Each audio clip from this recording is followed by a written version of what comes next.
And welcome panel members, staff, and members of the public. Seeing that all panel members are now present, I hereby call the March 15, 2024 meeting of the Reading Difficulties Risk Screener Selection Panel to order at 8:59. Now, panel member Grasso, would you now lead us in the salute to the flag?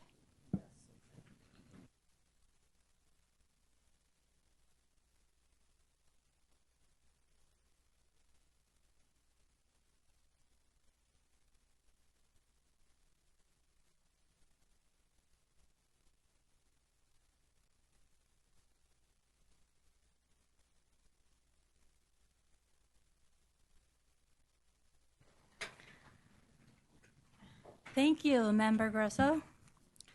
Public comment on today's meeting agenda items may be provided during the meeting either in person by signing up on the sheet located at the back table or by calling 717-908-1926 and then following a prompt to provide a participant access code. Callers then will be added to the queue. The operator will notify callers when it is their turn to provide public comment. Members of the public wishing to call in for public comment should view the live stream of the meeting to know at what time public comment will occur. When it's your turn, please mute the live cast audio. When giving public comment, please state the following: commenter's first name and last name, organization, affiliation, if any, public comment. And then again, the phone number is 717-908-1926. The access code is 1166083#. The phone number access code will also be posted at the start of public comment for each item. Public comment will be limited to 1 minute for each speaker. Item 7 is the general public comment item, during which members of the public may provide comment on matters that are not specifically listed on the panel's agenda. All right, item 1 is opening remarks from the chair and vice chair. And Vice Chair Guerrero has graciously ceded her time to me this month, and thank you. So I just will start with briefly talking about what has been done since our February meeting. So I'm going to elaborate in more detail later in item 4. I had the pleasure and opportunity to attend the March 6th State Board of Education meeting. At that meeting, I presented panel's feedback on the draft review elements and gathered additional feedback on the review elements and evaluation criteria document. And in addition, staff and Vice Chair Guerrero and I have devoted considerable effort to developing a draft rubric that you'll see that aligns with the review elements and the evaluation document. We'll discuss this draft in detail during item 5. So today we'll delve further into the review elements and evaluation criteria and begin to consider what the rubric will look like. Now with that, I will take us to item 2, which is the approval of the preliminary report of action draft February 24 meeting minutes. The draft minutes are the attachment for item 2. We'll open the public phone line for public comment. Members of the public wishing to provide comment on this item may do so by calling the phone number and using the access code provided on the slide that is shown now. While waiting for any members of the public to call in, do any panel members have any concerns or questions related to the draft minutes? Okay. Are there any public comments? Okay. There's no public comment. Thank you. Any further discussion from panel members here? With that, okay. Do I have a motion from a panel member to approve the February 2024 RDRSSP draft preliminary report of action meeting minutes? I motion to approve. Thank you. I have a motion by Vice Chair Guerrero. Thank you. Do I have a second? Second. Thank you. I have the motion is seconded by Member Martinez. Now, show of hands in those in favor. Now, keep your hands up until you're counted.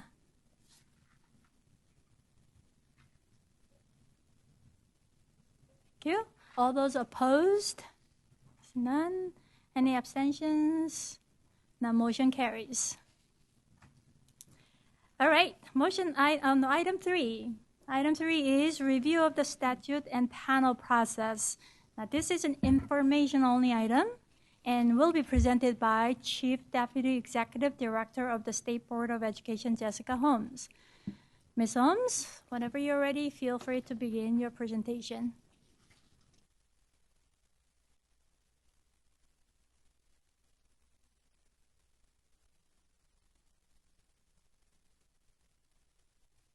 Good morning, everyone. My name is Jessica Holmes. I'm the Chief Deputy Executive Director at the State Board of Education. I join you here again this morning to review our statute for our statutory charge.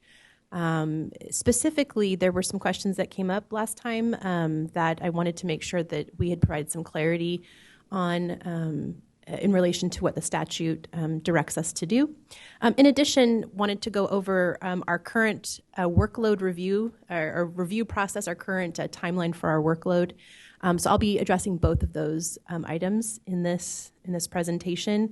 Please feel free to interrupt me at any time if you have questions as we go through the slides. So as a reminder, we have some key deliverables that are required by the statute. In particular, the first deliverable we have on our timeline is the evaluation criteria and the review process, and we are including in that the scoring rubric. The scoring rubric itself is not required by statute to be approved. However, it is the natural next step of the evaluation criteria. It's how we make the evaluation criteria practicable, and so that's why we're including it in this. Just as a reminder, the State Board of Education has has a statutory authority and the final vote on what is included in the evaluation criteria review process, including the scoring rubric. And so, as Chair Kim noted, she provided an information item to the board at their March meeting to get feedback from them to ensure that what we're sending them as a panel is something that the board can take up and consider seriously for approval. And as I'll mention later, we anticipate that the board will do that in May. It's May State Board meeting. Also not listed in the statute, but assumed, given the process outlined in statute, we anticipate that the panel will develop a request for submission. So for those of you who are familiar with, the RFA process, there will need to be a package that is developed by the panel that we assume will be based on the rubric and the evaluation criteria that will give publishers information about how to submit documents for consideration to the panel. So again, that's not statutorily required, but seems practically necessary. That is not required to be approved by the State Board, can be adopted by the panel. And then, of course, we have our list of approved screening instruments, which is the ultimate goal, and that is required by December 31st, 2024. And then also the information on the administration of the approved screening instruments. That is also required to be provided along with the list of screening instruments. And as we think about our timeline and our workload, it will be important for us to take into account the fact that in addition to identifying a list, there will probably need to be some work done either prior to the identification of that list or after the identification of that list to provide the administration instructions and information. So we'll have to think about that as we're moving through our process. So just to go over the timeline again, as you all know, you were appointed on January 18th. We had our first meeting in February, where you all considered a draft of what we are now calling the review elements. I believe in February we didn't have a name for it, but we have since named it the review elements document that are the basis for our evaluation criteria. A week and a half ago, the State Board of Education considered an updated version of those review elements, as well as a draft evaluation criteria. And we'll talk a little bit more about the changes between the document that you all considered in February and what was presented to the board. In item 4, there were a few changes that were intended to be responsive to some of the comments made by panel members in February. In addition, there was a draft evaluation criteria provided in order to allow the board to provide some feedback for you all as you work towards April and approving the final evaluation criteria that you can send to the board.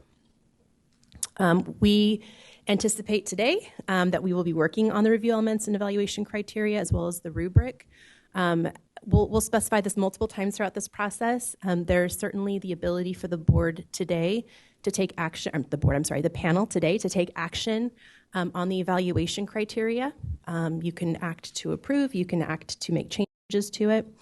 We are not anticipating any action being taken today on the rubric. We are anticipating that will be a working session for you all on the rubric and that the panel will take that up finally in April.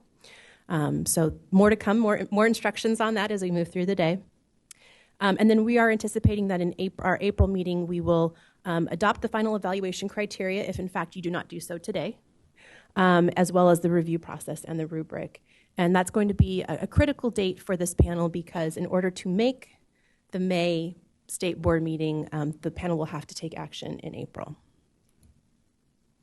And that May Board meeting is May 8th and 9th. Just like us, they are subject to Bagley-Keene, so anything that we send them and that they're going to take up has to be posted 10 days prior to the start of that meeting.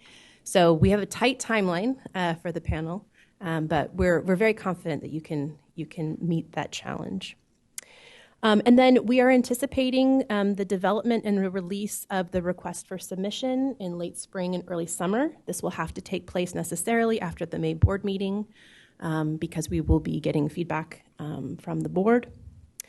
We are anticipating that submissions will come in over the summer and that they'll be provided to the panel by fall for evaluation for that potential inclusion into the final list. And then again, by December 31st, we have to adopt the list as well as any information around the administration. I'm going to stop for just a moment there and see if there are any questions on our work process at this point. I do, Ms. Holmes. So I have a question about how we got I understand how the rubrics were developed at the two of you, but did you also then create the draft criteria because that was also new, right? So can I answer that question? Mm-hmm. So I'm going to go over that in item 4. The evaluation criteria were developed by staff members together, and that was presented to the State Board, and we'll have a chance in item 4 to talk about it as a panel. Yeah, and just for additional context, the board had requested having a draft of evaluation criteria to provide feedback because they only had their March meeting and then their May meeting, and they wanted to provide some feedback to the panel ahead of that May meeting. So as I mentioned, I'll go through it one more time just so we're all very clear and so the public is very clear. There will be 3 main working items today. Item 4, we're going to be looking at the review elements and evaluation criteria document and reviewing the changes that have been made since February, as Chair Kim mentioned. We will also be picking up that conversation from February. So our friends at WestEd have been they took very detailed notes, and we have information about what were the concerns then. So we'll pick up that conversation and make sure that we're answering any outstanding questions. In item 5, that will be our longest item most likely today. That will be our work item, our study session item, where members of the panel will be working in small groups to consider the draft rubric and make changes to it for staff to take back and use in the next iteration of the rubric. I think the most important part, though, for today's purposes is to the extent that the panel is going to take action on the evaluation criteria today in item 6, it will be important to take a look at that rubric and think about how the evaluation criteria are practically applied. I think we've been speaking a little more theoretically up until this point, but that will give you an opportunity to determine, if in practice some of these evaluation criteria components are problematic or not exactly what you want. We'll give you an opportunity to think a little more deeply about the changes you want to make to that document. And then we are anticipating that item 6 will likely be an action item.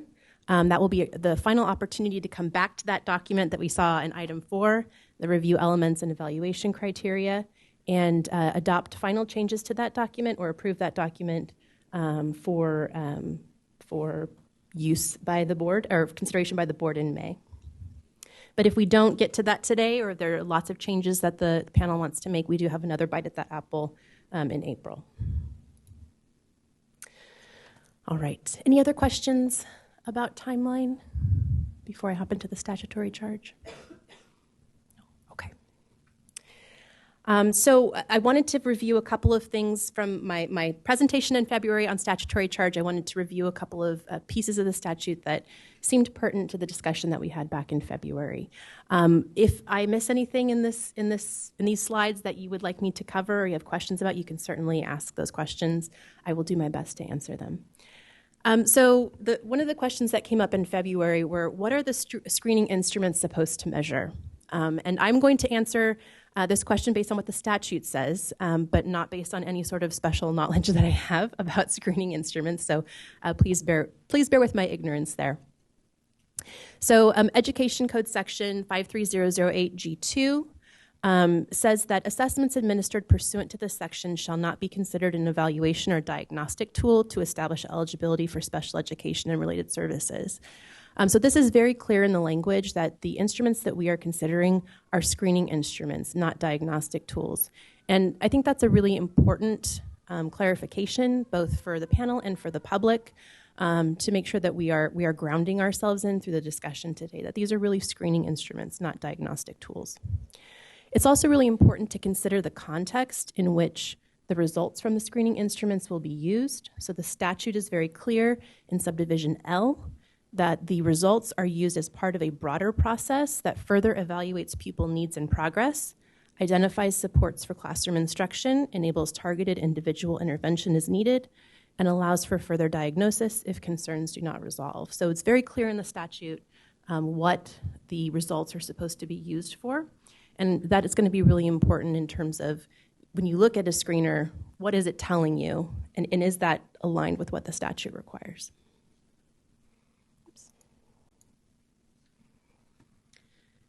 So on that particular topic, just want to pause for a second and make sure folks don't have any clarifying questions. Oh, and just so you know, Chair Kim does need to recognize you. I can't recognize you to speak. Thank you. I do have a question, and thanks for the clarification, because then the statute is clear, and so I'm then wondering what our role is or is not to ensure then that the results then are not used exclusively. And so, so how does then that second part of the second part in the statute, who's responsible for operationalizing that? So I can only speak to what the statute says, and the statute is clear that your role is evaluating whether or not the screening instruments that are presented to you do provide results that allow for this type of use. This is also something that you could consider in the information about administration that you can develop towards the end of this process. Or really, we're going to talk today about in the evaluation criteria that the board considered, there is a discussion of having an information document that is developed while you evaluate the screening instruments so that you can be providing information on each instrument to the public about its proper use. So that could happen, that could happen somewhere in the process, either before or after the list is made. So there are a couple of different ways I think that the statute, envisions your role. in terms of ensuring that what you're choosing aligns with this or has the ability to align with this. And then to the extent that you think more information is needed in the administration to align with the statute, you do have the ability to do that through the information on administration.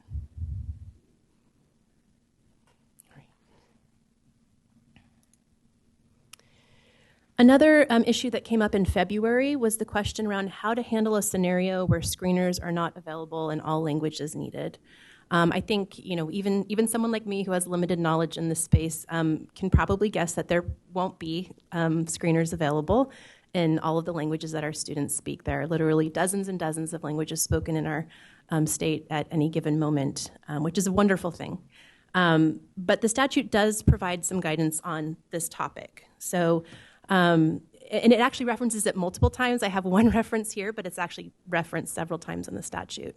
It specifically says that the panel shall select screening instruments that are developed for both English-speaking pupils and for non-English-speaking pupils in languages reflecting the languages of pupils in the state to the extent assessments in those languages are available. So that's really key there, right? And I think there's a couple of things that the statute is getting at here. One is you want to maximize the number of languages that you can screen students in. Maximize it as long as the instruments in different languages meet the other requirements of the statute and the other minimum criteria for screening instruments. But if they're not available, that's okay, because the statute also provides an alternative assessment process in subdivision H for those students who may not have a screening instrument that is aligned with their primary language. I think the other thing that is implied in the statute is that the panel will likely have to choose multiple screeners, multiple screening instruments. So I know that this has been a question of, is there going to be one screener for California? And I think throughout the statute, it's made pretty clear that the statute assumes that there will likely need to be multiple instruments. And it may be that those instruments may be needed, maybe different for different grade levels. Some may be developmentally appropriate for kindergartners and first graders and not second graders, or any other mix of that. So there are several different components of the statute that hint at this need for multiple screeners that are specific to students. But I would note that the statute is also very clear that every screener has to meet the minimum requirements envisioned in statute and adopted by the state board and the panel, so that we shouldn't really be choosing quantity over quality. So there's a couple things to balance here, and it's not going to, I don't think it's going to be super simple for this panel, but I know you're all up to the challenge. So other questions on this particular topic? Yes, I was curious because I didn't see it in the notes, and perhaps I missed it. But will the students be taking this once in kinder through second grade, or each year kinder first and second? Is that part of the statute? It is part of the statute. So the statute says annually in K through 2. So the statute envisions that every student will be tested in K, 1, and 2. There are some exceptions in the statute related to students who have already been identified as having a disability or who are currently in the process of being identified when they have approval from their parent. But other than that, all students in K, 1, and 2 each year will be screened. Thank you. Member Grasso? Yes. So just to confirm, and I think you said this, but just to confirm, so we can, when we get to that, approve bits and pieces from multiple screeners. So like if we think one is really good for K through 2, but another one is really good for 3 through 5, we don't have to approve in its entirety, but you can pull bits and pieces from each one? That's an interesting question. And I'm going to repeat back what I think you asked me just to make sure that I'm responding to the correct assumption there. So are you suggesting that the panel could pick bits and pieces from different screening instruments to create one whole screening instrument, or that it could identify different screening instruments for different grade levels and languages? I guess kind of, and I guess this would probably be more of a question when we actually see what they submit. I guess I'm just assuming that they're going to submit maybe different pieces for their screening instrument. So is it possible to pull like one piece from this one piece from that one piece from that one, or does it have to be approved in its entire complete form? So there's a balance there. So whatever is submitted has to be able to be administered as a single instrument. The statute doesn't clarify this, but I think when we talk about ease of administration and a brief screening tool, there are some requirements in statute that I think would limit the ability to sort of Frankenstein multiple, for lack of a better word, tools together into a single instrument. But there's nothing in the statute that limits you from, say, for example, maybe someone submits something and says, we think that this is appropriate for K through 2, and you say, no, we think it's appropriate for K. Nothing limits you from doing that. Nothing limits you from adopting a screener, but providing administration information that says, we suggest that you only do sections 1 and 2 of this for your screening instrument. Nothing limits you in the statute from doing that. I would just say, in terms of there is language that really focuses on making sure that the people who are administering these screeners, it's not overly burdensome for them or difficult for them to interpret results. And so I think that does limit your ability to kind of mix and match components of screeners together. Vice Chair Guerrero? I have 2 questions. First of all, going back to Dr. Grasso, I do, as one of the people that will be administering it, just to have one screener or just one source is much easier on the teachers than trying to get 3 different copies of 3 different instruments and then create a packet. So I would say try to stick with one for each, or however we decide. I mean, would be simplest for the people who are implementing it. And then 2, I had a question that was brought up by Board Member Neeson. She brought up the fact that it would be, you said that would be administered annually, the K2 screener. Would it be, is that something that we would be able to say in the administration? Is it at the beginning of the year or the end of the year? So it's actually twice annually? Because I'm assuming we're not going to wait. Well, if I have a K student and I say I administer it at the end of, say they're using the trimester system, at the end of trimester 1, because we want to give the student a little bit of time in school, I would, as a teacher, I would most likely then administer it at the end of trimester 2 before summer break to see if there's growth. And then when they go to first grade, if there's a different screener for first grade, then they would be given a first grade screener. So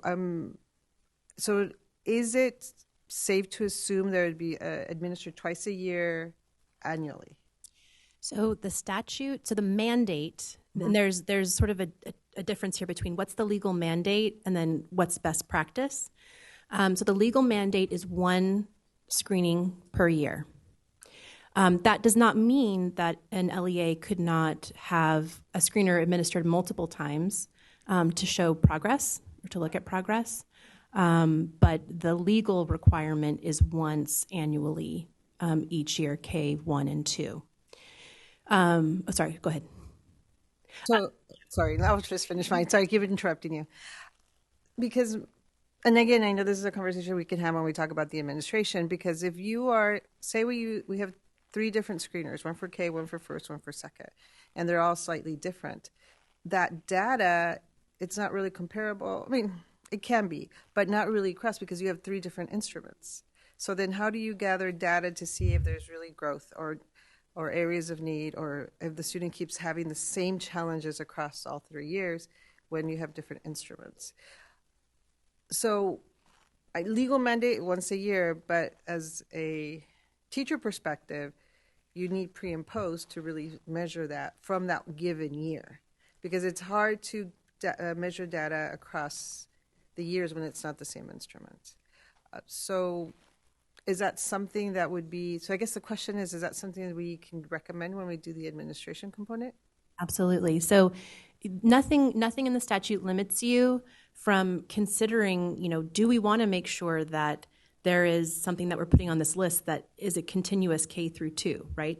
Making sure that we have at least one instrument on the list that is, provides K first and second, so there's some, LEAs have the option to have continuity there. Again, we would hope that a publisher would submit something that is appropriate and meets the minimum criteria for all K through 2. That's something that we can't control. But there's also room. You can add, the administration information. You can make suggestions. We have to be clear, though, that there are certain things that are only suggestions and not mandated requirements of the law. But to the extent that there is something that you want to say, we understand that this instrument has screening tools for K and 1, but not for 2, and would recommend that if you're going to use this as as part of a continuous testing process, that you utilize it multiple times per year so that you're getting that feedback and looking at growth. But understanding that there's no way to require that. And it's good to know that the legal mandate is once a year. Yeah. Thank you. All right. Member Odegaard? I just wanted to comment on Dr. Grasso's point and then follow up with a request for information for the panel on what Dr. Guerrero just shared. For Dr. Grasso's point, the psychometrics will be really important for us to keep in mind when it comes to if we were to do this, but also the challenge we'll face. You are all probably aware of the history of similar laws to this, and California's is definitely a modern iteration of these. But in the past, having all of the different domains that are mentioned in statute is very challenging. Historically, that was RAN initially, and having measures of rapid automatized naming was very, very challenging to do. So Mississippi had one solution, Arkansas had one solution, and then it kind of cascaded. These laws have changed the face of screeners, and they look differently. And the decisions made by this panel in particular, being California, will definitely influence what comes forward, just like it would if it was Texas. So Dr. Grasso, that was an incredibly important question to ask, and also foreshadows the challenges we'll face as a panel, I think. So just thank you for asking that and reminding us of those things. But it would compromise the psychonomics of it to not have that composite score, which is always your most valid and reliable indicator, which will be a challenge for us. And Dr. Guerrero brought up the point of continuous measures to actually look for trends. My ask for information will be the California's adopted statutes and procedures around MTSS, so that as a panel we can think about how we might integrate our implementation guidance around what is suggested there, and also from the statute's requirement of reducing the burden financially, time, and others, that we would want to think about how that will incorporate. If they're already mandated to do testing of these children, taking their time away from instruction and also extracurriculars and enjoyment in school, as well as the educators and their prep time and their ability to do their jobs. So that's just my thoughts on that. So that's the request for information, is to give us links to the MTSS procedures. Certainly, I'm happy to provide information about MTSS, and perhaps I can do a presentation on that or have someone who's an actual expert in it do that in our presentation in April. Member Wilson? I just wanted to add on to what Dr. Odegaard said regarding all of the domains in the statute. There are 10 domains listed in the statute. And Jessica, I've heard you say a couple times meeting the minimum requirements. And for me, that's going to be a question that I think we'll probably have to address with the rubric. But there are 10 domains called out, and that's a lot. And what does that look and sound like, and what does minimum requirements mean in that context is going to be something that I'm guessing we will discuss during the study session, but there's a lot called out in the statute. And I do think that I have been thinking a lot about that issue of, what will that really look like? And then how does that really marry to the whole concept of a brief screener? Because it's a lot. Member Wilson, thank you so much, because not in this slide, but in the next one, we will be discussing that very issue because it came up in February. So you set us up beautifully to have that discussion about what's in the statute and what's required. Vice Chair Guerrero? Point of clarification, Dr. Guerrero has a very nice ring to it, but I don't want to confuse anybody. I'm just Mrs. Guerrero, Board Member Guerrero. One day, maybe, one day. I like how it sounds.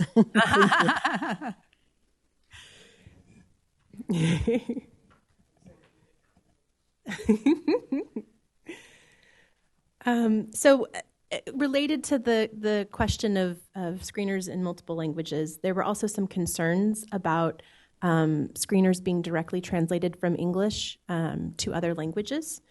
So one thing I did want to point out that the statute is very clear about is this minimization of the over and under identification of people's risk of reading difficulties, and also ensuring that the screening instruments offer meaningful information for follow-up. And so I think one of the things that, as you're thinking through your rubric today, is it possible for a screener directly translated from English to another language to provide or to minimize the over and under identification of people's risk of reading difficulties specific to their primary language and English language acquisition?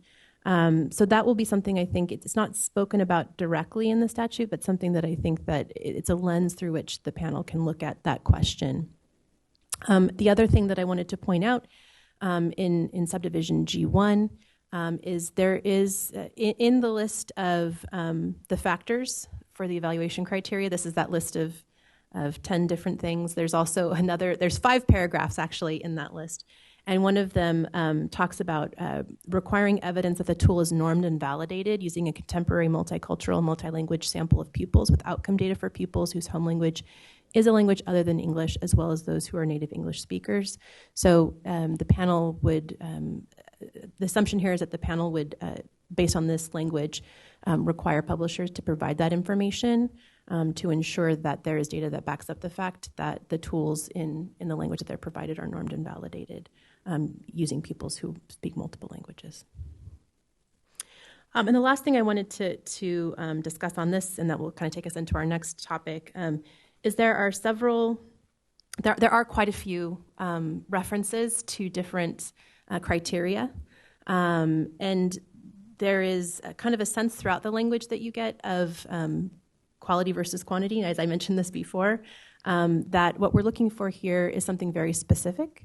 I don't know enough about the landscape of screening instruments in the state of California to opine on whether or not we anticipate there will be several that meet these criteria or not many at all. But I think it is clear in the statute that what the state is looking for is something very specific, and not necessarily that there needs to be 50 screeners, but that we're wanting to make sure that they're of high quality. Okay. This brings us to our discussion of the domains. So I'm going to go back to that statute that we've looked at before in subdivision B that provides the overarching emphasis and charge to the panel and to the board. And really what that is the panel is charged with creating an approved list of evidence-based, culturally, linguistically, and developmentally appropriate screening instruments. And these are not, there's no equivocation on these requirements. It's very clear that the panel must take into account the evidence-based evaluation of these screening instruments and must ensure that they are culturally, linguistically, and developmentally appropriate. So there are many places in the statute where there's sort of permissive language. The panel shall consider being permissive, but doesn't have to include. But this is not. So this should be sort of your guiding principle, overarching lens that you're looking at the different screening instruments through. So just wanted to make that clear. All the things that I'm about to say that are a little less directive should not overwrite your charge to meet these minimum standards. So, but let's go to the list of factors that I think everyone's really most interested in.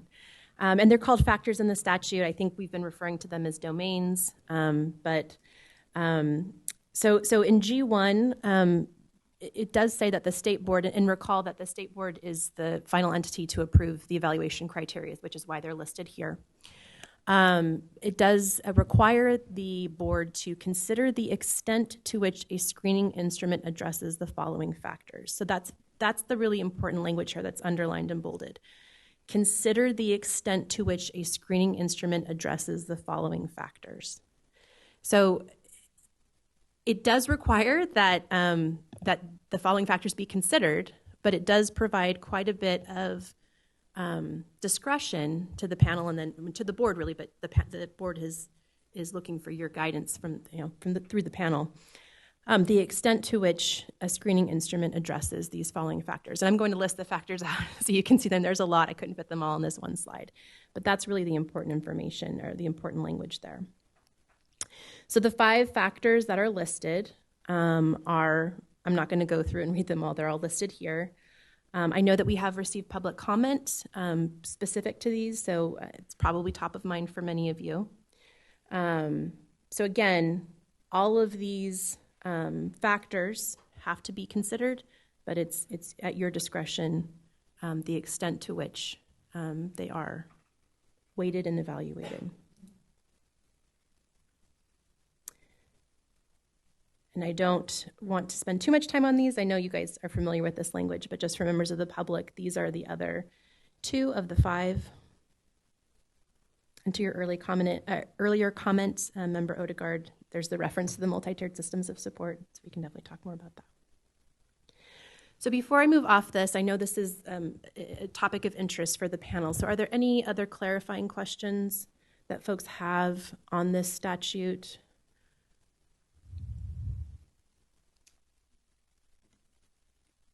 So I think the way I'm understanding what you're saying is, if you could go back one slide, on item B, although it calls out forward one, it was G1. GB. Oh, G1B. Yeah, that one. I can barely see the screen, by the way, so I'm a little too short. Sorry. But there are 10 domains listed there. So what I think you're saying is that what we are charged with doing is that we have to see the extent to which those domains are covered. It doesn't mean that they all have to be. Correct. So just for clarity's sake, this statute right here, this G1, this is the statute on top of this list. So it's paragraph 1 of subdivision G. And then A, B, C, D, and E are all subparagraphs of that. So all of those paragraphs, okay, good, yeah. But for the public's knowledge, all of those subparagraphs are subject to the qualification of G1. Awesome. Okay, thank you. That helps me a lot with clarification. And then on item C, there are several pieces called out in item C. It talks about administration, it talks about interpretation, explaining to families, and then determining instructional response. Back one slide. You think you're on E? Oh, I am on E. You're right. Thank you. Thank you. So the same thing there, the extent to which those 4 conditions are met in a particular tool. Correct. Okay. All right. Thank you. Member Neeson? Just to connect with panel member Wilson. So in previous discussions, you've mentioned we can provide guidance for administration, correct? Mm-hmm.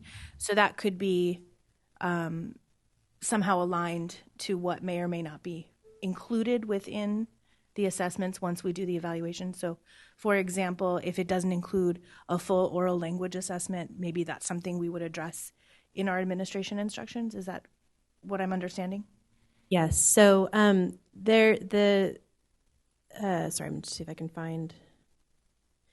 So there is the answer to your question, I think, is yes. The statute does not. So usually we see including but not limited to language. There is no including but not limited to language in G1. However, if you look in B, so there's an including but not limited to measurements of domains that may predict dyslexia and other reading disorders. And then it doesn't look like there's more there. But there are also some sort of broad terms used that can be understood by the panel to include a wider range of things that are otherwise listed. So, I'm sorry, what was the example that you gave? For example, if a tool does not include a full oral language. Yeah. So that I believe, and again, I will leave it to your better knowledge than mine, but I believe that could fit under one of these in a broad interpretation. Thank you. Oh, I'm sorry. Measures of oral language is included in B. Yes, I think what I was asking is, let's say when we do our evaluation, we find that a particular domain isn't fully fleshed out, but we decide that it's still allowable. My question was more related to other aspects that we're being asked to produce around writing guidance. Mm-hmm. So like if the administration of the tool, let's say you mentioned that we could say this tool would be appropriate for kindergarten, let's say. Maybe in the case of a tool that's missing a full oral language assessment, we might say, we're recommending this tool only for use in second grade, for example. Or I'm just trying to understand like how we can sort of communicate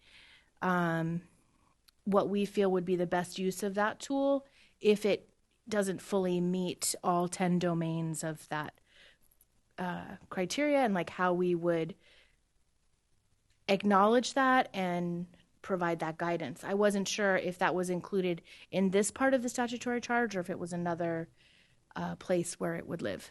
So the statutory language related to the administration information. I don't have that in the slides today, but it does exist in the statute. I'm not quite remembering which subdivision it's under. I want to say it's maybe C, but I'll check on that. But I think one of the important things that you're going to discuss today when you talk about the rubric is what does it mean? To what extent? And that should be part of the discussion that you have today. And in terms of, what you define as your minimum criteria, if you define minimum criteria, that's certainly up to you.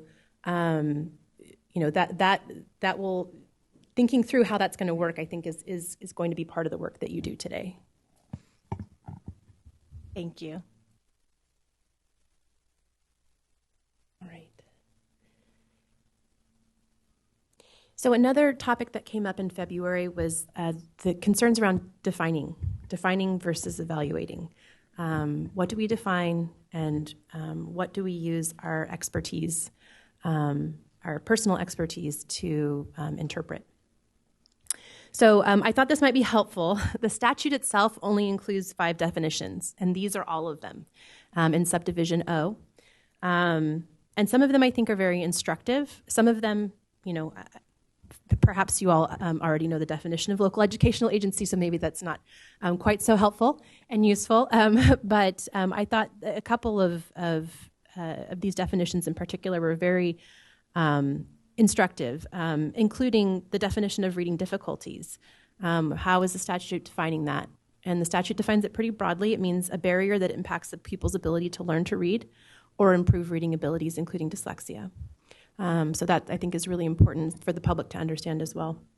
And then it actually does define a screening instrument, a brief tool. This is where we get that word brief. Administered by an appropriately trained school employee, so there has to be some aspect of training there, including but not limited to a certificated teacher of record, measuring discrete areas to determine a pupil's, I think there's an extra word there, to determine pupils at risk of reading difficulties, including dyslexia. So I wanted to highlight those definitions because I think they're very important and they were part of the discussion in February, but also to highlight sort of a larger point that the statute doesn't really define a whole lot. It's pretty minimal in what it defines. And so generally speaking, when that is the case, the entities, the state entities that are given statutory authority over the program in question are given the authority to determine what those things mean. And the authority doesn't necessarily mean that they have to define them also. It can also mean that the State Board of Education has identified you as being experts in your field and defers to your professional knowledge for those. So there's no requirement here to define anything. There are definitions, and to the extent that there are definitions, that is the definition that should be guiding you. But otherwise, it is very much open to your interpretation on what certain things mean. Okay, Member Grablin. Can I have some clarification? Excuse me. I would not be able to cite it, but I believe that there is language in the statute somewhere that says we're identifying students who are at risk for reading disorders, including dyslexia. And so identifying students for reading difficulty, in my mind, is much broader than identifying students at risk for reading disorders. And so I'm trying to clarify if we're looking for all students who might have difficulty learning how to read versus those that actually have a true disorder, a reading disorder. So to my knowledge, there's no reference to disorder, the word disorder, in the statute. The statute, the sort of overarching statute that I referenced before in subdivision B is very clear that the panel will create and approve a list of evidence-based, culturally, linguistically, and developmentally appropriate screening entrants for pupils in kindergarten through grade 2 to assess pupils for risk of reading difficulties, and that word difficulties is used throughout 53008. But if you're seeing it somewhere else that I am not picking up on, please let me know, and we can identify that. Member Wilson. I'm looking at the Senate bill, and it's in item B. It says assess pupils for risk of reading difficulties, comma, including possible neurological disorders such as dyslexia. So it's reading difficulties, including neurological disorders such as dyslexia. Thank you. Thank you for that clarification, Member Wilson. Member Odegaard. Yeah, my morning coffee's caught up with me. What are the rules around panelists taking potty breaks? So that is certainly at the discretion of Chair Kim. Chair Kim can call a formal break for everyone where she pauses the meeting and then everyone takes the bathroom break and then comes back. Or she can also let members know that they may go individually at their own discretion for potty breaks. But I will leave it to Chair Kim to make that determination.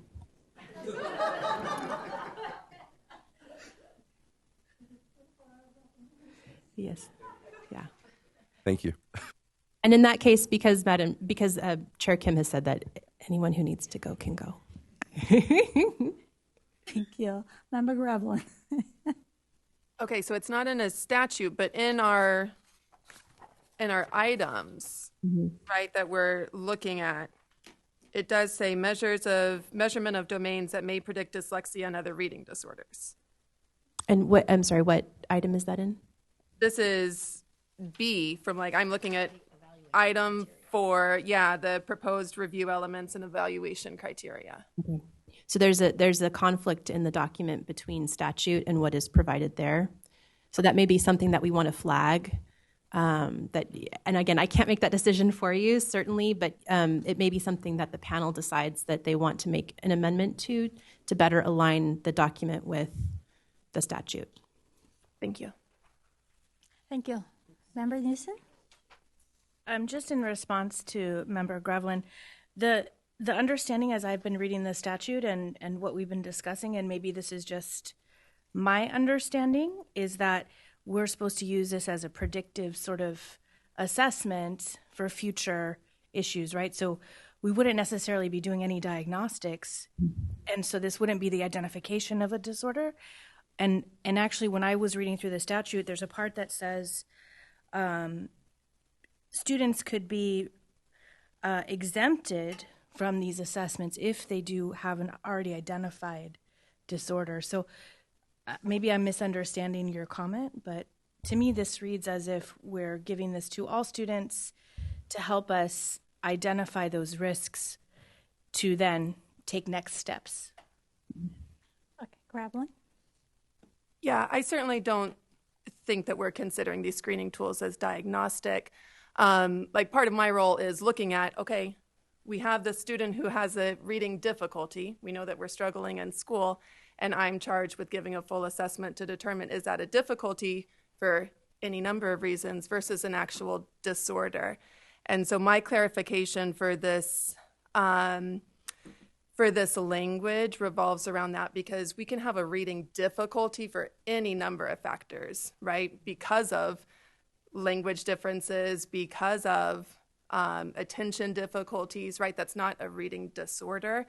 And so are we trying to capture students who are likely to struggle with reading or to likely to have a reading disorder are kind of two different questions in my mind.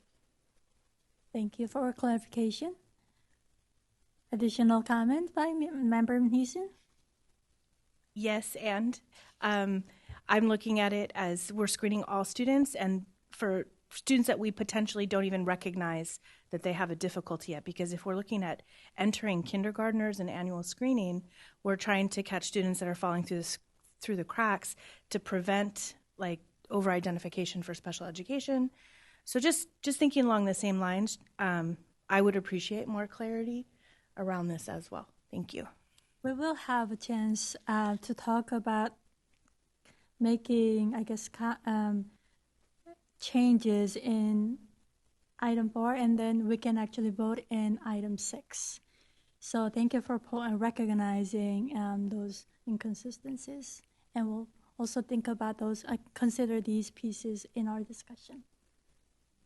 Any other clarification questions? Do you have one more slide? One more slide. Okay.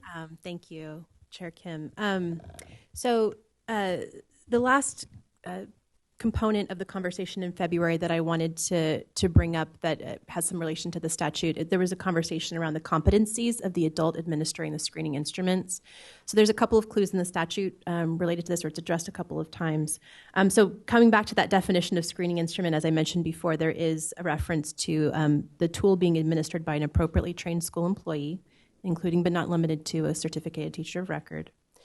There's also a reference in G1E that includes in the factors for consideration guidance and resources for educators regarding how to administer screening instruments, interpret results, explain results to families, including in pupils' primary languages, and determine further educational strategies, assessments, diagnostics, and interventions that should be considered and that are specific to each type of pupil result.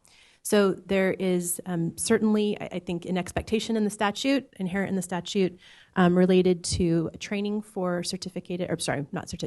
training for a school employee, including but not limited to, there's that language, certificated teacher, and the assumption that one of the things that the panel will be looking at as a factor for evaluation is the extent to which there's some information and training provided to educators regarding how to administer the screening instruments. All right, thank you, Ms. Holmes. It was really helpful. Are there any further clarifying questions from the members here? All right, we'll now open the phone line for public comment. Members of the public wishing to provide comment on this item may do so by calling the telephone number and using the access code provided on the slide that is shown now. Are there any speakers signed up to provide public comment in person? There's not.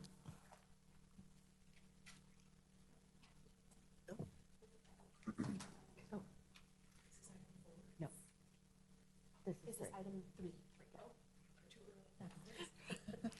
Hey, is there anyone waiting to provide public comment on the phone line? There's no public comment. All right, now we'll open for panel discussion. Do the members have any additional questions or comments they would like to make? Vice Chair Guerrero? First of all, thank you for that clarification. I really found the PowerPoint useful. And it's just a good review of like what our expectations are. Just overall, just again, revisiting to make sure that we are all understanding it. And it was helpful to me in general. So thank you for putting it together. I really appreciate it. And that's it for me.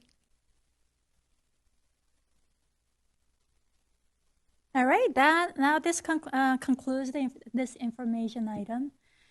Would the members like to take a quick break? Yes, I see yes. Okay, let's take a quick break. So let's see. Mine says 9:58. Let's get back at 10:10. Does that work? Mm-hmm. All right, 10:10.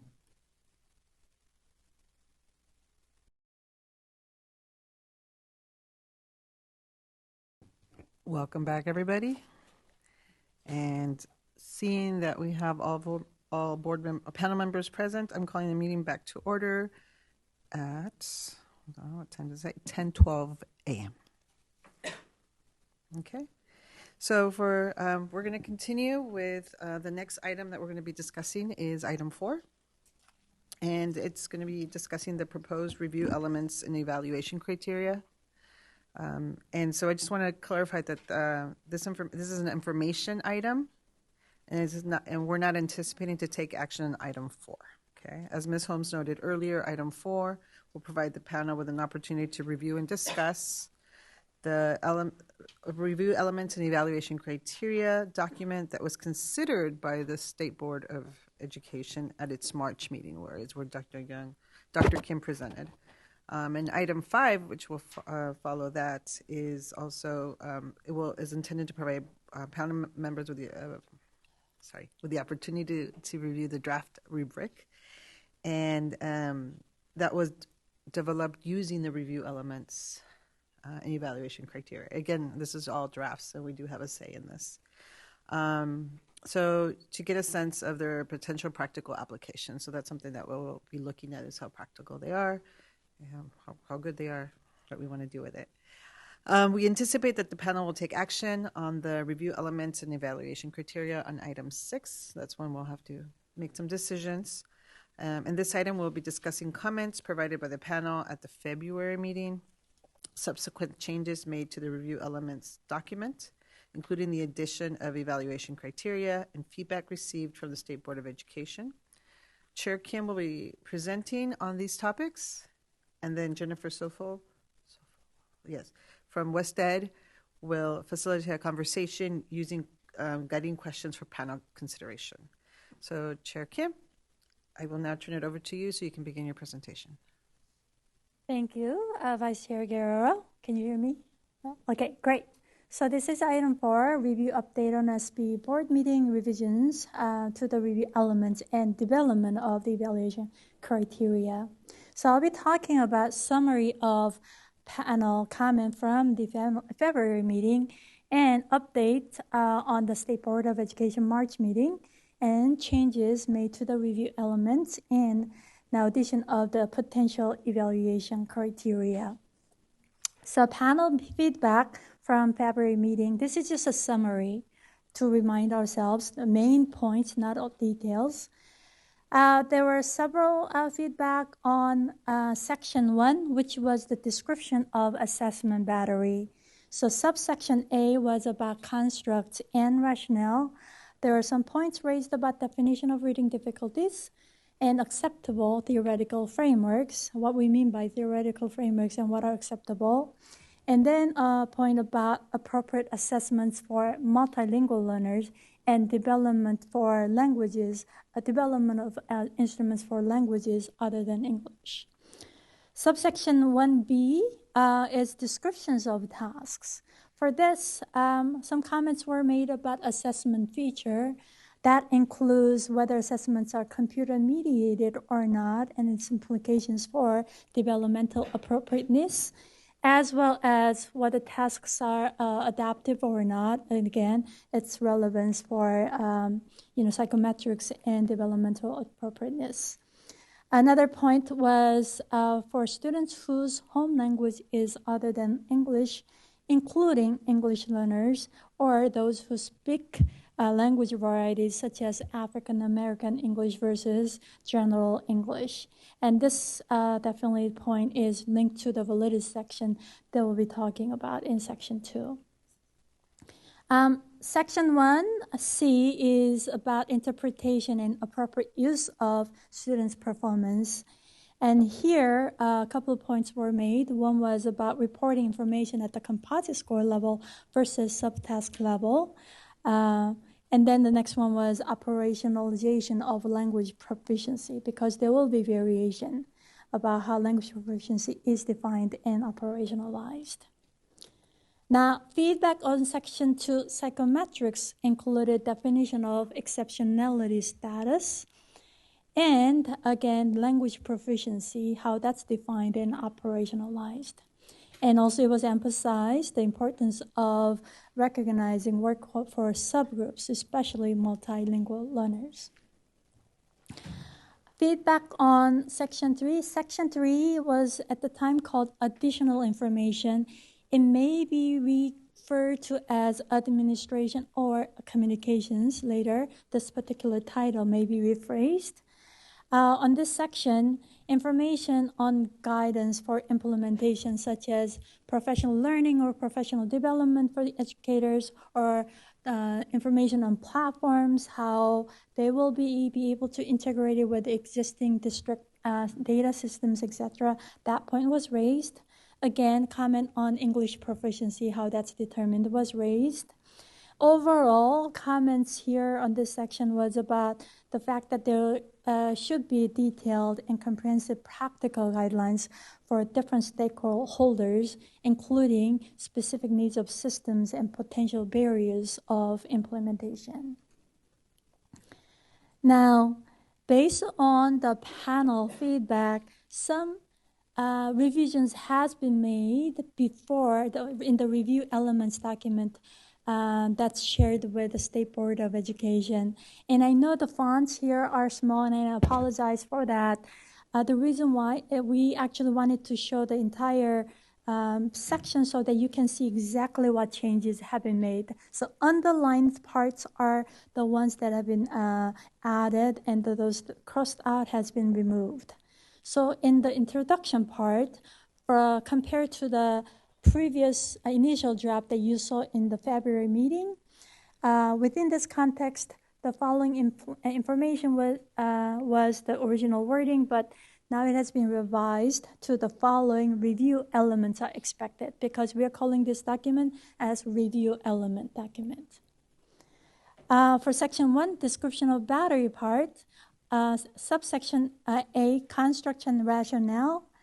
The first part, the sentence opened before as these may include. Now it's changed to the panel must consider the extent to which these constructs include the following, the 10 domains. Now subsection C, point 3, other consideration goes on proficiency in the language of screening proficiency. Originally it was English language proficiency. Now it's changed to proficiency in the language of screening instrument, so that it's more comprehensive, inclusive. Part 2, psychometrics part, changes have been made. Biological sex has been replaced by gender, as that was discussed last time. And information on the number of participants have been added as requested. For reliability part, if you look at section, second section, at the end, we also added number of participants included in each subgroup. Okay. Now, section 3, additional information section. Subsection B, user interfaces, and what's added here is end data management systems, because that was discussed by the panel. And subsection CI includes guidance resources. Now the following has been added, and professional development. So that professional development was not there, but that has been added. And at the end of that subsection, it has including the method and mode for delivery of these resources or training. So including more details about what we're looking for. Subsection, is that is that 3? Resources available in multiple languages. Now, the following was not there but has been added with consideration of the languages of parents and guardians. And subsection E, alignment with English Language Arts, English Language Development Framework, and the following has been added for California public schools, kindergarten through grade 12, ELA, ELD framework. And the last point has been added again from panel feedback. Feedback from users on their experience using screening instruments and or participating in or using training and resources. So these changes have been made, and this version has been shared with State Board of Education in March. So beyond those specific pieces, some very minor grammatical edits have been made throughout. and also has added the list of proposed evaluation criteria that we're going to talk about in later section of this item. Any questions, clarification questions so far? I just think for clarification here, I think it's important that the change was made to gender. Now, when it comes to risk factors, is it an X chromosome link risk indicator that would be there versus if it's a socialization, gender will be important for us to consider. So there's variation in that, and the research, to my understanding, isn't clear about that. There was a recent 2023 study that was conducted in China that did show that there seems to be a protective factor for developing the characteristics of dyslexia linked to the X chromosome. That is a biological link at the chromosomal level and not a socialization and gender, which I respect and identify, and I'm very happy that the change was made. We should keep that in mind, though. Thank you. The change has been made to reflect information collected in school districts and LEAs. Thank you, and that's an important point as well. Thank you, Chair Kim. So we'll just continue the questions. Panel Wilson. On the validity, item 2, I think last time I asked for clarification about what is meant by exceptionality status, and I don't remember what the answer was. So, so I'm just going to say, can somebody please clarify what is meant on exceptionality status? Could I try? So in the statute, there's no definition. Exceptionality status is usually used in special education, and that includes both those who have disabilities as well as those who are gifted. So because this one statute focuses on those with reading difficulties, we're expecting to see those focus on those with disabilities or those who have potential difficulties. Panel member Neeson. Thank you. So you mentioned when our feedback was taken into consideration that we were looking at the lens of multicultural students and thinking about student populations such as those that have African American home language. But I don't really see where that was included in the feedback, so I was wondering how that was incorporated. Thank you for the question. That actually is coming up, and the next few slides, we're going to actually propose that we very specifically, explicitly include that aspect. Thank you. All right, let me move on. So, State Board of Education, it was on March 6th. So I presented the information, and we solicited feedback from the board members. And there are a few points that I'm going to just share with you. These are the main points. The first one is about developmental appropriateness. This is essentially about the need to ensure that assessments are age-appropriate and administered in a way that children can understand and engage with effectively. That was noted. The second point was about inclusivity and diversity. Discussions highlighted the importance of inclusivity and diversity in screening tools, particularly regarding language varieties and diverse populations. Comments underscore the need for assessments to be reliable and valid across different subgroups. The third point is about validity and reliability.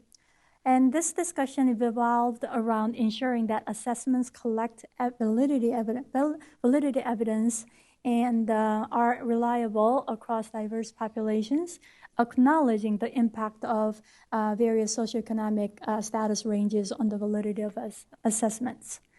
There was also an acknowledgement of the challenges in collecting predictive validity evidence and the need to develop robust evaluation criteria to capture the quality and variation in evidence. There are two more points. One is user-friendliness and effective tools. So this comment highlighted the need to avoid errors in identifying reading difficulties and emphasize the importance of selecting tools that are easy to use and understand. And the last comment was about communication and clarity. This was about the need for clear communication regarding the purpose and limitations of screening tools, both to educators and to families and Strategies such as guidelines for educators and outreach to families was seen as essential, but identified as responsibility of the State Board of Education and not the panel. Okay, so any questions about feedback from the State Board of Education?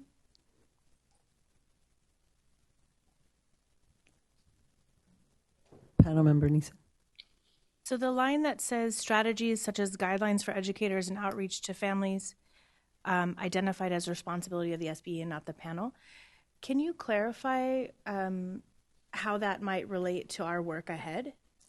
It's my understanding that we may be able to draft guidelines, but ultimately the authorizing authority is really the board, right? State Board of Education, not us. We just make a recommendation. That's my understanding. Dr. Grasso, panel member Grasso. Thanks. Yeah, I think this is more like a process question. So just so I understand what you mean when you say feedback. So you gave them our feedback.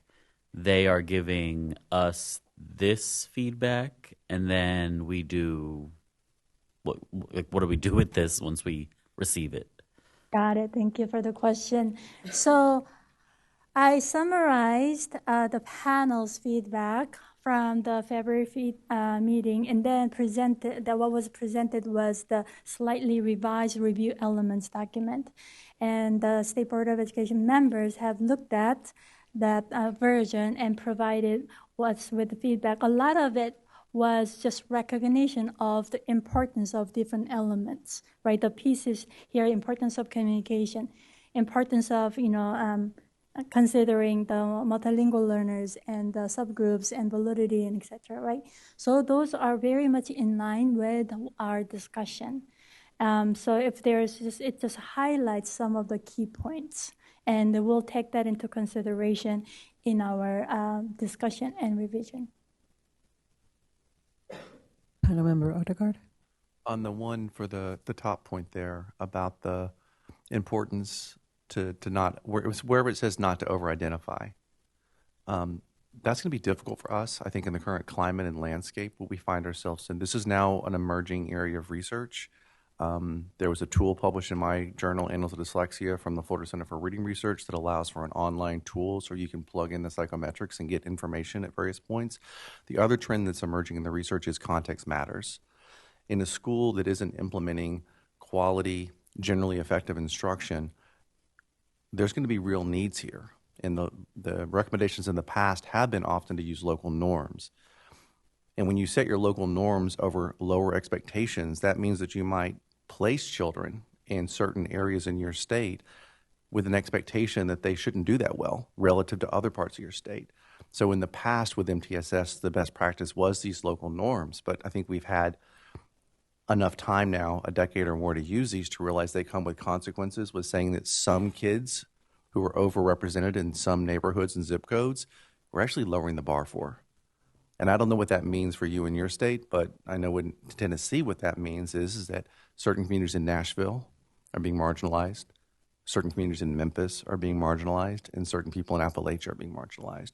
So I just would just point that out, that those are emerging trends that now lots of research groups, including mine, are publishing on to do independent assessments of the diagnostic accuracy of published instruments. And they're not looking overly well when it comes to this point, and we're not meeting gold standards based on the adoptions from medical standards is what we're seeing in the literature. Just wanted to point that out as a context. Thank you for the comment. I think it's our job is to evaluate the screeners, whether they do a good job in providing information about over-identification, under-identification, and meeting local needs and subgroups, right? So we'll keep that in mind and your comments as we discuss, when we revisit review elements and when we look at the draft rubric in item 5. Thank you. So here are proposed further changes to the review elements. Now, the addendum to item 4 was what was shared with the board, and what we're going to talk about, I'm going to briefly describe further changes we may consider. Okay, so these are proposed edits to be considered during item 6. Item 6 is where we get to actually vote. These are proposed, so for you to consider, and also we may actually think about these changes when we discuss rubric development, which is item 5. I'm only sharing this so that you can keep this in mind that when you actually work in small groups in item 5.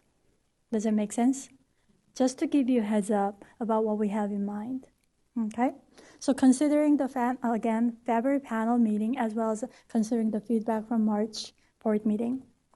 So one is, so section 1, again, is description of the battery here. Subsection B, we are proposing that we add the following that's underlined here. So for each task at each grade level, a description of administration, and the following has been added in parentheses. Individual or group administration, essentially administration format, and identity and qualification of the assessor. So qualification of the assessor point was raised from the board member last time, so that's been added here. And then if you go to the end, the next line, administration procedures and scoring procedures. Before it was administration and scoring procedures. We just added procedures so that we're clear that we're talking about administration procedures and scoring procedures. Just clarification edits there. Second section, psychometrics. Section A is about participants. Now the added section in parentheses is those who speak language varieties.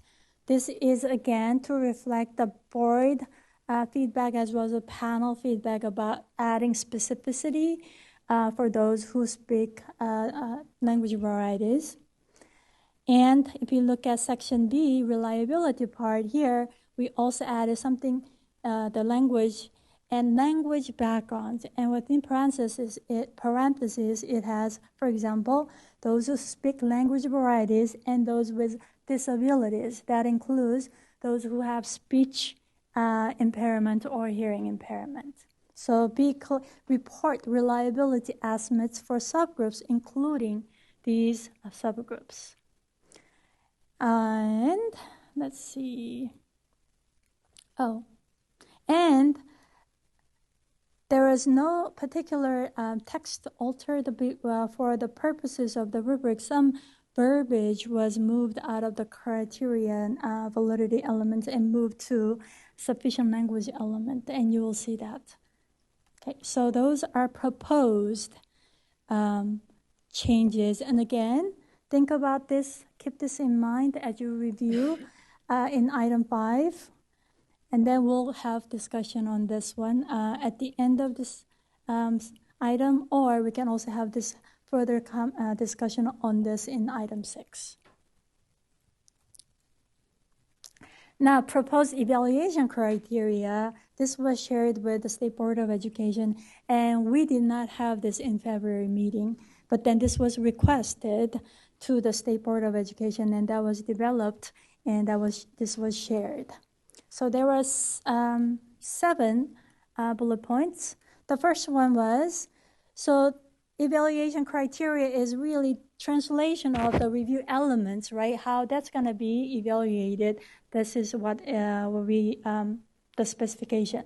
So the first one is the extent to which the screening instruments measure key constructs in a manner that is theoretically and empirically well-grounded. So evaluated for each grade level and language represented. And the second point is the extent to which the screening instruments have been shown to be reliable and valid for populations of students representative of the California student population. And the extent to which the mode of administration for the screening instruments are appropriate for the students being evaluated by grade level and student need. The extent to which the screening instruments offer well-grounded guidance for determining when a student has sufficient language proficiency for them to be appropriately used.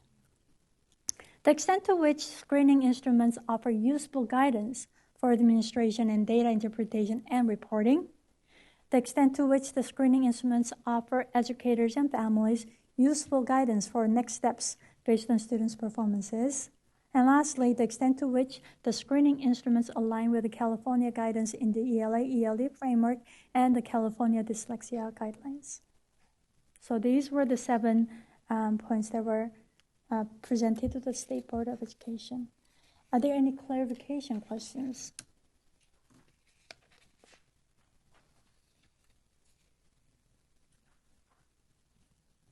All right, so now the next part, Ms. Zoppel. Okay, panel member, go ahead. O'Brien, go ahead.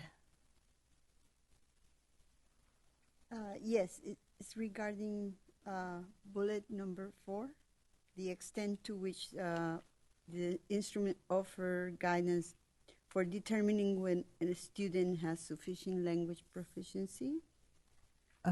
To be Panel member O'Brien, can you turn on your mic, please? Oh, it is. Okay, sorry. Maybe you go closer to it. Thank you. Yes, it's regarding guidance for determining when a student has sufficient language proficiency for them to be appropriately used.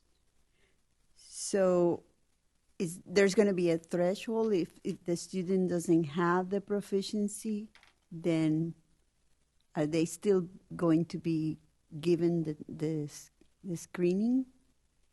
So it's the publisher's job to provide that data and information, and we can evaluate that, whether that's, based on solid evidence. Does that make sense? So if they have, they have an English instrument in English, and they would provide, we expect them to provide information about what language proficiency, English proficiency students are expected to have to be administered, and so that the results are valid. And the publisher should expect that, provide that information, and we evaluate that information. Does that answer your question? I think so. I was also thinking of native speakers who are in dual language programs, and they're learning to read in a second language for them. Right. So that would be something that... Right. So the language proficiency in the target language, it could be English, Spanish, or any other languages. Whatever that language will be used, and that we expect publishers to provide minimum language proficiency regardless of educational programs that students are in. I see some hands. I'll go with panel member. Panel member Odegaard, you had your hand up first. I don't know if you. I just wanted to clarify procedures. It relates to the criteria here. So I heard earlier in another item that there will be some students who will have to have an alternate form of screening. So we never got really clarity on what that means, and that might have been a question that panelist Martinez had as well.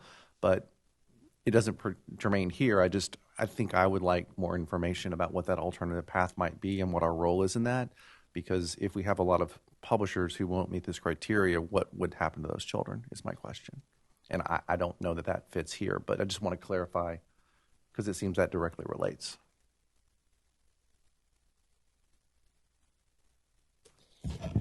Thank you, Member Odegaard, and sorry for the record. Jessica Holmes, Chief Deputy Executive Director at the State Board of Education.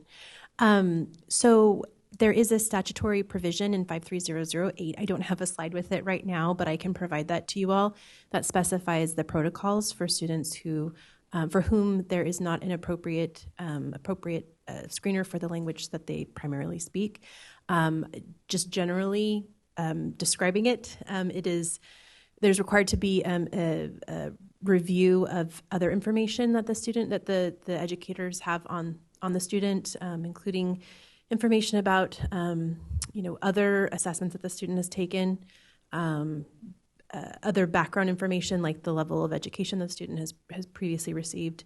So it's more of a review of other evidence is how I would at a high level describe it, but I can provide that information to the panel. It is in the statute. Thank you. Okay. Panel member Martinez. Yeah, I have a question, and it's related also to some of the questions about the standards, right, for reading difficulty and the norming, and about setting low expectations, and how that intersects with, as Member O'Brien was talking about, bilingual programs. And so I'm wondering if there's going to be data on what are the expected benchmarks for students who are receiving instruction in a language that isn't their primary language, and they're actually on target, but they're below a target if their instruction was, their literacy instruction was primarily in English. And so this is one of the issues that we have with these assessments is we definitely want students to be at their full potential, but we also don't want to have these unintended consequences of undoing bilingual programs because they're on a different trajectory that we aren't yet fully clear about because we don't have sufficient data to establish these norms. Just a question. Thank you. If I understood your question correctly, if I didn't, please help me. So it's my understanding that it's not the panel's job to develop some sort of benchmark or minimum language proficiency. It is the vendors or publishers' job to provide a minimum language proficiency for the data or for the instrument results to be valid, right? And our job is to evaluate that. So, is it okay? Yeah. Okay. I understand that part. And so what I'm trying to get at is, let's say that this is a solid instrument for measuring reading difficulties, and they evaluated this then when students have the bulk of students primarily receive instruction in English. They do. We have now a budding effort to now create many more bilingual programs across the country, including in California. But we don't have a lot of data on the reading trajectories, especially when the language of instruction, the primary language of instruction in the K through 2 arena is in the language other than English. And so maybe it's just a question, then can we provide guidance about how this should be interpreted with caution, or how this should be interpreted within the context of the district's own data about proficiency trajectories and literacy trajectories that are aligned with students ultimately being on track. Thank you. Thank you for clarification. I think it's up to the panel's discussion and decision with regard to the details about the guidance. Thank you. Panel member Neeson? Yes, my question is sort of about this proposed evaluation criteria. So just from my own understanding and clarity, our original document is meant to sort of set what we're looking for, and then these proposals are basically, is this sort of what our rubric is being built from? Is this kind of the intent of these new criteria? Thank you for the question. So what we are envisioning is, review elements are that it specifies the pieces that we're going to look for. Now, proposed evaluation criteria is then those we're going to consider the extent to which all these pieces have been, reported, right? And the rubric it shows how exactly, concretely, we're going to do that. And when you see the draft rubric, you'll see their, alignments across the three pieces and how this evaluation criteria is reflected. And we get to have a discussion about whether this works or does not work, what are some modifications that are required. And then just one more follow-up question to that. So in the part where it says populations of students representative of California student population, when we would look at the rubric, would it spell out more specifically what that means? Or is that coming straight from the review elements? Not just that. I mean, there's other questions like I'm wondering how closely related is this evaluation criteria to the review elements document? It should be very much reflective of the review elements. When it comes to the details, as you will see in agenda item 5, the rubric, it does not specify exactly what we mean by California student population, but what we mean there is usually multilingual, a large number of multilingual populations and etc. But we cannot specify, we cannot go into that level of detail. You will see that again, but that can be discussed. Panel member Ondegard. This is in follow-up to what panel member Martinez shared. I now want clarity on the specific language used for the criteria being proposed because of her clarifying questions. So it's clear that we want, ideally, to have norming done in language representative samples. What is not clear to me, are they norming to predict reading problems in English? And that's key. Because if we don't clarify that, then they won't know what the expectation is for the data requirements. And we also haven't set up, and that came out of your dialogue, and I think that I'm refining it to only a micro level, kind of granular, but it seems key when it comes to the criteria. So is it risk for reading in a general sense? Is it risk for reading the language of instruction? Or is it risk for reading the English language? And those are different. Yep, thank you for the comment. That's a very important point. And I think we can think about, keep that in mind when we think about revision of review elements as well as proposed criteria and the rubric, draft rubric. Okay. Thank you. Thank you, Chair Kim. Members, are there any additional clarifying questions? Okay, perfect. As Chair Kim, I would like to invite you back to the dais. Ms. Soffel? Okay, Ms. Zappel will help us with the announcements. Will you please begin your facilitation and panel discussion? Hi, good morning. Good morning. This is Jennifer Zoffel with West Ed. Glad to join you today. I think you all already got into much of the questions, so I'm not sure. But this way, Chair Kim can join you as a part of the conversation and Q&A as well. So the way we structured these questions were to try to focus on the review elements, which again represent sort of the document as a whole, and then the evaluation criteria, which is that added list. You've already started to ask some questions. And then the final question is sort of considering the evolution of this document, what questions or comments, if any, feel unaddressed from the prior conversation. So wanting to make sure that the conversations that were started in our February meeting were captured in the evolution of this document. And if there's anything that you feel is still hanging out there, we want to make sure to capture those now. As Chair Kim demonstrated, there's been a lot of back and forth on this in order to get it here today, and it's still in draft form for you all to continue to work through between these items until we get to the vote or action, I should say, at item 6. So in terms of the review elements as a whole, what questions or comments do you have regarding the revision of the review elements? And perhaps you had them answered already.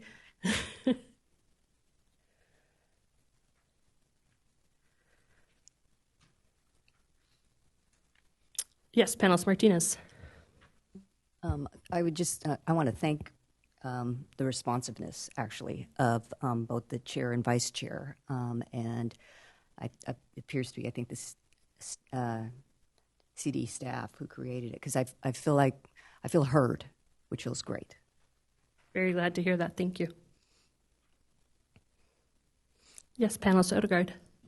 It goes back to the language variations, and we've hit on the African-American variation of the dialect.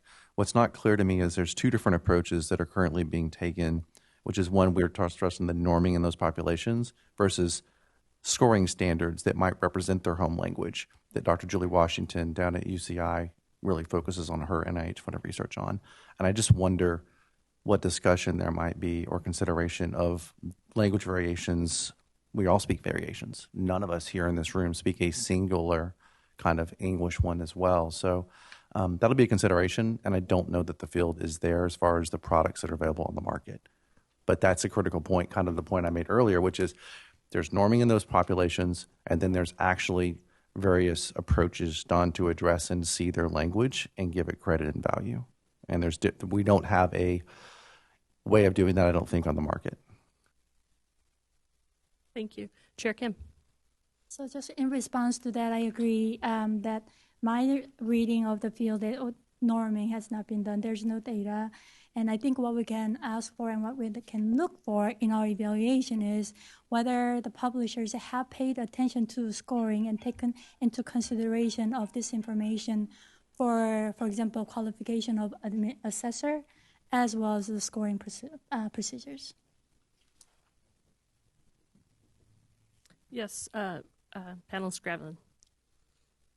So along these lines, is this information the only information that we are receiving, or are we actually looking at protocols and the screening instruments themselves to get kind of a more, micro level analysis of it?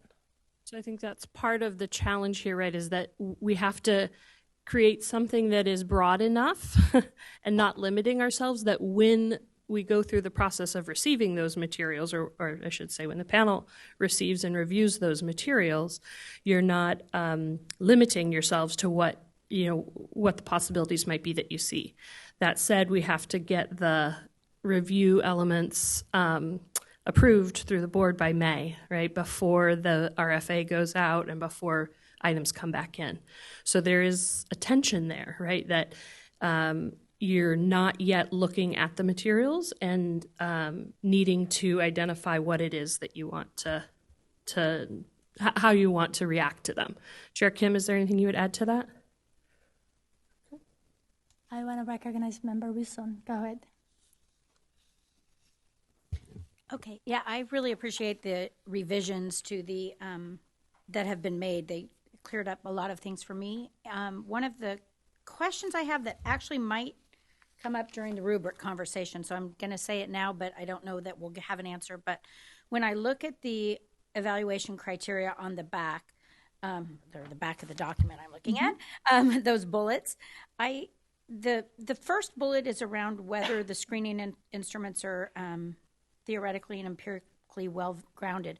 But I'm going to circle back to what we're measuring and the fact that there are 10 things called out, and I feel like there should be a deeper look at which things are measured and to what extent, because the goal in my mind of this bill is to provide early intervention and support for learners, right, to mitigate the outcomes that can happen if we don't address them early.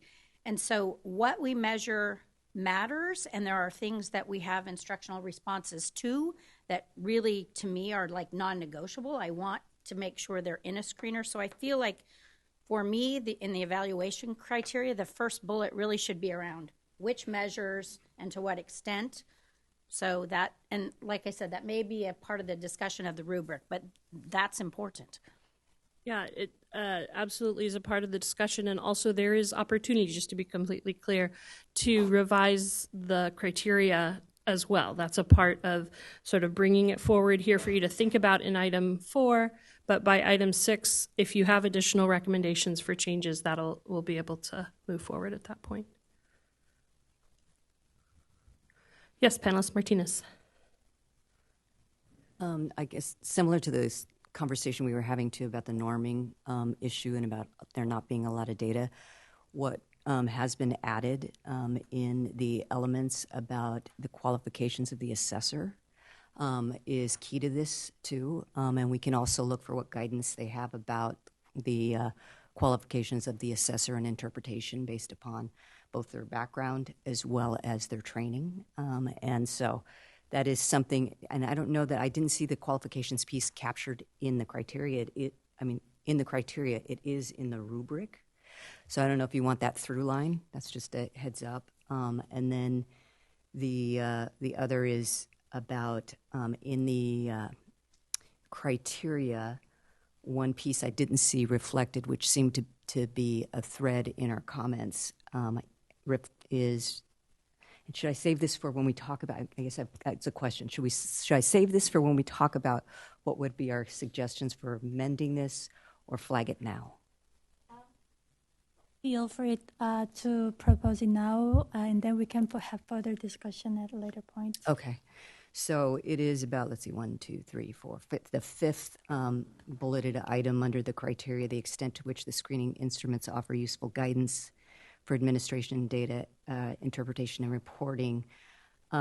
So in addition to the through line about the assessor qualifications, the other piece I think that's missing that we talked about was the professional development and the training, which to me is different than guidance. So I think we should consider adding that piece in.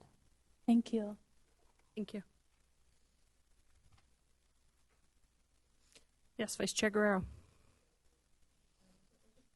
I'm just looking at the criteria, the first page, where you have under section 53008GIA through E.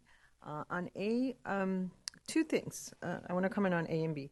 First thing is, I'm a little nervous about the language that says including dyslexia, because this is a screener, and dyslexia is assessed very differently, and so I am nervous because then people are going to be looking at this and with that term, and this is just, I liked how panelist Wilson said it, early intervention. What can we do? We're going to collect data. What can be done in the gen ed classroom, or what can be done with reading teachers, and if school has an intervention program, and to design maybe a unique plan for a student. Dyslexia, to me, every single time I've seen this, and it for some reason resonated more today, is just people are going to be looking at these screeners with, oh, does the student have dyslexia? Does the student have dyslexia? And one, I don't think there's been enough training across districts and to the teachers. And two, as a special education person who does a lot of diagnostics, it's a very different beast altogether. So for me, when someone does a kindergarten screener, is just a red flag for certain parts, and dyslexia is a whole team, a whole panel. Sometimes it's a medical diagnosis. It's very different. So I'm always concerned about that language, and especially when the people who are going to be implementing it, and what thoughts are going to go through their head when they see that. Just for the sake of the notes, I wanted to clarify, was there a particular part, or well, it's also within the statute, so I just want to make sure. I know it's with the statute, and that's why I guess my question is, I know we can't change the statute, right? But I never was crazy about it when I saw it in the statute. But I felt that we could change the criteria. So if it's in the front matter, which is just the replication of the statute, my understanding is not so much, right? That is just the replication of the statute itself, right? So further down, where the criteria, where it says these criteria are to be something like to be considered. There we can make sure not to include that language, or yeah. So from there on, you all have freedom to adjust based on what the statute says, based on what the set forward by the statute. And then also the item number B, where we can not use the reading disorder language, we can also take that out. Nope. So let me just clarify, because those are in the statute, we cannot do anything about it. In the current version of review elements or the evaluation criteria or rubric, you will not see any language related to dyslexia specifically or disorders. And I think your comment is that for us to keep it that way is what I'm hearing, and that can be further discussed if needed. Yeah, absolutely. No, and I know it's not on the rubric, but I just wanted to clarify that language, is because when someone sees that statute and that's what they see, I mean, that's the first thing that's going to stick to people's mind. Oh, we're screening for dyslexia. And that's what's going to stick on people's heads. So, okay, thank you for clarifying. Yeah. Panelist Odegaard? I just want to follow up on that. I'm confused, though, because the consensus definition, which has been around since 2002, says the primary characteristics are word reading level and spelling, which is a different literacy profile of risk Also, this is a risk prevention model that's driven by medical models, which is we're supposed to be finding high incidence things that might qualify for SPED, which we know that from 3 decades of research, we can mitigate or even prevent.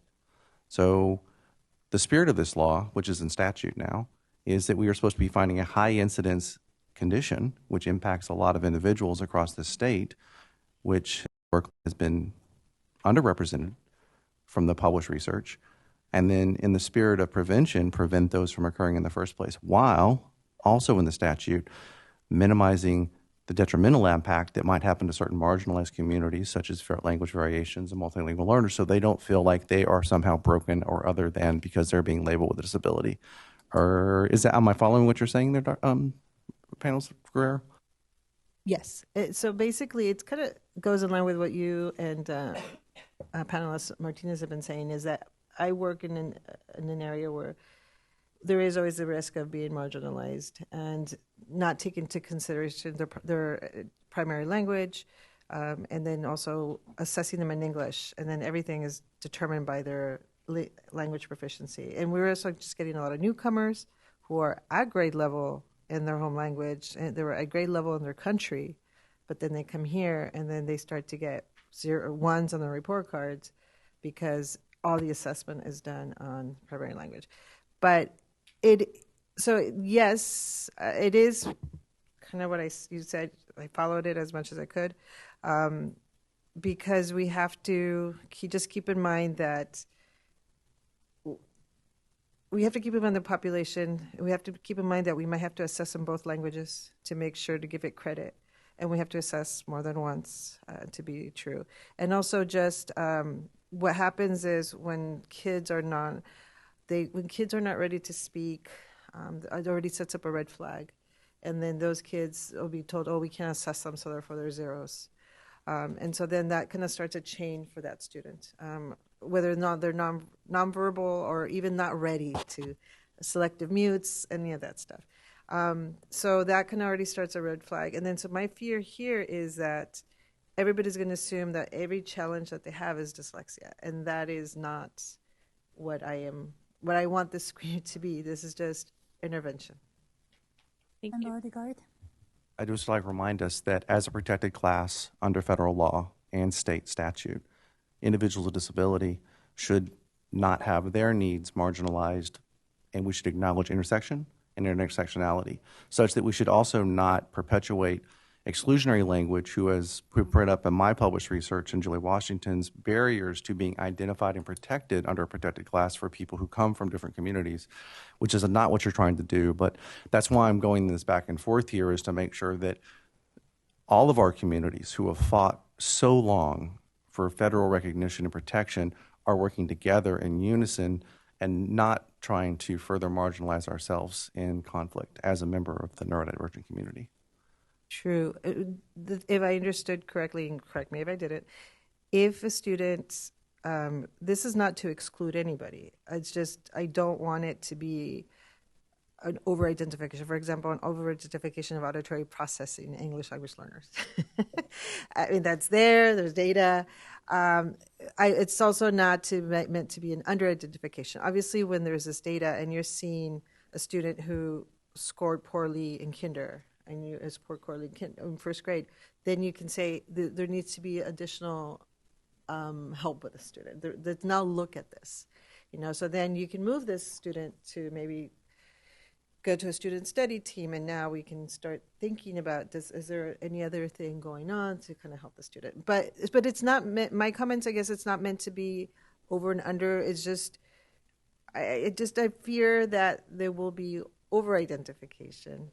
I see panelist Neeson and panelist Martinez, who both are trying to get in, so I just want to make sure we make room. We'll stop. Panelist Neeson. Thank you.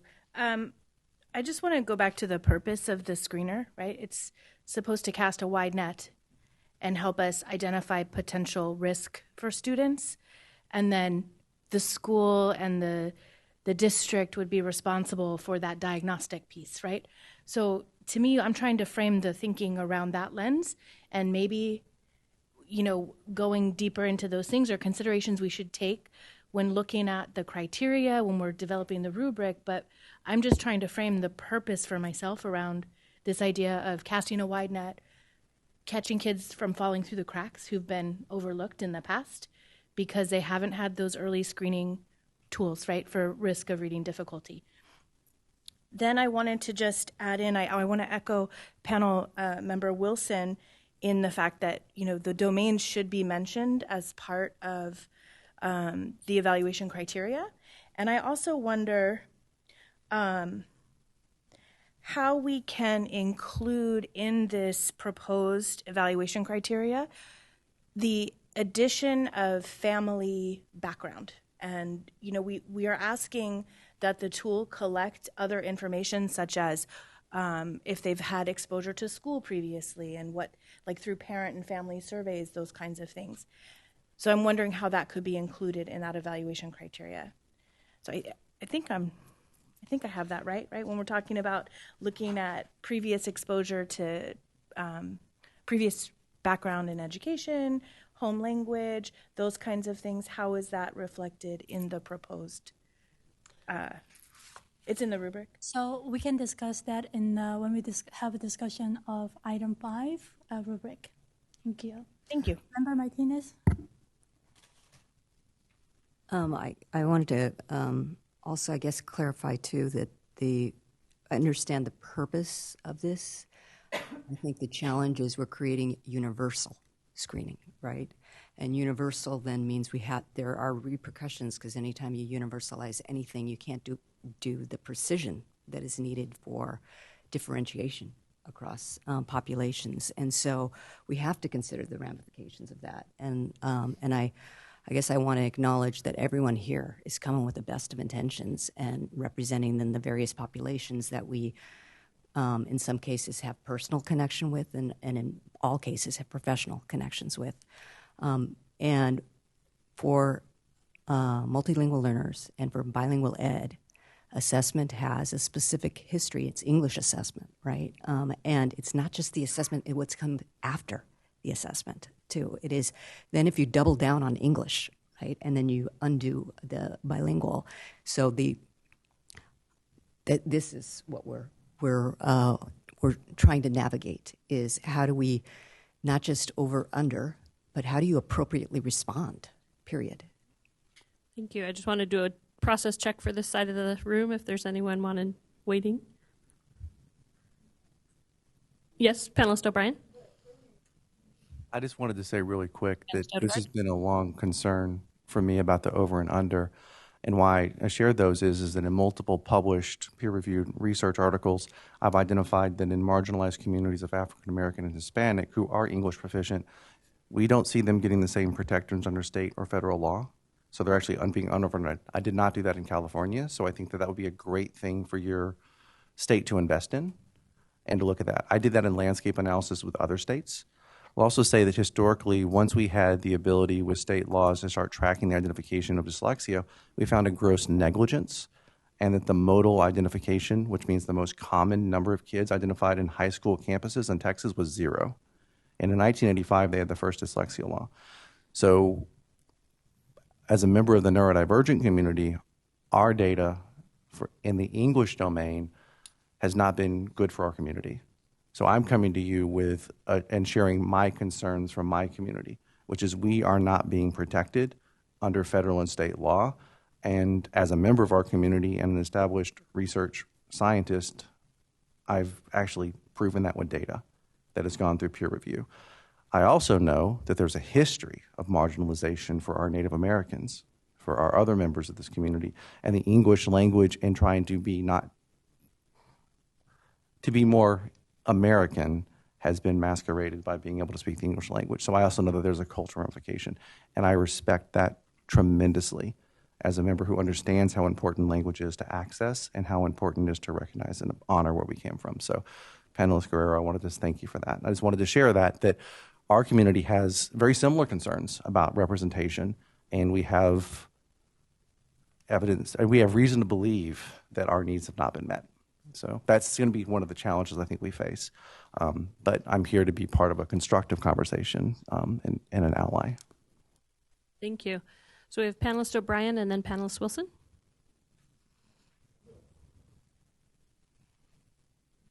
I wanted to piggyback on what you said in terms of clarity as to what is the purpose of the instrument.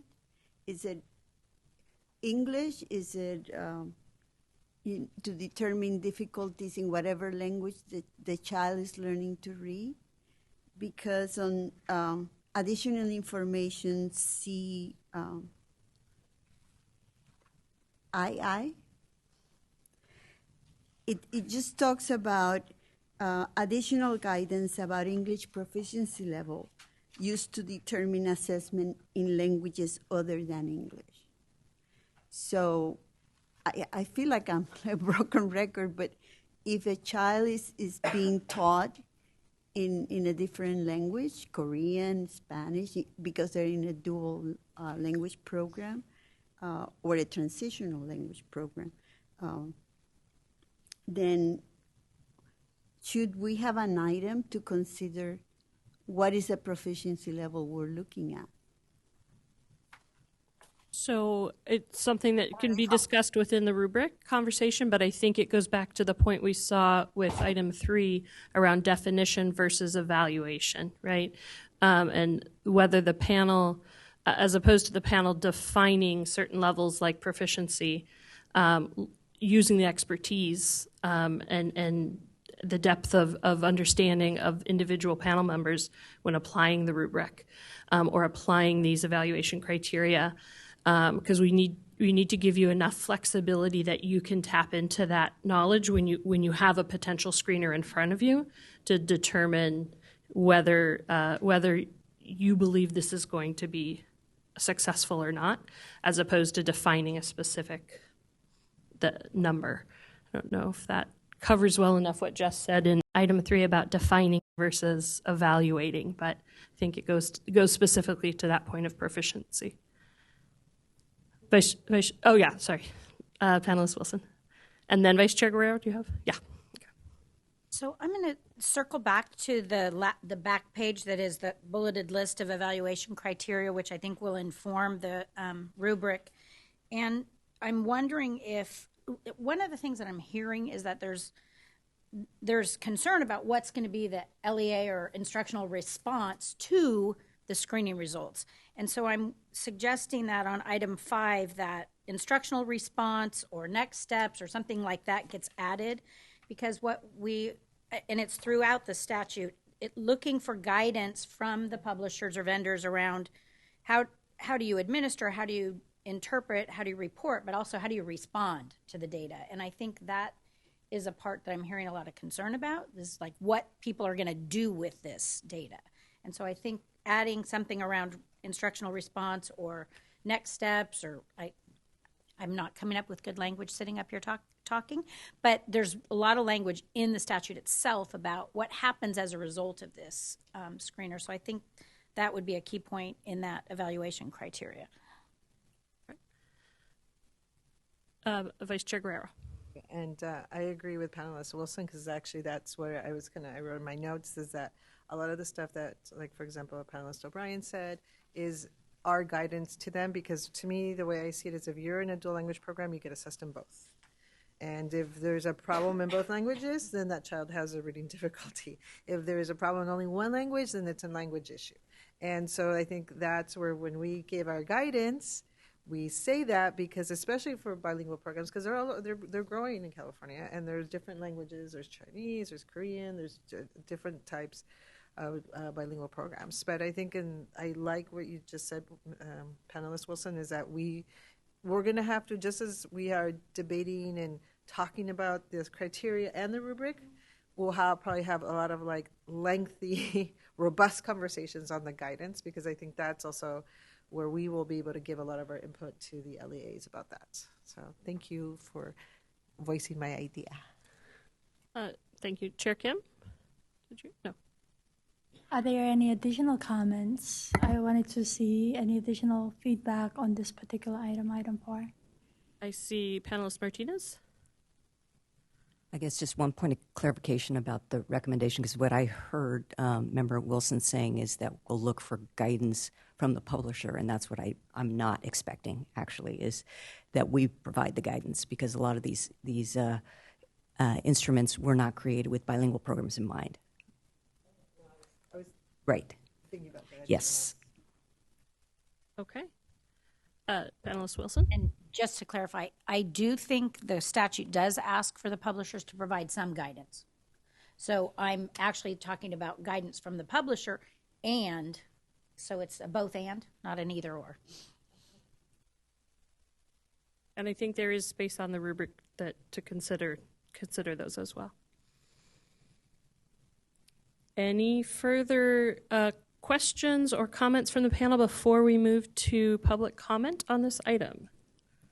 And as a reminder, we do come back, I believe we come back to final discussion after public comment. Yes. Okay, seeing none. All right, so now we'll open the phone line for public comment. Members of the public wishing to provide comment on this item may do so by calling the phone number and using the access code provided on the slide and is shown now. Are there any speakers signed up to provide public comment in person?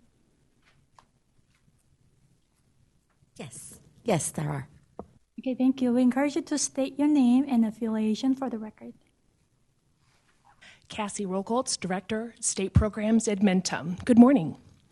I wish to express our sincere appreciation to the distinguished Reading Difficulties Risk Selection Panel for your unwavering commitment in improving literacy for K-2 students in California.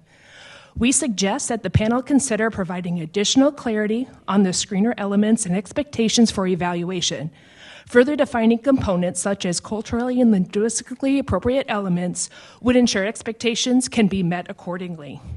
Additionally, as previously remarked, a screener is part of a broad instructional program designed to identify students at risk for reading difficulty, not for categorizing or diagnosing disabilities. Therefore, we believe that assessing students' visual attention prohibits the brief nature of the assessment and would be better suited as part of further evaluation following the initial risk classification. In closing, we commend the development of the elements and the transparency throughout this process, and we look forward to partnering with you to improve literacy outcomes for California young learners. Thank you.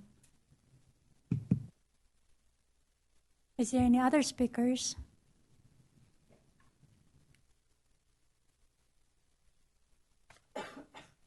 Hello, my name is Adan Luevno.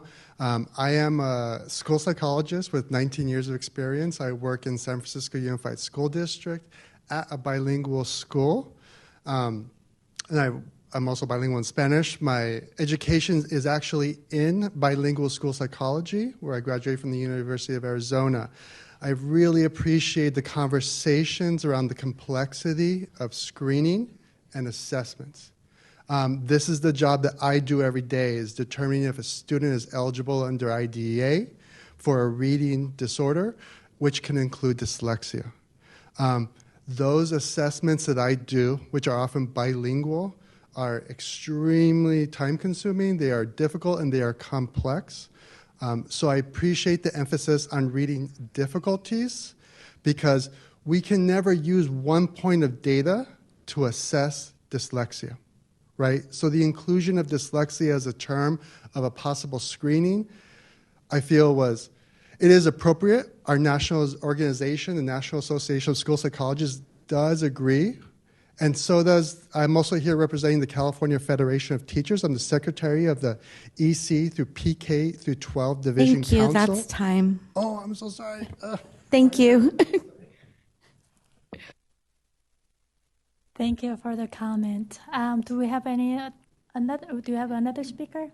Nope. Thank you. Is there anyone waiting to provide public comment on the phone line? There are none. All right, now we'll open for panel discussion. Do members have any additional questions or comments? Vice Chair Guerrero? I just wanted to point out that through the the CDE website, there was a letter written to the panel members from Senior Vice President of Literacy Products from Amplify, Melissa Ulan. I just want to make sure that people read it, just because that way it includes, everybody has it. So I don't know, I just want to make sure we all have the same information. So I just want to point that out. So thank you. Thank you. Just want to also note in that regard, that, the 10 constructs that are listed in the statute, it's not our job to determine that. It was already determined. I just wanted to note that because the public comment does not have comment on that. Okay, Member Wilson.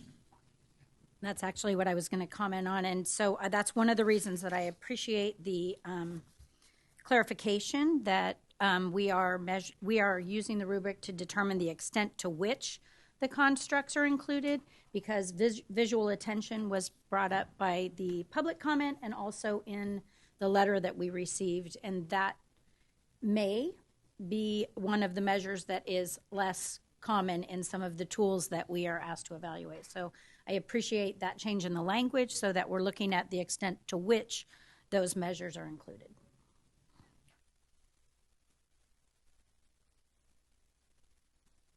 Further discussion points from members?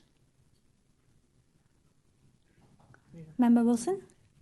Sorry, the other thing that was brought up was a clear definition of culturally and linguistically appropriate, and that was brought up in this public comment, also in the letter. So I don't know if that's something we'll discuss when we're in the rubric, but I do want to note that I read the letter and I did hear, I think her name was Cassie, bring that up.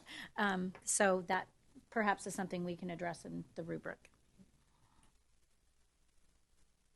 Thank you. Member Martinez. Yes, I have a question as we think about then the extent to which those 10 domains that are referenced there are considered. Is it up to the panel then to make recommendations about priority for certain domains, or is that off limits? It is my understanding that we don't evaluate. You will see that in the rubric. We actually thought about that in the first part of the rubric. My understanding is that it's not our job on that, which one should be the key priorities. It's the vendors or publisher's job to make a case for it based on theory and empirical evidence, and our job is to evaluate that. And again, evaluate that in relation to psychometrics and other pieces of information they're requesting.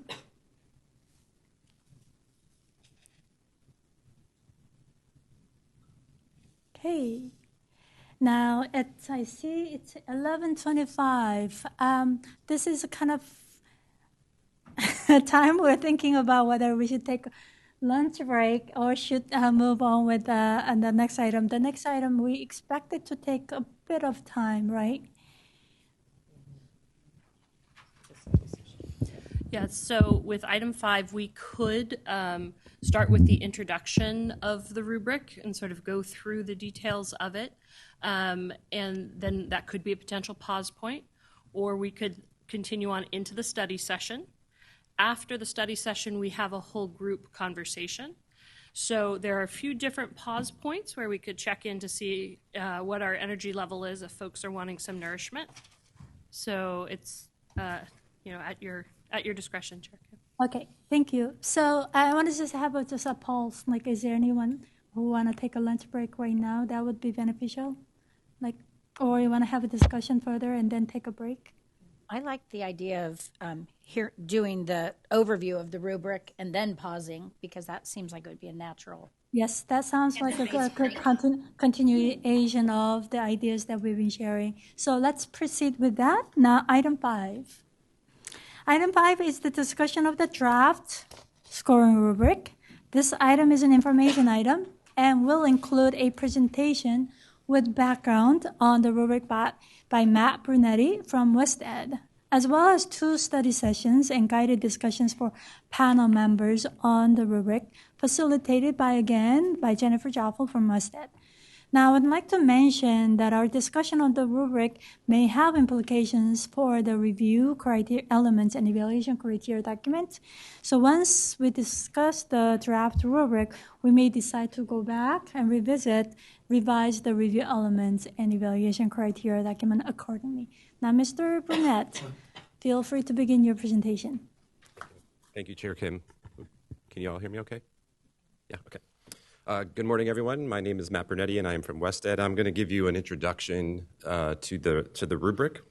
I want to emphasize that this is a draft rubric brought forth to you today to review the elements of the rubric for their quality and specificity. The items on the rubric you'll see come directly from the review elements and evaluation criteria document that we were just talking about in item 4, and that we want you to look at the rubric now so that you can have a more informed discussion again in item 6 around the review elements. Obviously, the rubric itself is under development and will continue to be under development through today's meeting and into the April meeting of the RDRSSP. And for the public, I just want to actually mention that this is item 5, addendum 1 that I'm referring to. This is a snapshot of the visual of the rubric. You can see that it's on a very wide piece of paper because there's a lot of information to fit in there. But it starts on the left with the evaluation criteria directly from the document that we were just talking about in item 4, and including the review element and the evidence summary, and then the rubric levels on the other side. I'm going to jump off this slide to talk about the structure of the rubric. As you will see, there, like I have already mentioned, the evaluation criterion is that column. That's the first column, is exactly from the I think it's 6 or 7 bullets on the last page of the document from item 4. The review element is a summary of that, and then the evidence summary is the text from within the review elements document, further clarifying what the evaluation criteria means and what the review element is looking for. Then you'll see 3 levels: strong evidence, moderate evidence, and minimal to no evidence. The reason for including 3 levels was to adequately allow for evaluation of the evidence, the quality of the evidence submitted by the vendors and publishers, so that it's not just a yes/no checklist, that you can truly evaluate the quality and the depth and breadth of the evidence that is provided. And then the final column on the far right is for rater comments. That's mostly a notes column, allowing reviewers to, the panelists, to make notes, reference documents, whatever you need to use to highlight specific elements that you're looking for from that specific evaluation criteria. I'm going to pass it over to my colleague Jennifer Zoffel to walk you through how the study session will work. This is kind of a unique session for you all, so pass it over to Jennifer. Hello, good morning. Jennifer Zoffel with WestEd again. So some logistics of how this will work. The goal with Bagley-Keene is maximizing transparency for the public. So a study session is a little bit complicated, and want to just make a few things clear. So all of the conversations, including the study session, are open to the public. This meeting room will continue to be recorded and live streamed during the study session, and members of the public who are here will also be able to hear the conversations in the study groups. Each group will have a leader responsible for sharing aloud the whole group key points after the study session. And the main reason for that is that when everyone in the room is all being recorded at the same time, it's going to sound like not very easy to hear, right? It's going to be unintelligible. So the key points that the group decides on will get reported back in this format so that not only you can hear from each other what happened in the study session, but so that the public can hear more clearly as well. Any written notes that are happening during the study session are for personal use only. Staff will not collect that. So just reinforcing again the importance of the oral shareback session. And all feedback regarding the rubric, the content, the breakdown, the format, or otherwise, all of that needs to be shared out with you all here at the dais. The idea of what we want to do is actually 2 separate study sessions. We would discuss first the content of the draft rubric. Then we would come back to the whole group and share out the key points. Then we would go back to study session, and we'll have, by the way, we'll designate some of these tables. We'll move off of them with the exception, of course, of the CDE table that is making this meeting happen. And so you'll be able to be here and talk with each other in those groups. The second one will be on discussing minimum qualification for the draft rubric. So thinking about not just the content, right, if you will, of what's in the rubric, but also thinking about how we weigh or how we consider, how we prioritize the items within it, right? So before I move into the questions of the specific study sessions, are there questions about what we're doing or how we're doing it, sort of process logistical questions? Yes, Member Wilson. I'm not sure I understood what you meant by discuss minimum qualifications. So that'll be clarified in the questions themselves. In essence, as long as we have guidance, I'm good. Okay. And if they aren't clear from the questions, we'll discuss them at that point also. Yeah. We went back and forth about what's the right word to use there. And we haven't landed it yet. So if you come up with a good one, let us know. Any other questions? Member Grablin. I'm missing some macro structure of the intent of this rubric. Is this meant to be our primary or sole evaluation of a rubric where we're identifying kind of scores, a 3, 2, 1 score for the strong, moderate, minimal, and then there's a cut score, and if the screener gets above this number, then it passes? Or is this more meant to kind of be a framework for how we are considering each screening tool and taking notes, but then we have kind of our own individual qualitative interpretation of this, and this is a tool but not kind of the measure? So this is sort of the first step within this meeting, and then it will come back again in the April meeting. So the intent of this rubric is to be the tool that helps you with that process of reviewing the materials you get. We aren't voting on it today. We're voting or making decisions on it in April, the rubric itself. So questions relating to will there be a cut score, how is it scoring, those kinds of things are intended for study session 2. But the notion of is that even on the table? How do we want to, right? How do we want to prioritize these items? This is just sort of the first conversation. And I'm not sure that even today we'll have the time and details to get into that level. Sort of depends where you all go with the conversations around the content and where that lands. And then depending what pieces of that need to be picked up, then that will, and whether or not that's even the direction you go in terms of evaluating, that'll likely fall into April. So we'll start it today, finish it in April.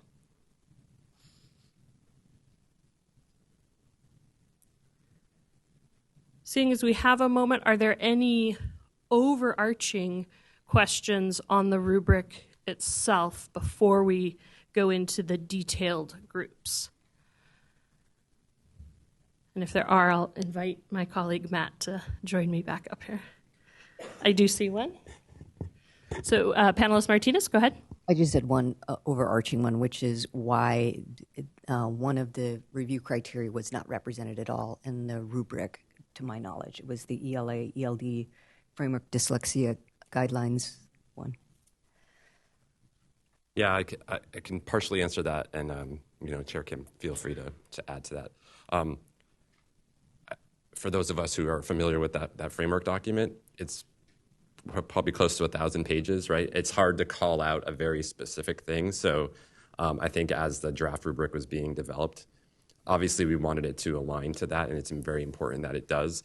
And we we discussed that a lot, but we felt like we could not do it justice in one row of a rubric or even a couple of different pieces. So I think that the heart of the California ELA ELD framework, we would like it to be represented throughout the rubric, is how we approach that thing. And Chair Kim, feel free to add anything there.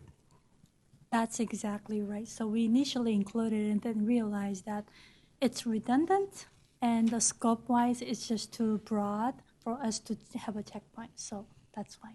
Good question. So I guess then maybe a follow-up to that is there for you to share with us all, like what were some of the guiding principles that you used or where it was represented, or should we just bring our expertise to bear and say, from my understanding of the ELA ELD framework, then this piece really isn't represented and should be? My understanding is that if there's a specific aspects that are relevant in the current evaluation criteria, you would add that in relation to the ELD, then you would add it in the reviewer comment section.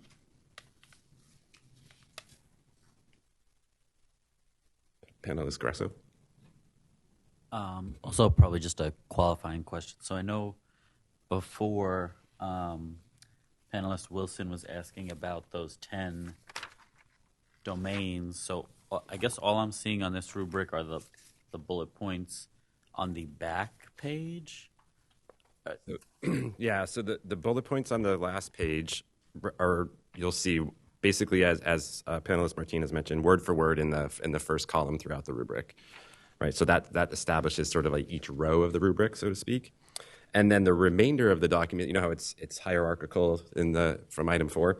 That's what starts to show up under the review element and the evidence summary pieces. So you can almost do a one-to-one correspondence to the document that you've looked at in the previous session. And then the rubric levels further articulate that by mostly by quality of representing what that evidence might look like. Did I answer your question then?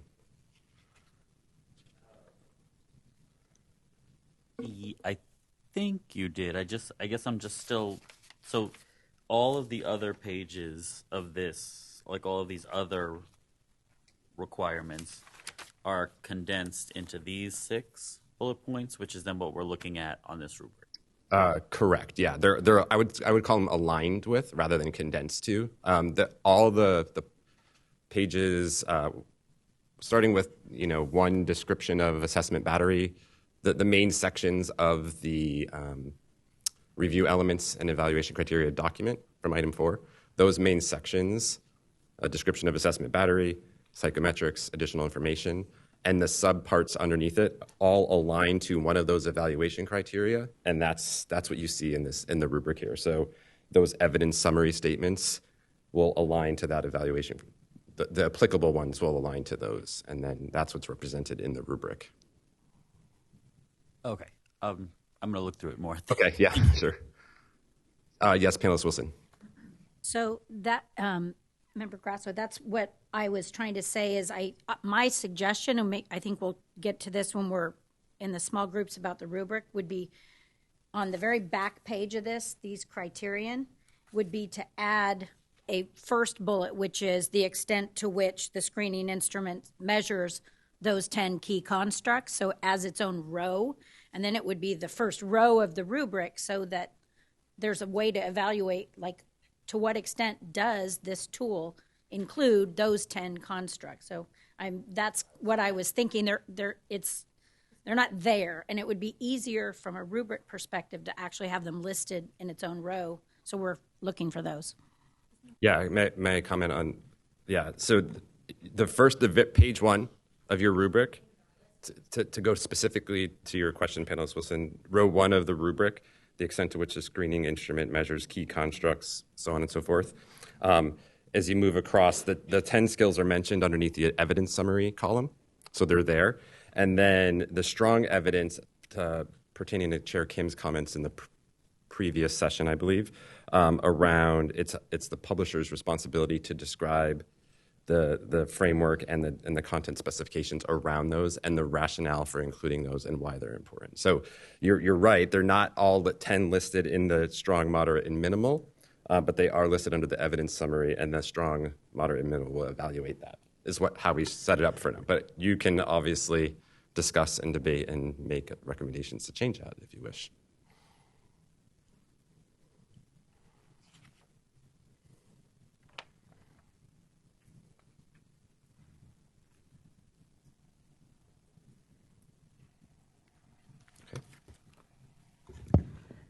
Okay, so back to logistics.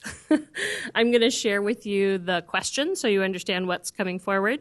And then the way that we broke down the study session groups is also based on sections of the rubric, knowing that we're not all going to be here through Sunday working our way through the rubric. The intention is that each study group will be taking certain sections of the rubric as they align to the review elements. So one of the study groups will be focused on the description of battery, one will be focused on psychometrics, and one will be focused on administration and communication, which is really the additional information. So that means that within those study groups, you would be doing the deep dive into that topic. That does not mean that you, when you come back to the whole group, can't offer thoughts, questions, or suggestions on areas that we're not in the study group for, right? But in terms of being able to capture it, hopefully those representatives from the panel who are in that group will be able to capture the bulk of it, right? So the first study session, discussion questions, focus, as I mentioned, on the content of the rubric. So the first one, very general. What general questions do you have regarding the rubric? Hopefully we were able to address some of them, but there may be others that pop up as you're looking into your specific section. Looking at the evidence statements, what additional details or clarification are needed in order to provide a rating for this item? So you have to put yourself in the place of, if you are rating, what would this look like? What else would you need to know? Looking at the evidence statement portion of the rubric. The next question is about the distribution of content across the levels, right? So the content for that row, is it making sense how it's distributed from strong to medium to weak/none, right? And then the last question being, are there any items missing from the rubric that would substantially enhance your ability to use it? So this last question is really kind of, let's step back and say, if I'm using this, are there pieces that I really need that I don't have here? So those are the questions that we're going to ask each of the study sessions to report back on. Because we had some questions earlier, I will go ahead, let me cover this one first. So when we come back, each group is going to share the overall reflections or high-level reactions to the rubric. So everyone in general. Then each group will take the key points from their study session, going in the order of the evaluation, of the review elements, description of battery, psychometrics, additional information, which is administration communication. And then after we go through each of those sections, the panelists and other study groups will offer additional questions related to the section. We lost Chair Kim. That made me nervous for a minute. She was like, I'm done with this, guys. No, I'm just kidding. Here are the questions for the second session in case that is helpful to think forward on. Should any items be prioritized or weighed above others? Should the screener include all of the review elements? What is the minimum we expect across the sections, right? Sections 1, 2, and 3. So should there be should the minimum qualifications be different depending on sections, or should they be the same? It's sort of getting an opportunity to look not only at the content, the row, but also look down the rubric, looking across how, if a screening instrument, or if a instrument had certain pieces but not all the pieces, what would be the minimum that the panel needs in order to feel confident with it? And should we, or how do we establish a cut score for making the eligible list of screeners? So that's the second study session conversation. Okay. Process questions. So the big question is, do we want to go into the conversation or do we want to go into lunch? And I'll turn that to Chair Kim to work through. All right, so it's 11:46, and discussion, small group, I think we're expecting about, well, we're not going to have time limits, first off, but, we're going to have to give it sufficient time, but we are expecting, again, estimating about, 50 minutes or so, right? So the question is this the right time for lunch, or do you want to? I see a lot of nods. All right, so let me just officially say it's now 11:47 a.m. We'll break for lunch and return at 12:45. Would that be sufficient? About an hour? Yes. All right. Thank you. Enjoy your lunch. Thank you.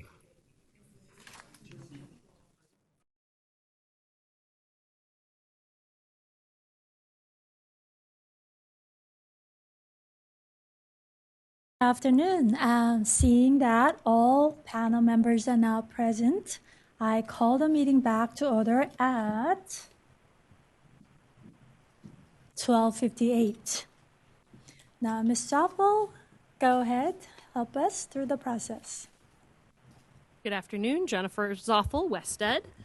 And we are about to pick up in item 5 with our study session. We, prior to the lunch break, reviewed our process, and in the slides, which I believe are in front of you, coming up soon, have our, thank you, have the questions that the panel will be discussing in their study sessions. And so I think, unless any questions have come up for folks, we're ready to move into our small groups. So, as I mentioned, we are breaking down into 3 groups based on the review elements. And at each of the tables is a table tent. You'll find your name associated with the topic for your study session. The person with the asterisks is the one who's asked to report back for the group. I'll go ahead and read through it here so that you're familiar with which groups you're in as well. But the other thing that's important to know is how do we align what's in the rubric, right? So certain pages of the rubric have been assigned to each of the study session groups. Does that make sense? Okay. So for description of battery, we have panelists Kim, O'Brien, and Martinez, and that's going to be reviewing pages 1 through 3. Again, your table tent will have that information for you. For psychometrics, we have panelists Grazo, Gravlin, and Odegaard, looking at pages 4 through 7. And for the additional information, administration, and communication, we have panelists Guerrero, Neeson, and Wilson, and those are pages 8 and 9. So, as I mentioned before, the live stream will continue. The mics, the room mic will be live as opposed to the individual. And you're welcome to move down to the study session. Thank you.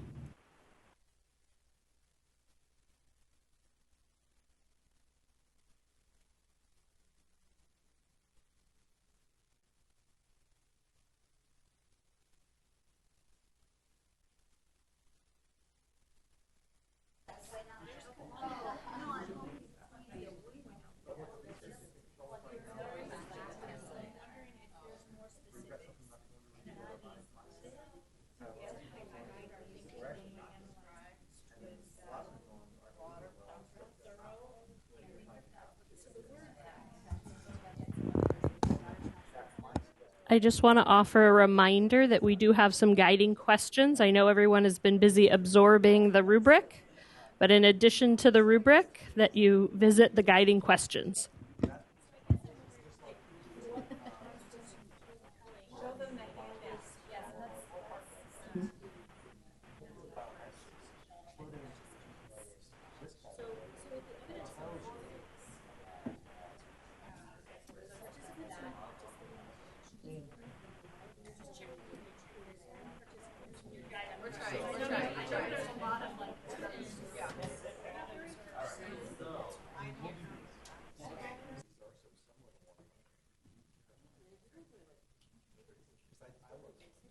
For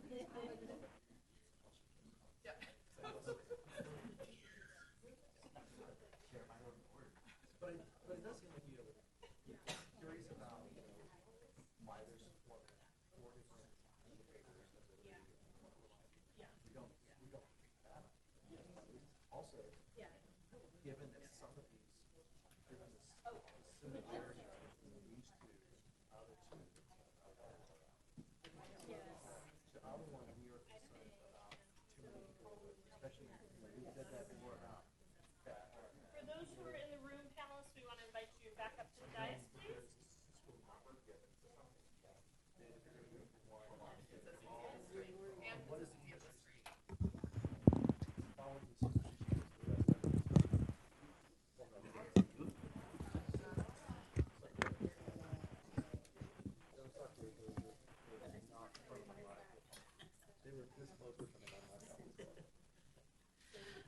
Welcoming folks back up to the dais. We have a few members who are making their way back.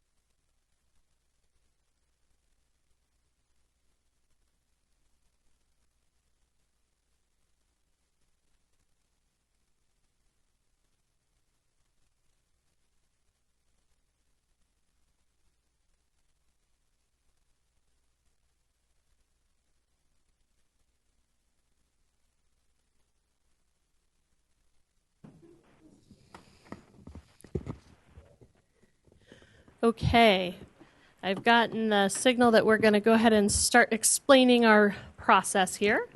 Welcome back. Thank you for taking the time to go deep and digest the draft of the rubric. Looking forward to hearing your thoughts and your feedback. As a reminder, we are going to move through each of the sections based on the groups. But before we do that, we do want to hear each group's overall reaction or high-level reaction to the rubric. So keeping in mind that this is just an opportunity to share anything in terms of your initial reaction, not necessarily the detailed responses to the questions yet, if there's anything that the groups want to share back. And I also want to highlight or remind the panel, as you're providing your comments, we have folks who are online listening, taking notes. So as best as you can, speak slowly and clearly for our note takers so that they can capture this in a meaningful way. And also, it would be helpful if you identify the feedback as related to the review elements, the evaluation criteria, which are a part of item 6 for consideration for action, relative to the rubric itself, which again we'll revisit next month, right? So if there are specific comments that would shift or change the review criteria, the review elements or the evaluation criteria, those are really the priorities that we want to make sure the panel has an opportunity to talk through. So let me first open it up to the group that discussed the description of battery. And I think Vice Chair Guerrero is sharing out for that. Were there any high-level comments? No, I've got that wrong. Sorry. Chair Kim, was reporting out for that group. Were there any high-level comments that your group wanted to contribute?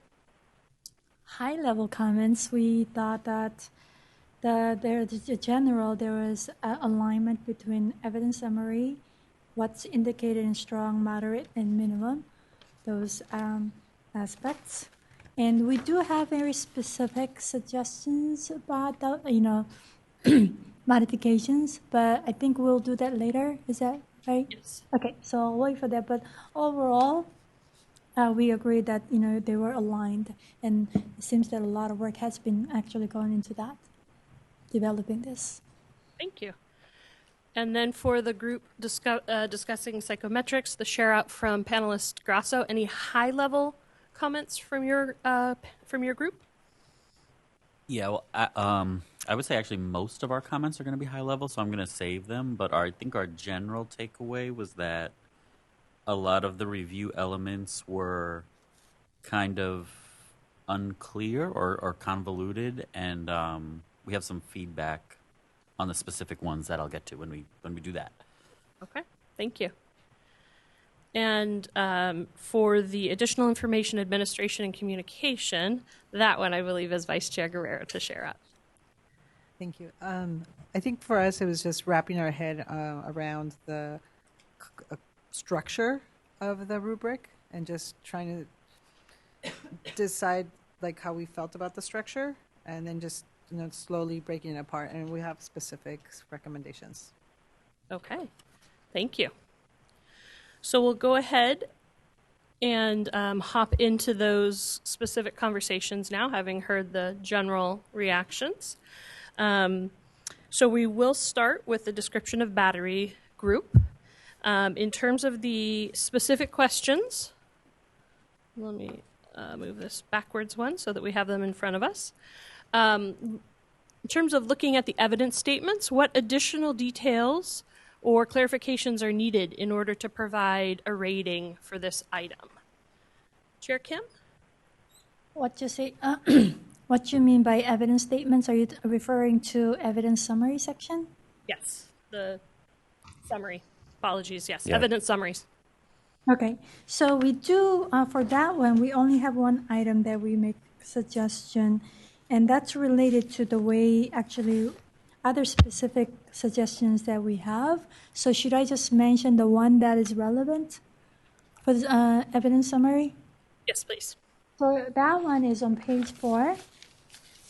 Evidence summary, the top of page 4, third point, in languages other than English, how tasks have been, that part we suggest that how languages have been constructed to appropriately reflect relevant language features. Instead of language features, it has to be targeted for, our focal aspect here. So we suggest that we include relevant piece here. Thank you very much. That's super helpful and super clear in terms of how she gave the feedback as well. So just as a heads up, as people are capturing the notes, I appreciate that. And by the way, we will open it up for the comments or questions across after they have their report out. Are there adjustments needed to the distribution of content across the levels of the scoring rubric? Anything that your group wanted to add on that point? I want to clarify what you mean by that is, again, strong, moderate, minimal, not each specific one or across all? Across them, yes, any of them.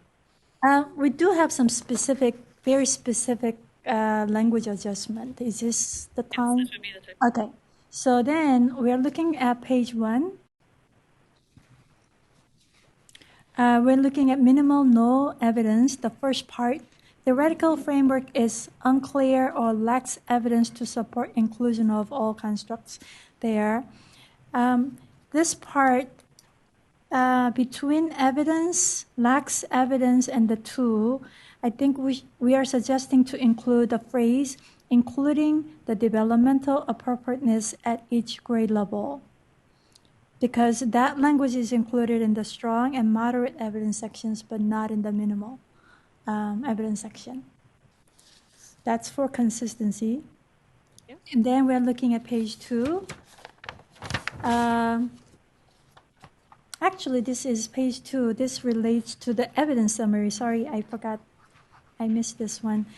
For the evidence summary section, we are suggesting to include the word instruments for instruments in languages other than English instead of for languages other than English, just for clarity's sake.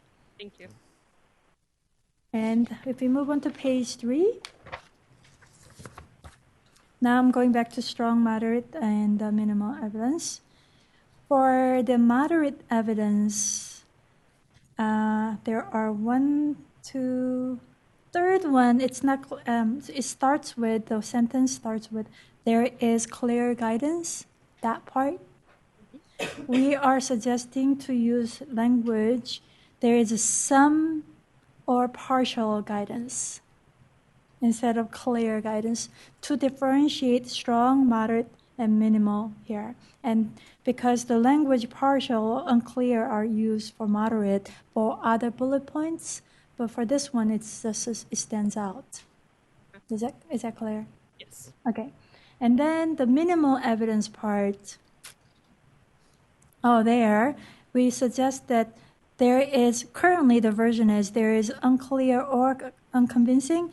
We suggest that there is unclear or limited guidance. So delete, replace unconvincing with limited.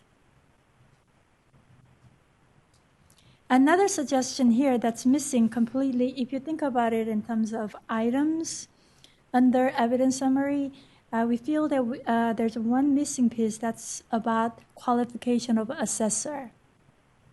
So qualification of assessor has been added, suggested to be added in the evidence summary, right, in the review elements.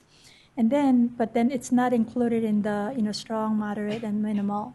So in relation to that, we suggested inclusion of language related to qualification of assessor as a separate item in relation to language of assessment and population of students. Okay. One moment, please. Okay. Yep, I think I got it. Yep. Understood. Thank you. All right. Last page 4. Very specific language here. We talked about using the word relevant in the evidence summary, right? Relevant, yes. Yes, and we suggest that be included in the strong, moderate, and minimal as well. And one more suggestion is the last one, minimal no evidence section. The last phrase at the end, it says, or the screening instrument cannot be used. That does not seem to belong in that section. If you look at strong, moderate, and minimum, if you look at this differentiating language, right, it's convincing, compelling is strong evidence, some evidence is moderate, and then limited or unconvincing evidence that supports it, that's minimal. But then there's a separate phrase that talks about the screening instrument cannot be used in languages other than English. That just does not seem to go with anything. And then if we're going to state this, then we have to think about based on what evidence and etc. So we suggest deleting this particular phrase. And in the suggestion to delete it, is there anything in place that you would suggest adding, or is it just strike it? Strike it. That would be actually consistent for the different categories. Thank you. We have a couple of minor suggestions for overall organization of this document. For example, if you go back to page 3, where there are a lot of items for us to think about, perhaps adding some sort of bullet points to distinguish different items will be helpful. Another one is underlying some key differentiators between strong, moderate, and minimal will help the review process. So, for example, for strong evidence, we're looking for thorough and compelling evidence, then underline that aspect, whereas moderate, we're looking for like some partial evidence, things like that. Understood. That's it. Thank you. Are there any other items missing from the rubric that would substantially enhance the ability to use it that your group wanted to share? We did not identify any. Okay. Thank you. All right. Thank you very much. So we will move over to the psychometrics section and go through the sort of same series of questions. I know you mentioned you had some general ones, but happy to... why don't we do this? I'll go through the questions as they are, and if none of them apply, you can just let me know on the last question. You can respond with all of them. So looking at the evidence statements, what additional details or clarifications are needed in order to provide a rating for this item? These items. Okay, so, and feel free for my other 2 group members to jump in at any time, but starting with page 5, the evidence statements and I guess evidence summary and review element, of reliability, I guess we had a general comment that there were a lot of components to reliability, and it seemed to be lumped into all one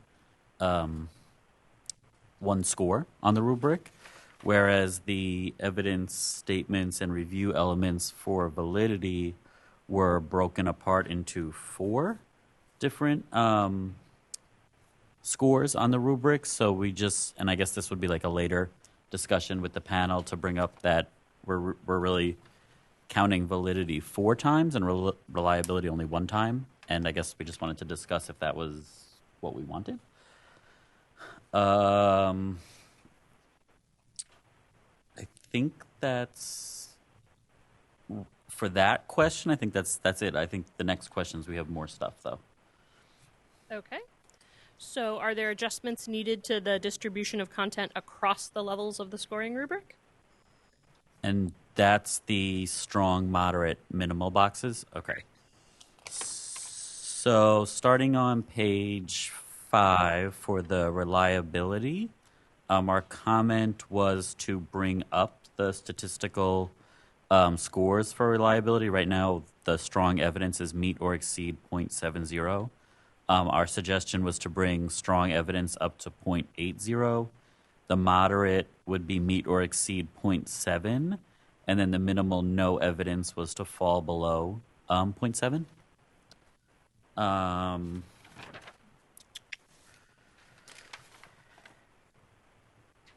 Okay, moving on to page 6.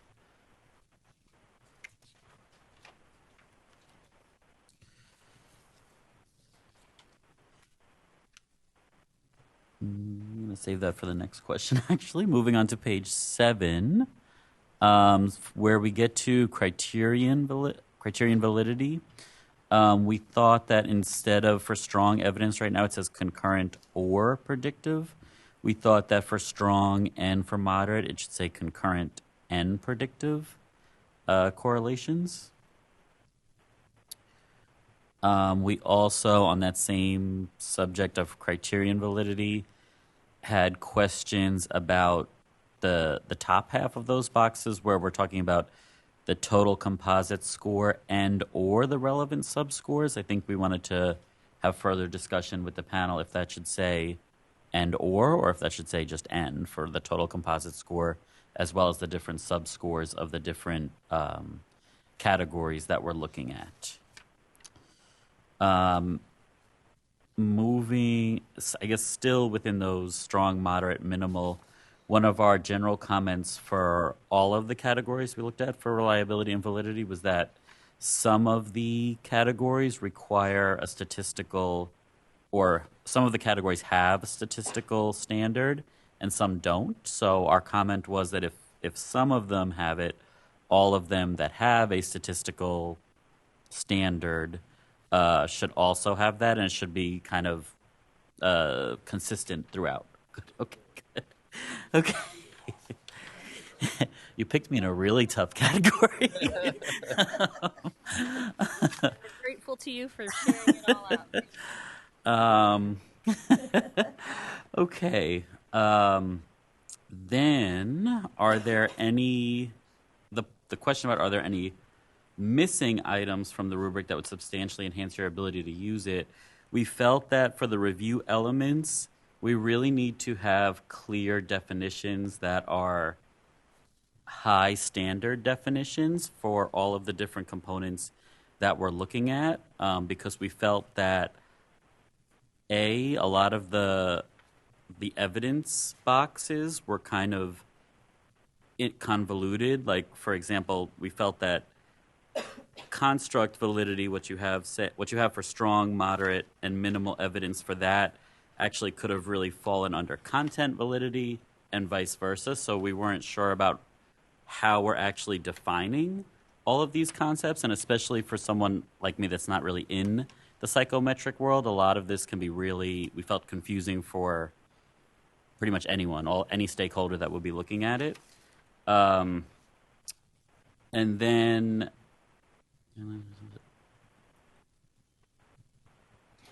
I think that might be think that might be everything. Yeah? Good? Yeah. Okay, thanks. Thank you. And of course, we'll be able to have further conversation, right, in terms of what, if what defining that would look like, or what it would take to do that if that were what the panel decided. All right, I think we're ready to go to our third group. Vice Chair Guerrero.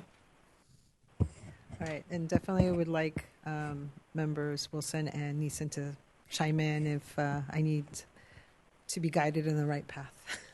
All right, so starting with page 8, evidence summary of the first section, which is review element representative of California students. For the evidence summary box, there was no changes to that one. For the review element, administration, interpretation, and reporting, still on page 8, in the evidence summary boxes, there was actually no change to that one. We have changes in other things, and then for page 9 and the evidence summary box of student outcomes and interventions, we would like to add in the last little, paragraph where it says feedback from users on their experiences using screening instruments and or participating in or using training and resources, to add professional development and tools, because when you compare it to what is said on the criterion elements, the criteria, there is mention of resources and tools. And of course, now that here it is. So we just wanted to kind of match better what was written on the elements. And I'm trying to pause for a moment to make sure we're tracking. Mm-hmm. So that particular evidence summary matches to in the review elements document, section 3, which is additional information, letter F. But that one of the recommendations we want to make when we get to this one is rewording letter F. Letter F, gotcha. Yes. But we'll wait until item 6. But can you restate what you wanted to change? Sure. So one of the things that we want to change is instead of saying feedback from users or experience, this is where we're getting examples of experiences of feedbacks from previous users. It's feedback from the vendors, right? Not necessarily our feedback.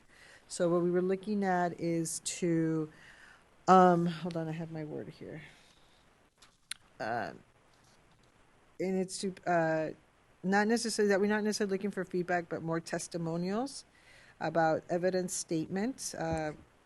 So we want to add, provide feedback, but we want to add training and resources to the evidence statements after the screening instruments, because we thought it would be more of a testimonial than just like a feedback. Like teachers who've used the screening tool, and now they're saying how it worked or didn't work for them.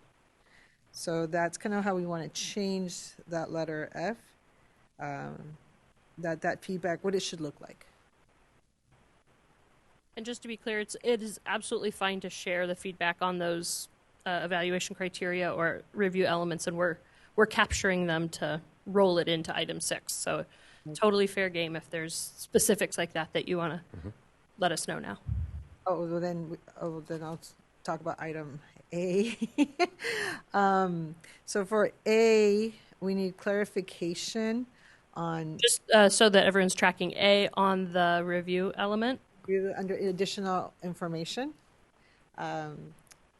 So we want to need clarification on what it meant, because we had some discussion about, is it from the vendor's perspective or whose perspective, and exactly who's talking to whom. Is the publisher talking to the vendors, talking to us, or is it talking to the teachers, or vice versa? So just I think it needs to, we didn't have an example, but it's missing something, and we think that it just needs to be clarified, because it was definitely, we had different ways of interpreting it. Wow. It's weird to see myself in the camera. I'm just like, who's that? It's me. Sorry. Sorry. I understand you're divergent, Dr. Odegaard. Oh my gosh. All right. So now we're going back to page 8. And we're going to go looking at the columns for strong evidence, moderate evidence, or minimal no evidence. Okay, Right, so back... the distribution across those of the content. Thank you. So going back to page 8, going back to the first row under review element representative of California students, one of the things that we noticed is that under evidence summary, there was in the parentheses, there was an EG for grade, age, gender, and race and ethnicity, and it's not continued across the 3 columns. So we wanted to insert that back. Also,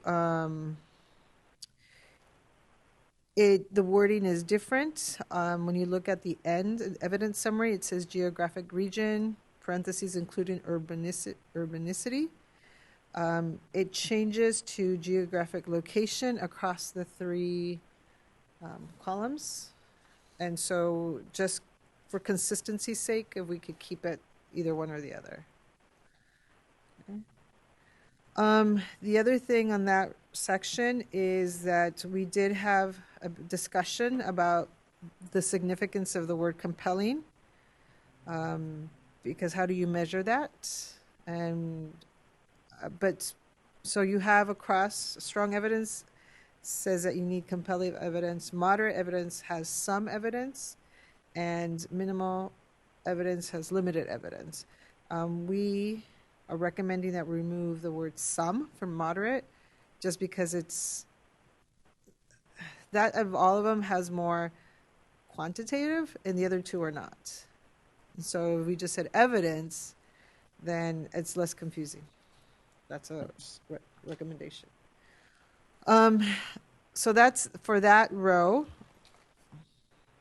And now we're going to go to the row under administration, interpretation, and reporting, which is still on page 8. So one of the things is that this section talks about administration, interpretation, and reporting. So what we are recommending is that we organize the content differently. For example, there's 3 key points that are supposed to be talked about. Obviously, there's 3 things when you read the evidence summary. It talks about guidance, resources, and professional development. So the recommendation we would take is take those 3 as your headers and organize it by guidance. What's the guidance for administration? What's the guidance for interpretation? And what's the guidance for reporting? Then you would take resources. And again, what's the resources for administration? What are the resources for interpretation and the resources for reporting? And then professional development.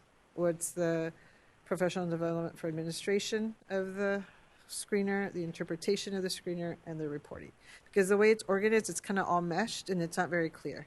And when you look at the criteria under additional information, that's where you have guidance, resources, and professional development. So we thought that it's just easier to have it organized in those 3 ways. It's just easier for people to understand it. The other thing, still on page 8, when you look under the evidence summary, under still administration interpretation, there's this little paragraph that says user interfaces and data management systems for entering and viewing scores, that section. When you look across under strong, moderate, or minimal evidence, that got lost. There isn't any evidence statement about interface and data management for the actual rubric section of it. So we want to add the evidence statements about interface and data management in between. When you look at when you look at strong or moderate or minimal evidence, there's only 2 sections, and I would basically insert it in the middle. That's clear. Yep. Okay. I think that's it for page 9. I mean, page 8. Yeah? All right. Page 9. I'm trying to be super clear. So people can... All right. All right, for page 9,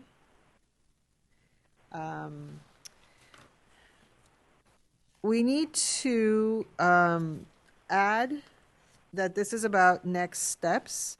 It says student outcomes and interventions, but really this is more about what are the next steps? Like, what should we do? And again, we want to organize this in a different way. Just like we did on page 8, we want to organize it by what's the guidance for the next steps? What's the resources for the next steps? And what is the professional development for the next steps? Just to also for clarity's sake, and also kind of matches what went on page 8. It makes it look pretty. So, and then when you look at strong evidence, the middle section, number 2, that says there are rich and easy to access. We want to change that wording to there are clear, comma, reusable. Oh, I'm sorry. There are clear, comma, usable, and easy to access. So they would say there are clear, usable, and easy to access resources. So you would get rid of and usable there. Got it. Okay. And then there is one section on, multiple languages. So multiple languages in the, where is the one where, in the strong evidence? Oh, okay. So we want to keep the same paragraph where I made this guidance. It says resource for educators and families in multiple languages. So that bottom part, we want to add, we want to change it from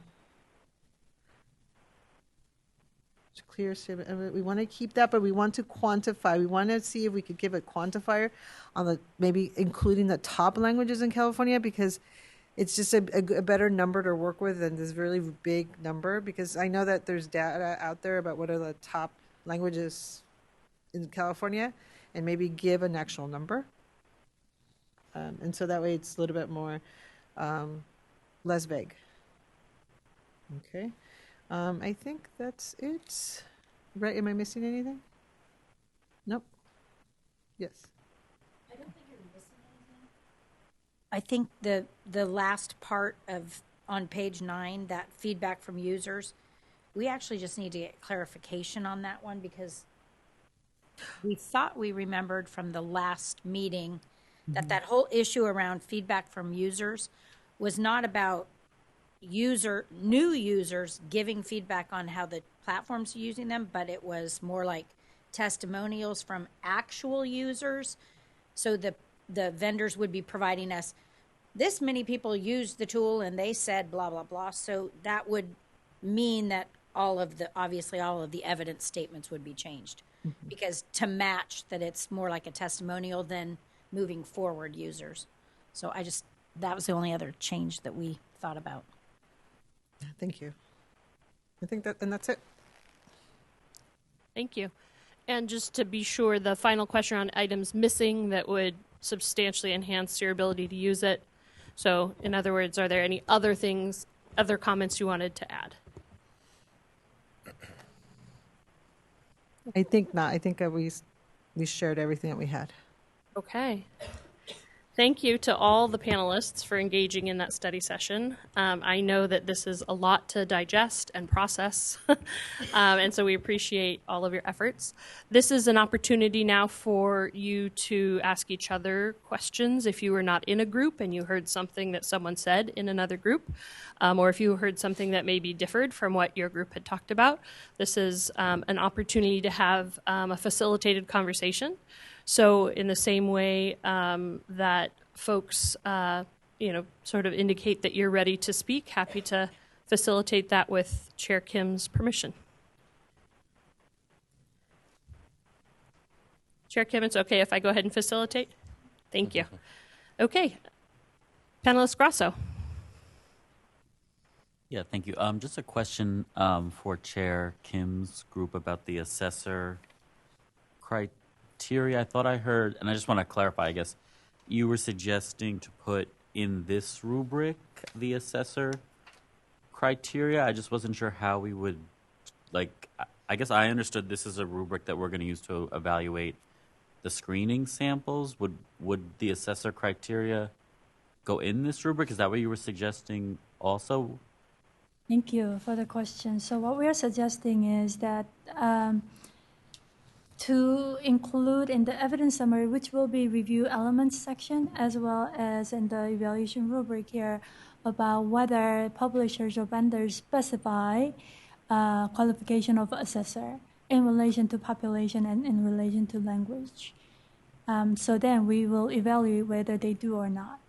So one example would be, for example, when what are some qualifications in general, but also when you work with students who speak language varieties, right?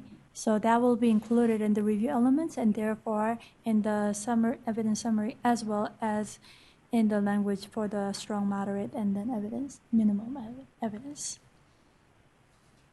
Just as a follow-up, so we're going to put in the rubric what we think the assessor criteria is, and then we're going to have the publisher's going to tell us exactly what would make someone qualified to administer their assessment. Okay. They have to specify, and we evaluate the extent to which they specify. Okay, got it. Thank you. Mm-hmm. Thank you for the question.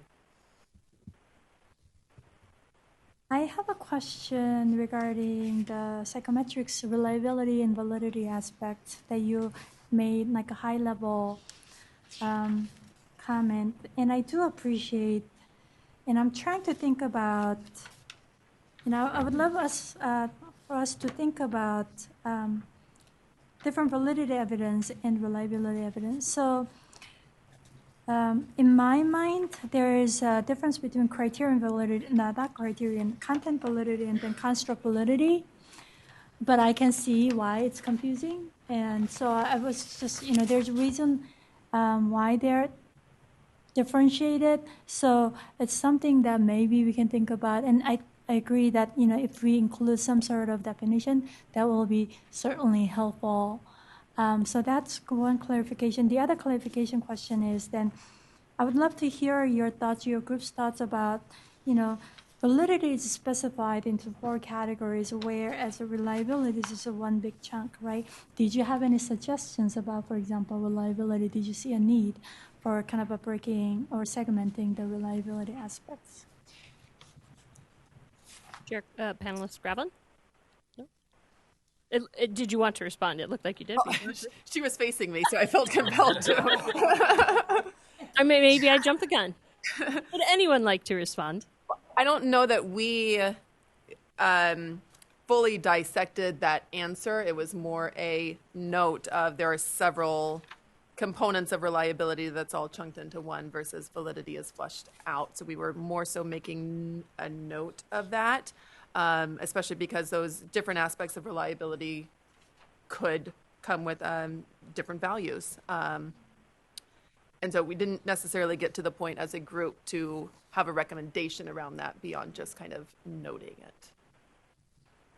One thought for the reliability the way it is because of different types of reliability depends on the appropriate ones depend on the type of tasks, right? So if it is timed tasks versus non-timed tasks, the reliability estimates, right, will differ.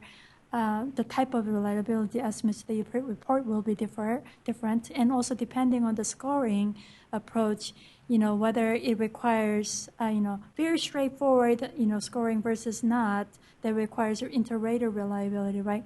Therefore, the tasks require different types of reliability estimates, so therefore it's not broken into different aspects. Whatever reliability estimate they report, as long as they're appropriate for the given task. That's why they're chunked there. Just an explanation. For point of clarification, it sounds more of like what your group might have talked about is how that might outweigh when you're like summing across or exploring across the rubric. That's more of where you're concerned of rather than trying to just... That was the point of curiosity for the group is that you're going to weight validity 4 times and reliability only once.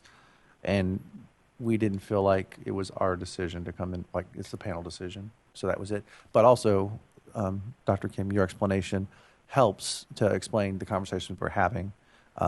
about that. And there's a limited amount of time, so we didn't go into all that.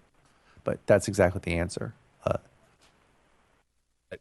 I think there will also be more opportunity to discuss that because the next study session is about how it's one thing to agree on the elements that should be in the rubric. It's another thing to say how that becomes a summary of the instrument, right? And that's what the next session will be about. So yeah, you'll have a chance to continue that conversation.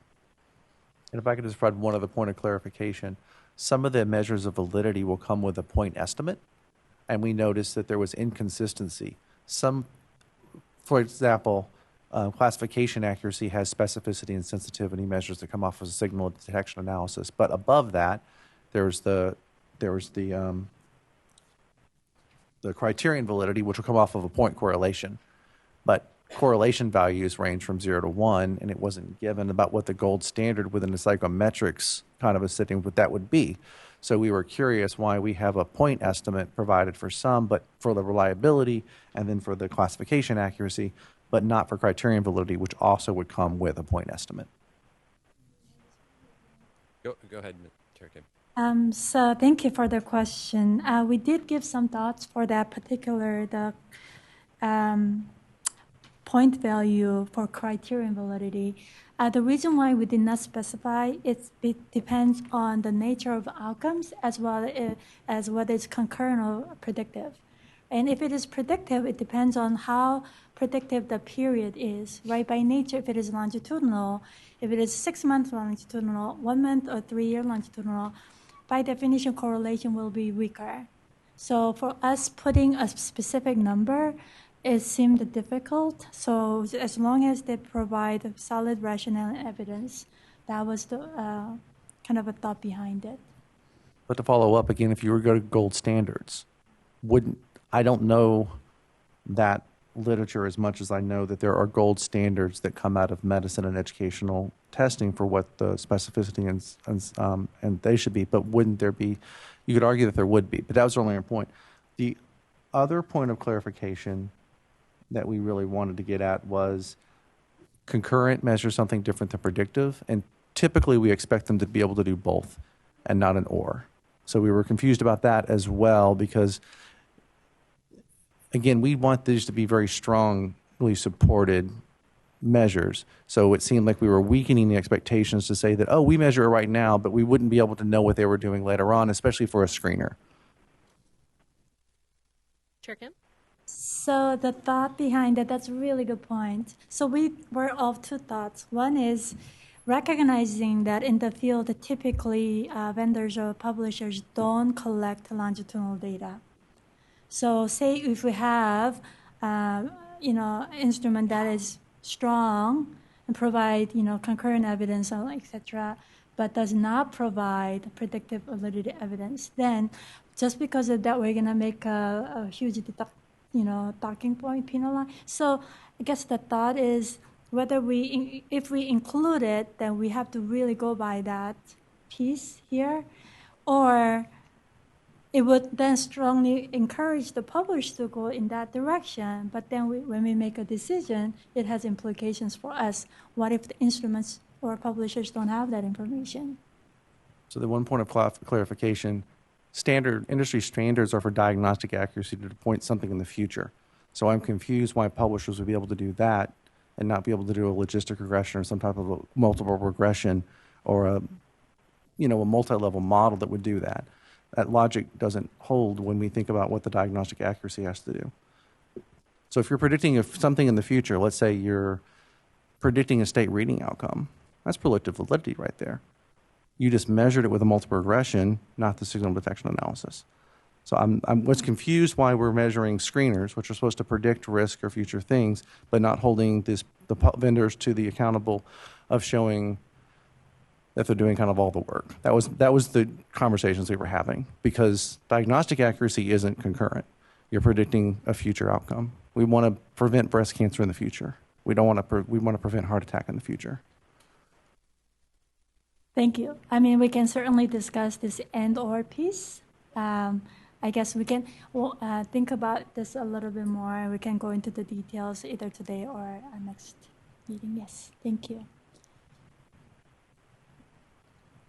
Panelist Neeson, just before you go, I just wanted to mention a time check that we are past 2:50 at this point. I know we need to get in a break before we go to our second study session, so I want to keep that in mind. I want to make sure we emphasize comments that will end up impacting the review elements and the evaluation criteria. Panelist Neeson. Yes, I just had a question for the group, I think, that reviewed the first section. I'm wondering how we are reviewing the inclusion of the domains or lack of inclusion of the domains, going back to Member Wilson's comments earlier, because it seems to me that it just says in each strong, moderate, and minimal evidence piece, it says that to support the inclusion of all constructs, and it says that across each level of evidence. It doesn't differentiate, and it doesn't, like, basically all of them have to include all domains is the way I read it. So I'm wondering how that might be adjusted so that we can look at it a little more clearly.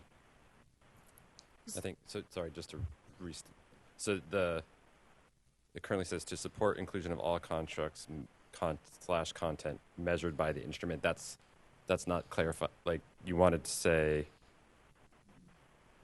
because I don't think as... I'm just thinking about how, I don't know how the wording might look, but I'm just thinking about how you call out, like, this measure includes all the domains, this measure doesn't.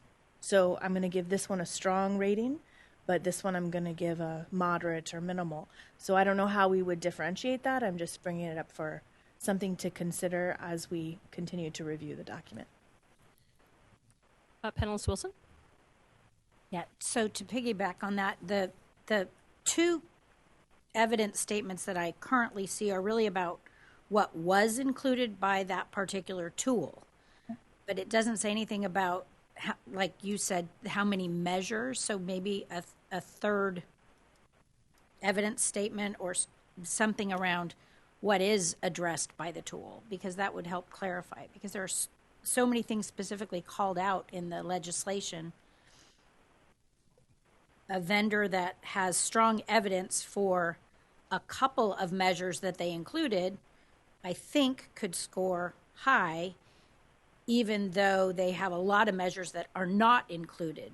At least that's the way I'm reading it right now. I'm always better when I have a real concrete example to practice with, but that's how I'm reading it right now.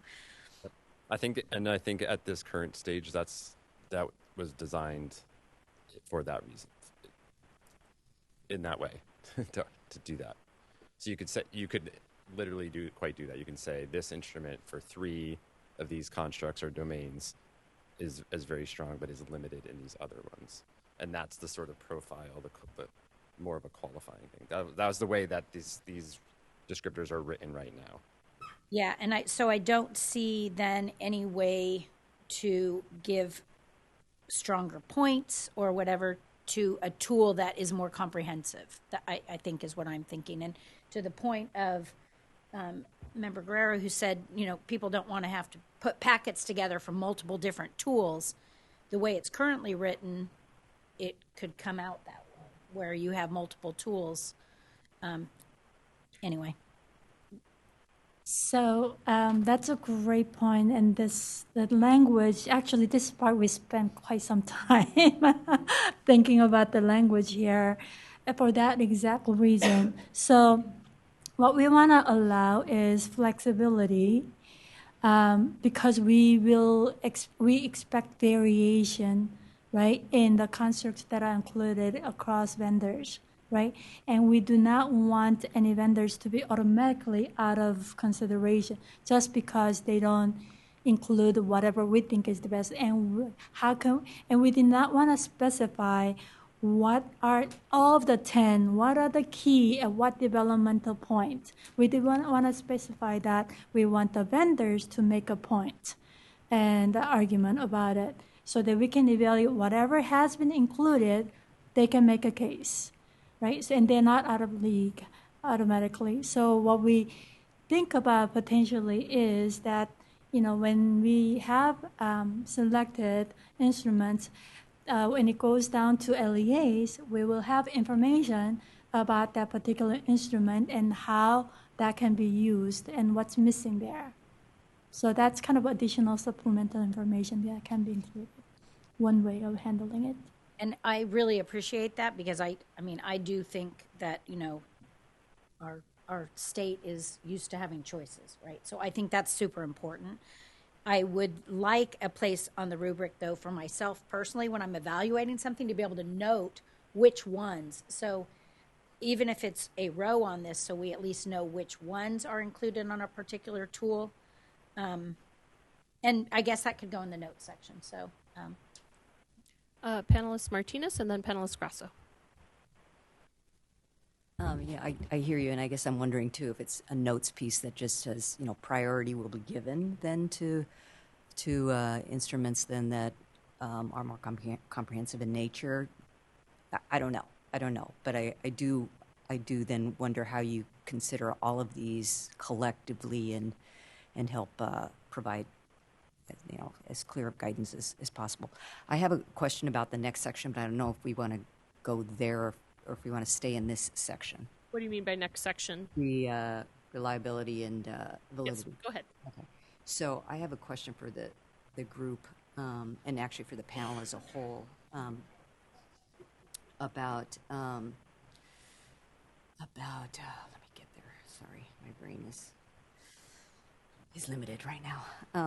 On the reliability section, I didn't see any sort of expectation around documentation about the testing conditions that yielded the estimates. And I wanted to make sure that we attend to that and that those conditions then mirror the administration guidelines.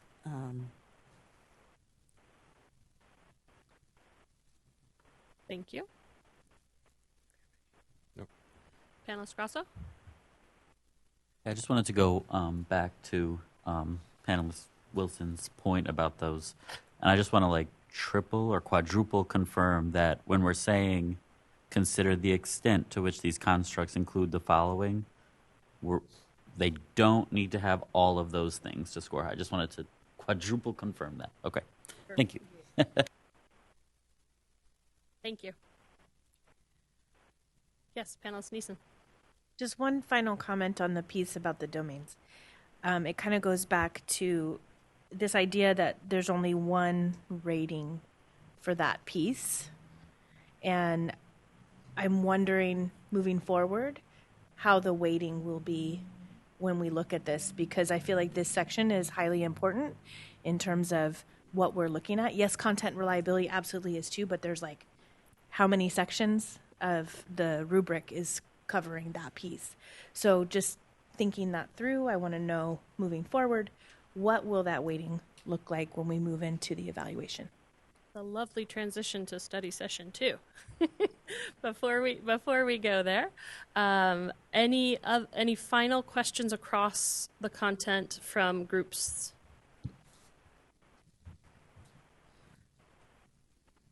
So, Chair Kim, would you like to move to a break before we engage in the second study session? And if so, I would suggest it's a short one. Yes. So I am looking at you. Quick break, right? Yes. Let's take a quick one. I'm seeing 3:01. Let's come back at 3:15. Wow, is it too much? All right, I'll say 3:11. Thank you. Thank you.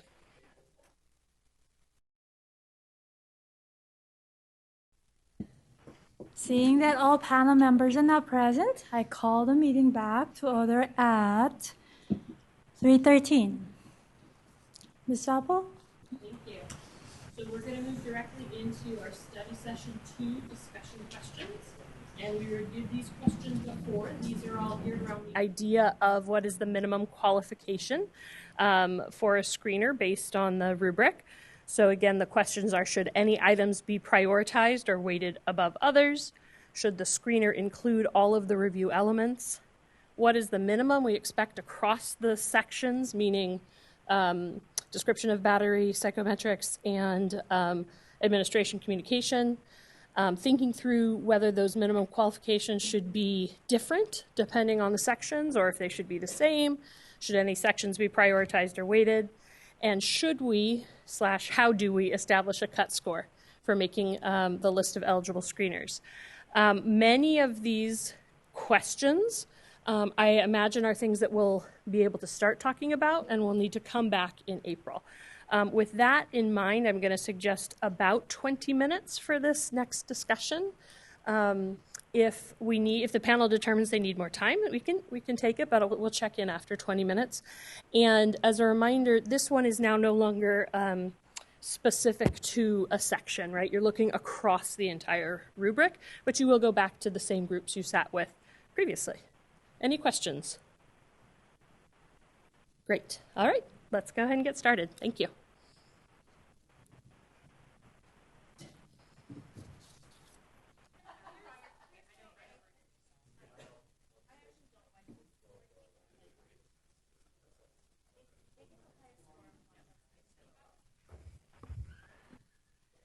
Okay, as panelists make their way back up, just a few reminders. We do want to move the conversation fairly quickly so that we can get ourselves to item 6, and a reminder that the rubric and the specifics of the rubric we will be able to talk about again in April. So I just want to keep that in mind. At the same time, it is really important that we get your feedback today so that we can bring back something meaningful for you to react to in April.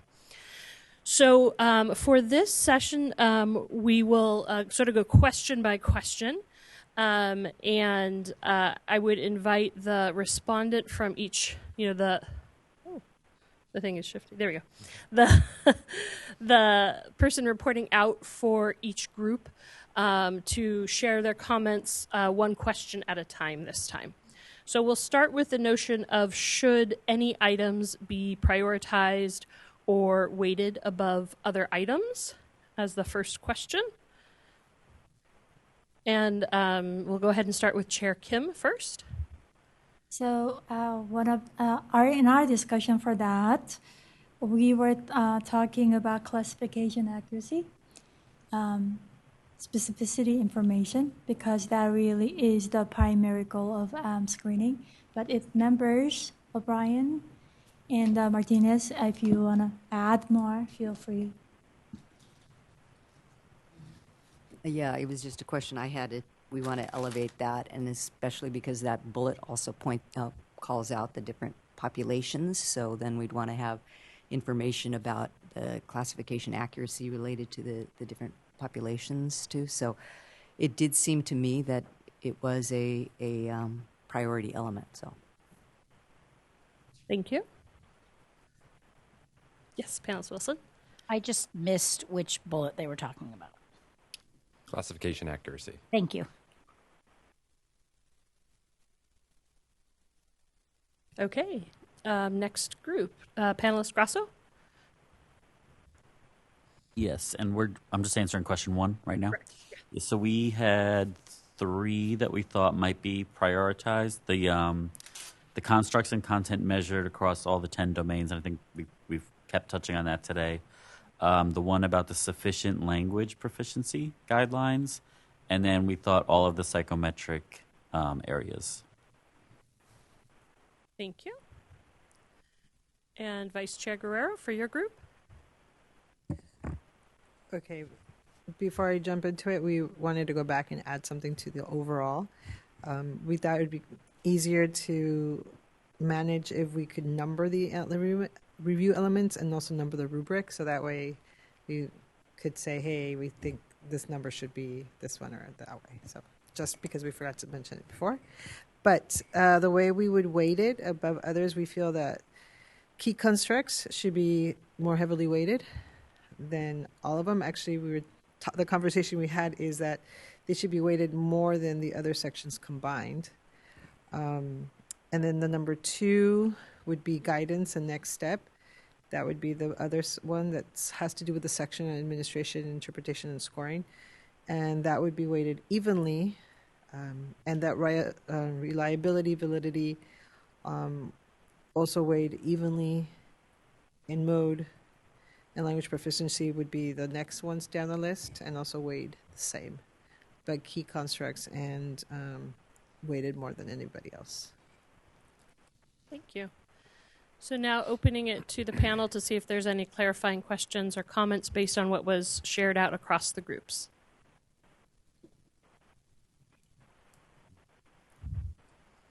Yes, panelist Martinez. I'm confused about the last group's recommendations. I don't understand what evenly means. And Yes, panelist Neeson. Yes, so what we were suggesting is that constructs would be the most heavily weighted. Then if you're thinking about the next ones, the next 4 items should be weighted evenly. Reliability, validity, the next steps, and the guidance that's being offered would all be weighted kind of the same. And then finally, on another kind of lower level of weighting would be the final 2 elements, like within the evaluation criteria. So sort of thinking through, like, if you had $1 to spend, how would you allocate those pennies, basically? And as a reminder, that's not decided today, but for consideration, so we can bring it back for next time. Thank you.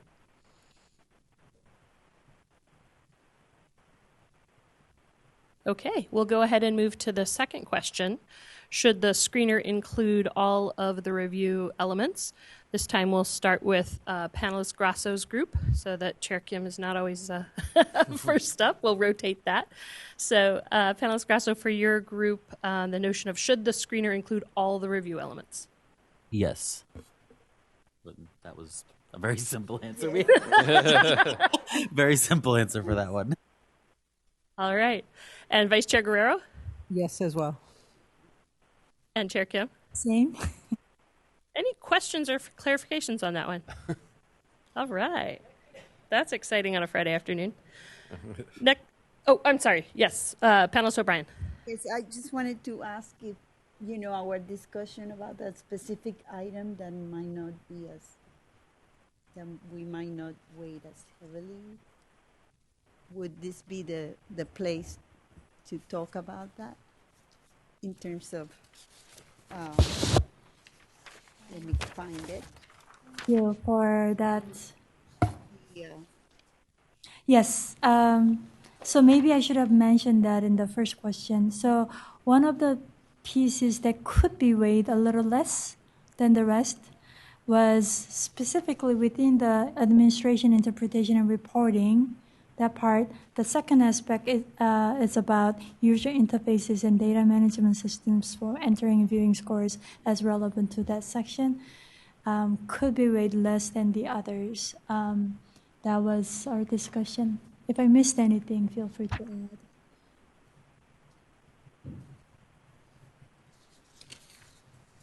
Okay. Sorry. Just to clarify, Chair Kim, that particular part of that evaluation criteria? Exactly. User interface, like that second. Exactly, bullet. yes. Okay. The second bullet point.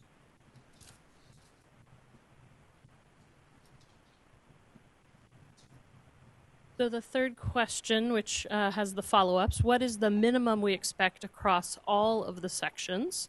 Should the minimum qualification be different depending on sections, or should they be the same? Should any sections be prioritized or weighted? So this is really looking like instead of looking at the items relative to each other, the sections being a description of battery, psychometrics, and additional information, administration/communication. So we'll start with Vice Chair Guerrero's group. So this is talking about the sections in the rubric, right? So basically what we kind of said in the beginning, so we already think Ms. Neeson answered that one. Did you, versus clustering them as a whole? Well, your group gave a pretty specific response already. Yeah, so I think we're good. Asked and answered. Good. Okay. I think also the clarifying question on that too. Did you discuss going across the rubric levels? What would be the minimum? Like whether you would accept moderate? Or... No, we did not get a chance to do that going across because we did not get there. Thank you. Chair Kim's group? So we felt that across all different sections, there should be at least moderate evidence. An exception is the one that I just noted a minute ago regarding administration, interpretation, reporting, the particular section. That could potentially be the minimum we can go with a minimum category. Thank you. And for panelist Grasso's group. Yeah, we didn't really come up with a minimum score across the sections, but we did have some comments that are kind of related to this question.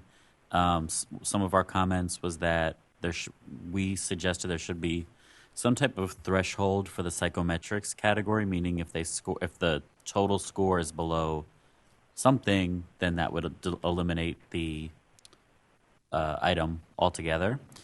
And our suggestion was also in terms of I guess final evaluation, we suggested doing a minimum score per each section to qualify it versus a minimum overall score. Thank you. Any questions or comments from the group on this item or on this question? Okay, that brings us to the last question. Should we and how do we establish a cut score for making the list of eligible screeners? And we will start with Chair Kim's group. It was your turn. We're rotating. We did not really get to this question. So I cannot speak to that. I think this is something that based on our comments, the ones that we just heard, something for us to think about for next month, perhaps. Thank you.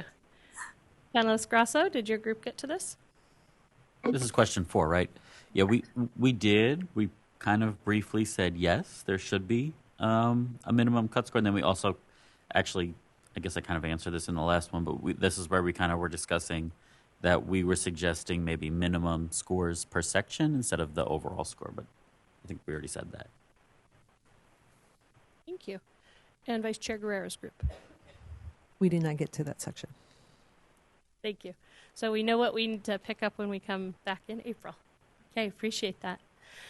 So at this time, we want to double check if the panelists have any comments or questions before we move to public comment. Yes, panelist Wilson. I just wanted to reiterate the numbering, and then one of the other panelists suggested bullets for some of the evidence. I just think that would help us view it and discuss it a little easier. Thank you. Would we be able, I'm sorry, also some type of checkoff system because as we're looking, well, I'm assuming once this is finalized, a way of keeping tabs of the rating, because I'm assuming when you grade something, you have a section and you put all the different numbers and you total it. I think it's up to the panel to design, right? So, okay, it's for us to design. Okay. Panelist Neeson, and then panelist Odegaard after that. Just in response to Chair Kim's suggestion, the administration, interpretation, and reporting, I think our group felt was really important, and that we shouldn't consider necessarily a minimal evidence as a passing, only because this is how the educators will be assessing students, and we feel it's really important that those directions and guidance are included in terms of that weighting as a priority. Thank you. Panelist Odegaard? A comment that was made reminded me of a conversation we had that I just wanted to share, and just as a curiosity we had. We were struck, I think, as were some of the other groups, about how there's so many domains that are supposed to be covered, yet they're kind of glommed together in that one. And so we were having conversations about how other states have developed, let's say, scoring rubrics or curricula. And definitely in K through 2 in Arkansas, Colorado, and other states that have done this, and maybe California has too, they definitely break those out, at least as a way of indicating from a scoring standpoint to where you can see where the scores are falling. Now, we don't have to say that we would give scores for every single one of them, but we would at least have a way of notating if they had got those on there so that we would know which ones of them they did have. It seems to be common practice on at least curricula kind of scoring rubrics, and we were just curious about how the group felt about that in the next meeting. Thank you. If I may explain a little bit about our conversation about administration, interpretation, reporting, we actually definitely talked about the importance of it. One factor that we were actually thinking about was nuance about, the piece there is really important for users, but it would require a lot of resources for the publisher side, and we don't want to inadvertently support those big vendors who have all the resources. So we will be able to support other small vendors, but at the same time, have this kind of type of information available. So that kind of where our thinking was. You want to add to that? Yeah, it wasn't for the section as a whole to be limited evidence. It was for one specific piece of it on there. It was the database integration, that one could be at a limited evidence, but not the entire section. Thank you. Seeing no more, I think, Chair Kim, we're ready to go to public comment. All right, thank you. Thank you, Ms. Apple and Mr. Brunetti. Great. Now we'll open the phone line for public comment. Members of the public wishing to provide comment on this item may do so by calling the telephone number and using the access code provided on the slide that is shown now. Are there any speakers signed up to provide public comment in person? Is there anyone waiting to provide public comment on the phone line? All right. Do any members have further discussion on this item? All right, thank you very much. This concludes this information item. Let's move on to item 6. Okay, so item 6, we're going to consider revisions to the review elements and evaluation criteria. Now we're going back to that document. So if you look at the addendum document, we're anticipating taking action on the review elements and evaluation criteria as part of this item. I would like to remind members that staff have made a recommendation to approve the review elements and evaluation criteria, but based on our work today, this is an opportunity to propose and vote on any changes that we would like to see to this document. I would like to also remind our members and the public that we're not anticipating taking action on the rubric today. We anticipate the rubric will be finalized at the April meeting. So based off of our conversations and work today, it is my understanding that staff have prepared some draft amendments to the review elements and evaluation criteria document for our consideration. This includes the amendment that I discussed in item 4 related to the feedback we received from the State Board of Education. Now, Ms. Joffel from Wested will again serve as our presenter and facilitator for this item. Ms. Joffel, whenever you're ready. Good afternoon. This is Jennifer Zoffel from Wested. We did want to request a 10-minute pause so that we can compile the feedback. We've been feverishly pulling some things together, but want to be able to put it in front of you on the slides. That sounds good. So it's now 3:55. We'll take a break for 10 minutes and we'll be back at 4:05. Thank you. Thank you.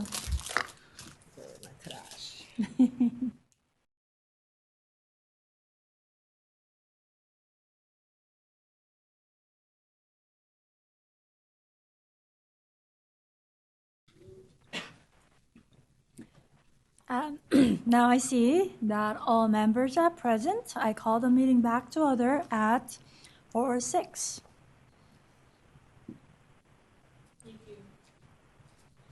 Thank you. Jennifer Zoffel, Wested.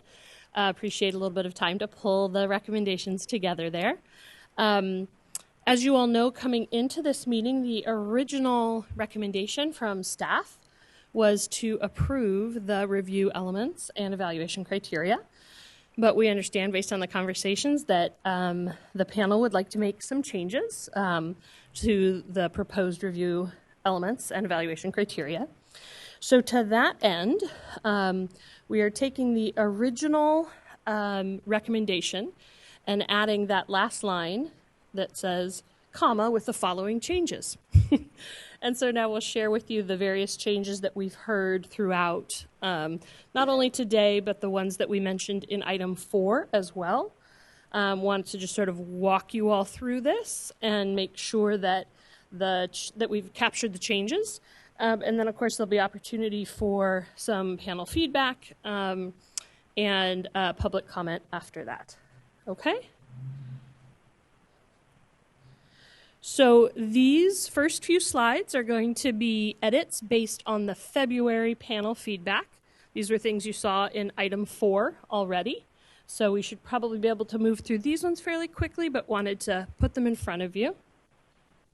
I'll be quiet for a moment. This one here is related to description of battery.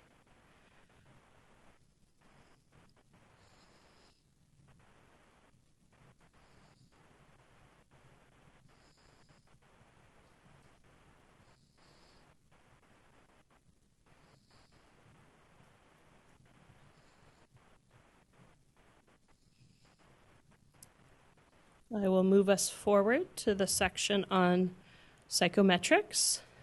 And again, these are changes that you saw during item 4 as well.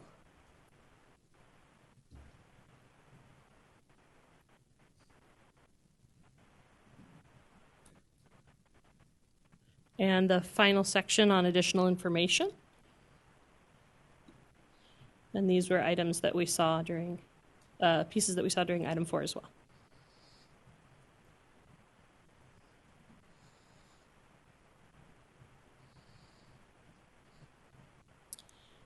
The item F, which you can see is double starred down there, is to highlight that this is actually something that came forward today during today's conversation, but logically it fit in this section, so we've put it here, even though the title is of the slide is based on February feedback. Just want to call out that this last item, feedback from users on their experience using screening instruments and or participating in or using training and resources, is an added in item that you have not yet seen. Oh, yes you have. 1 second, please. Got it. Sorry about that, let me clarify. There were additional edits made to that, so we'll see those later on. Sorry about that.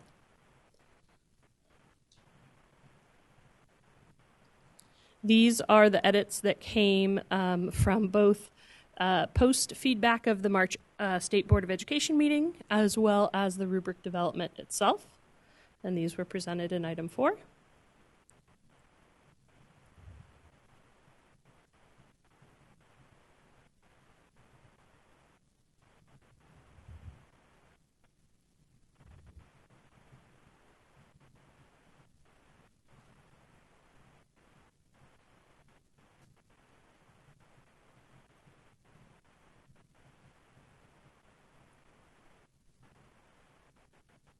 And this is what moves us into today's edits.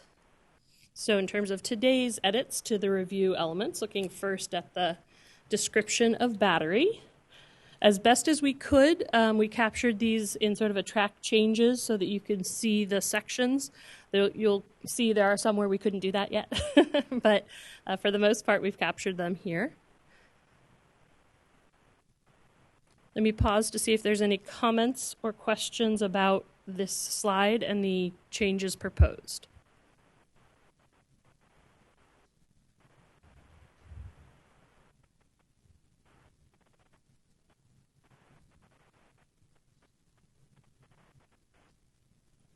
Okay. So in the next section, psychometrics, we're suggesting instead the language in bold, that you direct staff to insert the definition of construct validity used by the Federal Institute of Education Sciences into C2 of this section, rather than having a direct change to offer to you right now. And then additional information you can see does have a track change. Any questions or comments on this slide? Chair Kim? Was the definition only relevant to the construct validity or construct validity and content validity? That's for the panel to answer, right? What would you like? Yes, Panelist Odegaard. Our group was that because these are technical terms and the stakeholders are the citizens of California, we felt that it should be not opaque but transparent. And a recommendation is being made that we adopt definitions for construct validity, those that are listed there, as well as reliability. And there's a white paper from a REL, a Regional Education Learning Cooperative out of the Midwest, which is part of our federal government's Institute for Educational Science, which is the research arm of our Department of Education. It does not include the diagnostic accuracy or the classification accuracy. That's the one that it doesn't include. So you'd have to find an IES that would define that. But just to get some consistency and to have an authoritative voice on what those and how they're defined would be a suggestion. Panelist Martinez? I guess I'm just wanting some clarification on, are we then saying that we want definitions of all aspects of reliability and all aspects of validity, or are we saying, I thought the recommendation that was coming out of your group before was that you were asking specifically for definitions of construct validity and content validity? We found all the definitions to be less than transparent for the general public, and we wanted clear definitions for especially all the components of validity was what we were thinking as we were going through that. They are separate and distinct areas, but having educated graduate students over the years at institutions and medical schools like UT Southwestern Medical School in Dallas, they're not easily dissociable for a layperson or even for an advanced scholar, is what my experience has been. Panelist Grasso? Yeah, I just want to echo what Dr. Odegaard was saying, that we thought in the sense of improving transparency, especially for all of the stakeholders, we thought it would be really helpful to really clearly define what we want in those categories, because we thought, even like for me, it was very, very confusing looking at them. So we just wanted to make it as clear and transparent as possible.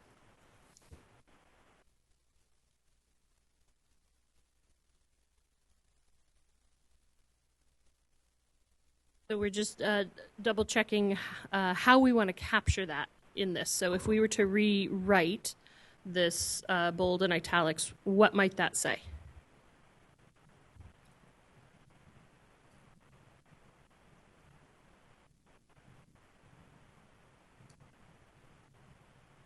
Is this, I mean, I'm looking at, but that's not the area that covers those in the draft on that slide. Or am I mistaking it? So item 2, psychometrics? 1 second. I'm looking at item, 1 second, let's see. Let me look. I'm looking at item 6 addendum. Under psychometrics in this, we don't have the page numbers. I wish we did. It starts off with in line with EC section 53008, and then below that, participants information. Then there's a heading for reliability, and then one for validity in this document. And then you have conflict of validity, which says information on the content of each task, including information on items.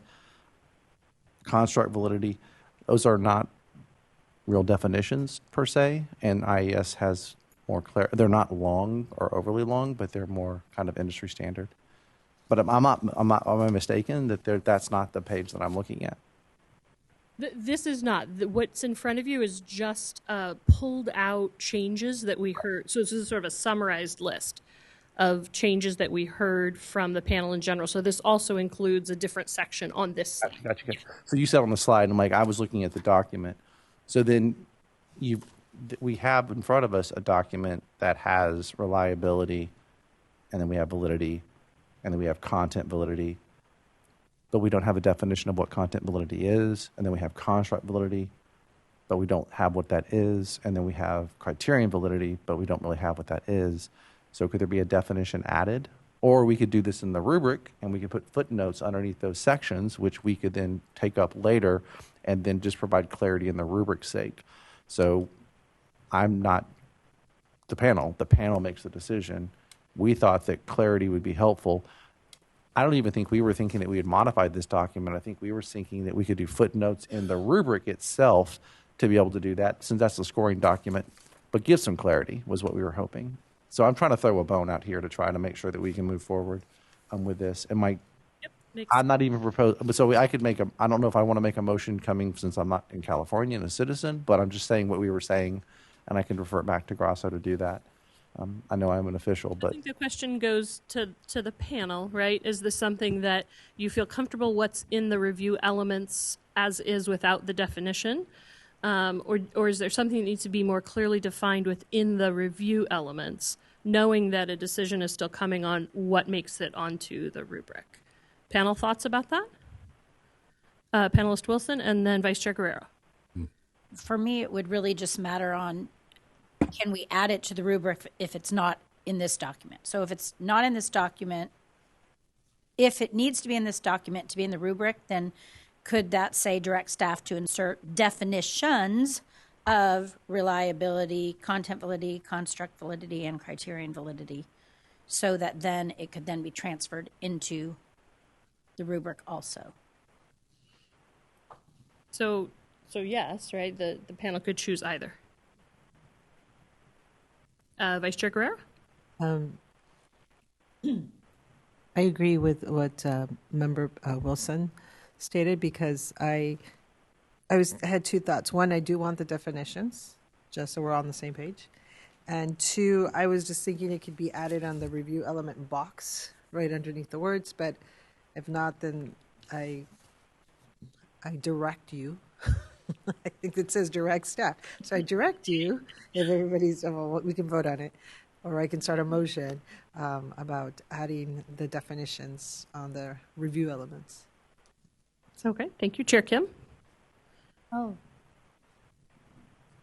So yeah, I generally actually support including definition in the rubric, not in the review elements. I think it'll be much easier because the rubric is what we're gonna use, and for us to be on the same page. So I support the idea of including in the rubric. So is the panel's suggestion that we remove anything related to directing staff to create a definition for the review elements? Just to clarify, I think what you're saying is you want to direct us to insert the definitions of all of content validity, construct validity, and criterion validity used by the Federal Institute of Education Sciences into Cs 1, 2, and 3, correct? Correct. I also think I heard this definition about reliability. Reliability as well. And just to be clear, we're talking about reliability, which is the section under psychometrics beneath participants, correct? Okay. Can we just tell you? Do we need to vote on it? Do we need to do a motion? So all of these are building towards one big recommendation. So the recommendation we showed you at the beginning. So these are all changes, and if they work as they are, then we can take action on them as a whole. If the panel needs to pull them apart, that's possible too. But for now, we're on track, it seems like, to keep them all together. Panelist O'Brien. Yes, I was wondering, would it be easier to have a definition of terms page, and if there might be other terms that we might want to define? I don't know. Rather than in the body of the review criteria? That's a choice for the panel. Panelist Neeson? I agree with panel member O'Brien that should be pulled out as a separate document, perhaps one that's attached to the rubric.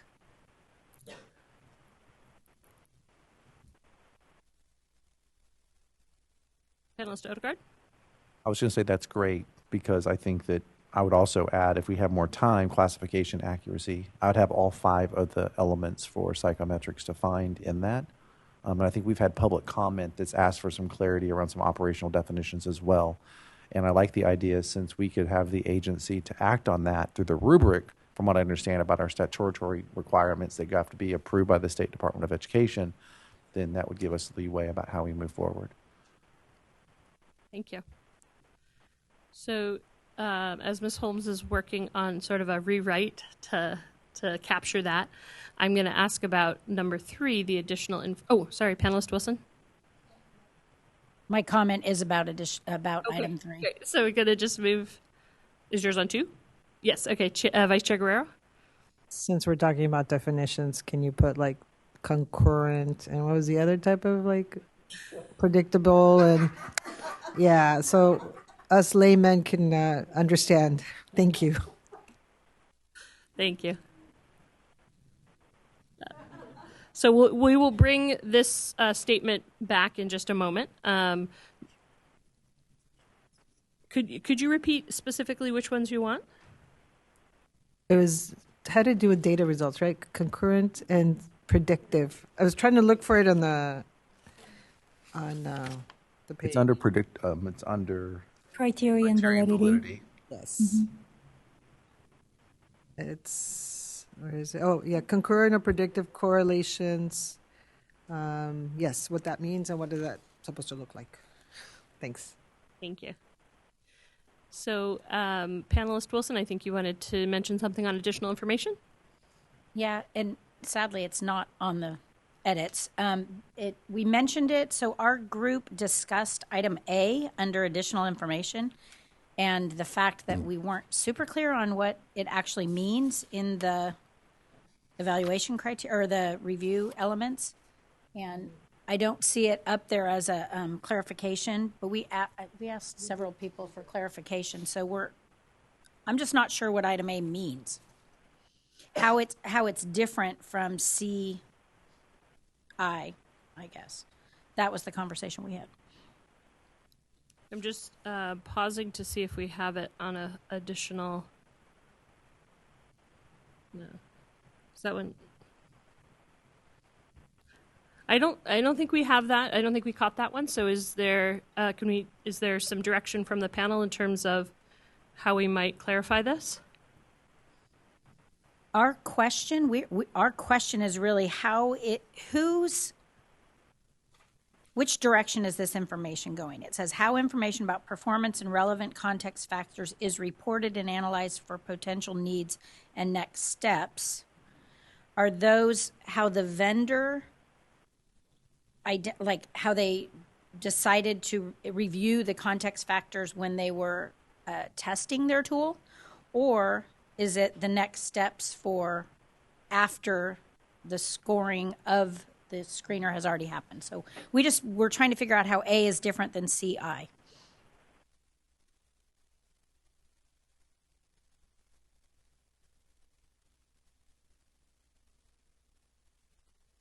Vice Chair Guerrero? Because when you look at the rubric, especially pages 8 and 9, there's a lot of, well, not anymore since we recommended some revisions, but when you first look at it, there's a lot of similarities between both. And so that's how the whole discussion started. I'm like, well, what's the difference really? So, well, at least for me it was. I don't remember. Well, it's a rough conversation at this time of day, but yes, I am still unclear what A is all about. No, I'm not saying that. I'm just saying, well, this is where this conversation started from. But yes. Analyst Neeson?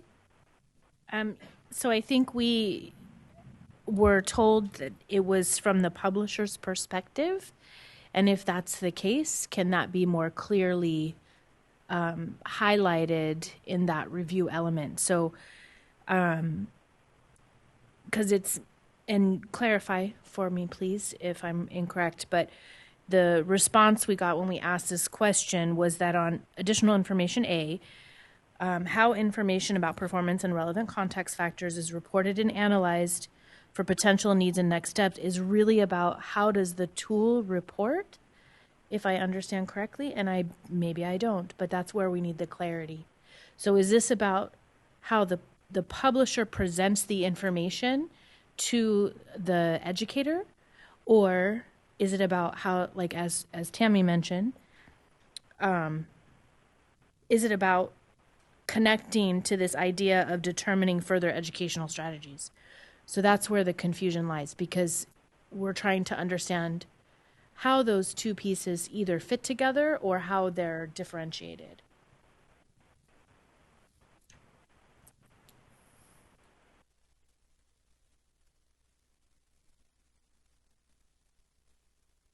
So I think in terms of the sort of intentionality behind where it was, we could ask the panel in terms of if you're wanting to direct staff to further clarify that, or if the panel has some specific suggestions for language that they want to see, we could go in either of those directions.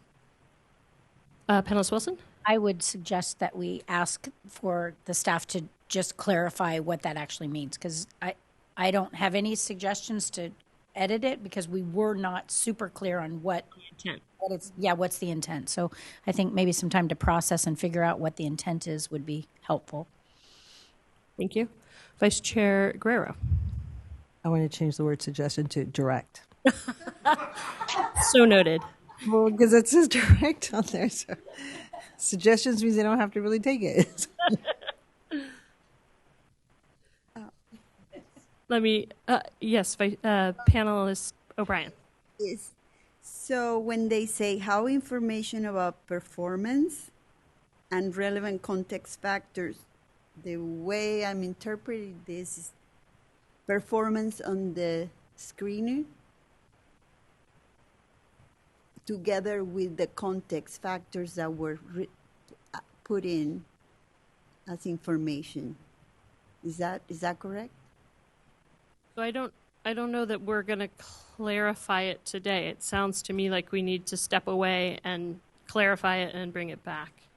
Okay. Panelist Deason?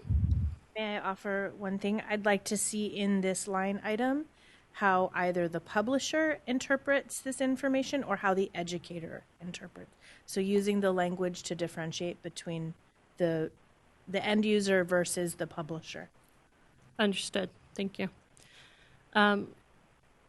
In terms of the subject.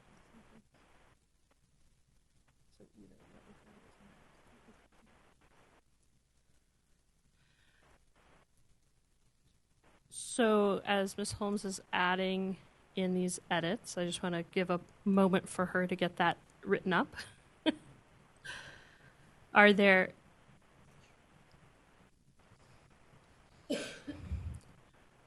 any other items in terms of what's in front of us? Yes, Member Deason? So on item F, I think we still wanted to use the term users rather than educators because we wanted to know about feedback from people who've engaged in either using the screener or other resources. So parents could potentially be included in that group because we want to know what, as panel member Wilson mentioned earlier, sort of the testimonials, like what is the feedback the publisher has received about their product from parents, educators, and others. So I believe the suggestion then would be to remove the addition of educator and return back to users. I see some nods from the panel. Yeah, I think the point was really adding the prior experience to imply that it's really about testimonials, not giving feedback later. Thank you. Let me just pause.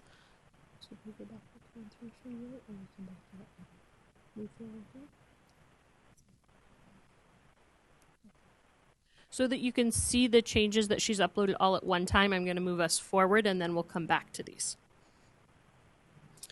So these were today's edits to the evaluation criteria itself.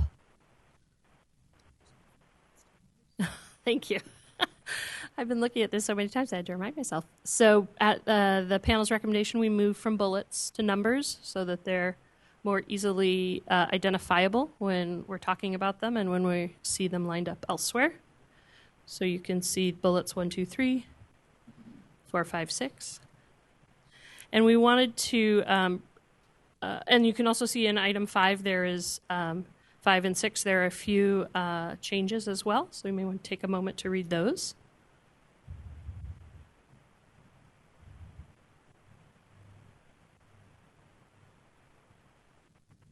Item number 7, we wanted to bring forward.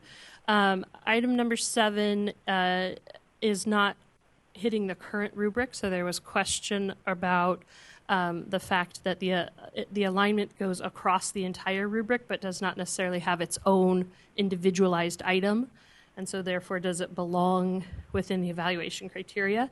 It is still within the review elements itself, the notion of alignment with the California guidance that's inside the ELA-ELD framework. So the question was, we just wanted to highlight that for the panel for discussion.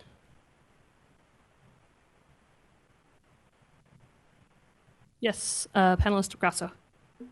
So just, are you asking if item 7 should be a specific item in the rubric?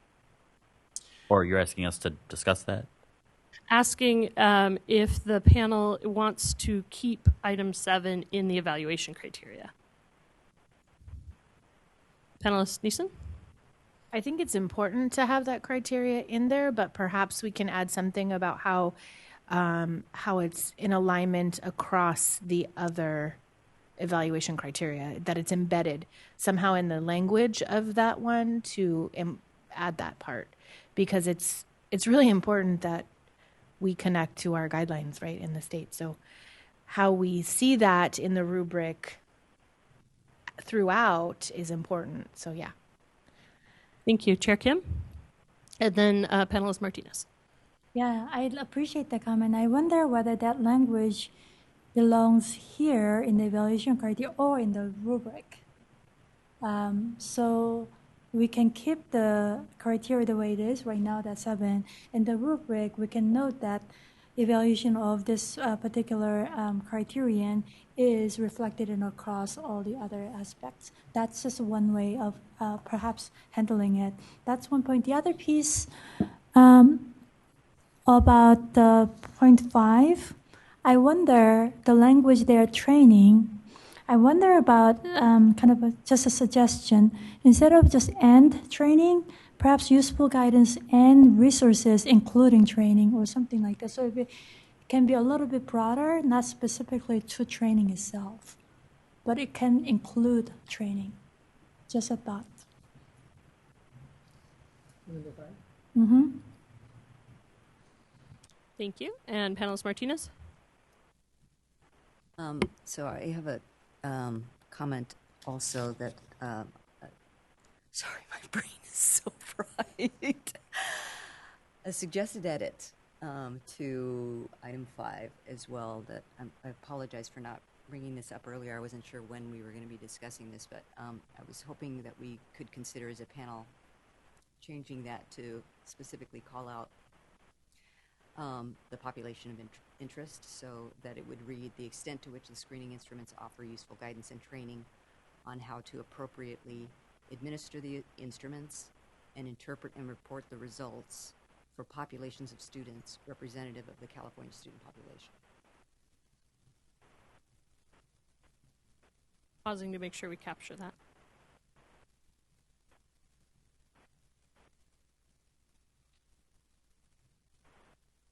You want to repeat it? Just to clarify, would that be reporting for populations of students that represent the demographics of California? Sure, consistent with however we were using that language elsewhere, but I think we need to call in this diversity. Okay. Panelist Neeson? Just for the sake of continuity, is it possible to have the language read professional development instead of training? Because those mean different things to different people, and we've used the term professional development in the evaluation criteria. I see nods from other panelists. Okay. Thank you. How about then, I'm just looking at the review, the language used in the review element. The language in the review element would say guidance, resources, and professional development. Perhaps we can use the same language in the review element and evaluation criteria.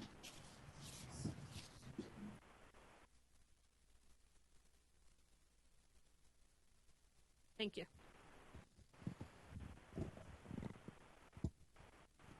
Okay.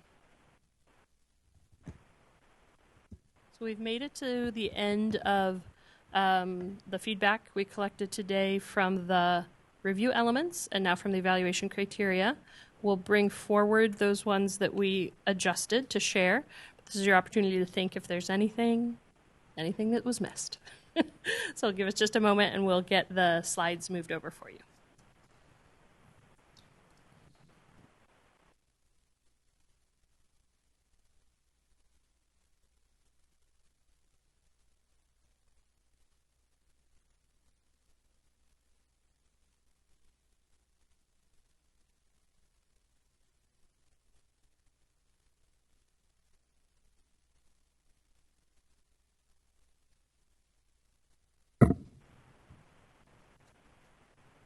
Can I ask a quick question? Sorry, go ahead, Chair Kim. Sorry, I may have missed this. Did we include the qualification of assessor, that part, as part of the review elements? Can you say which section in particular? It was section 1. Sorry, let me go back. So it will be section... Was that relevant to the rubric or to the review elements? Was there a place within the review elements? Because I don't think we. It was relevant to the rubric and review element. So it's going to be description of tasks. So it will be section 1B. And the first point is their intended and proper use, right? And the second point is for each task at each grade level, a description of administration scoring format and platform. And there we wanted to include qualification, identity and quality of assessor. Thank you.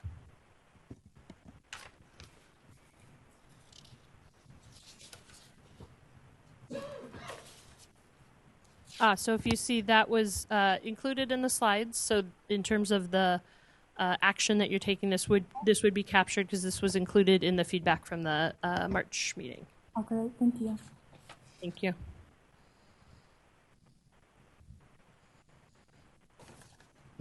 Anything else?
Thank you. So as you can see, in this version, we removed any reference to the psychometrics change. Okay. So for additional information, direct staff to make amendments that clarify the intent of the following specifically. Is the subject of the sentence the publisher or the educator? How information about performance and relevant context factors is reported and analyzed for potential needs and next steps. Okay. Can I ask a question? Is that the only clarification we needed? Because I thought we needed just clarity about the intent period. Because I still think it's vague. The language is vague.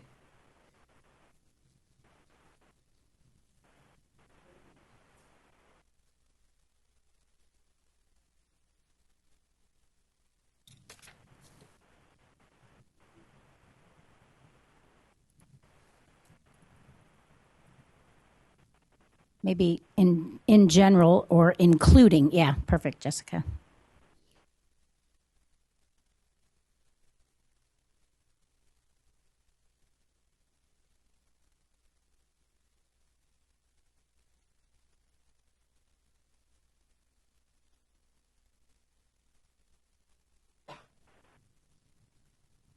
Okay.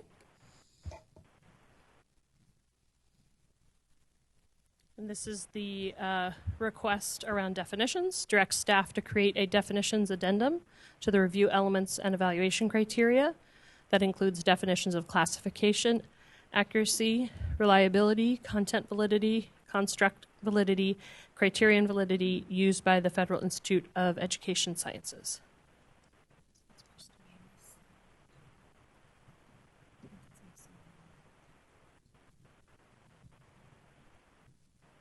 Is there one missing? Member Guerrero, I think this might be missing your requested. Yes, it is missing concurrent. Yes. Concurrent. Concurrent predictability. Or predictive, huh? Yep. Predictive. Criterion validity, specifically concurrent and predictive correlations. Relations, yes.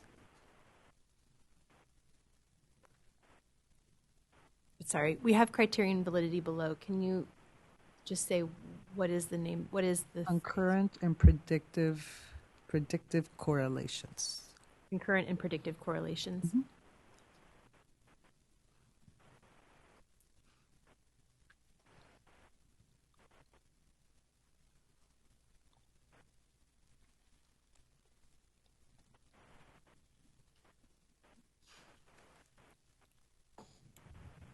Giving everyone a moment to take a look. Yes, panelist Martinez. Yeah, I'm wondering, do you need to spell it all out, or can we just say all aspects of validity and reliability and technical constructs that they just be defined? Because I feel like that there's other aspects of validity, I think, that aren't on there, and they may not be defined properly. So is there a way that we can be more general? Do you want to just write everything? Because if we do want to write everything, then classification, it's classification accuracy. It's not classification, accuracy. So, anyways, it's a question. Like, what is more helpful to staff about what we're asking? It's much more helpful to staff to have specifics on what you want. We don't have any sense of sort of what you would mean by a more general direction. So if there's something that's not correct here that you would like us to correct, please do so. Panelist Neeson?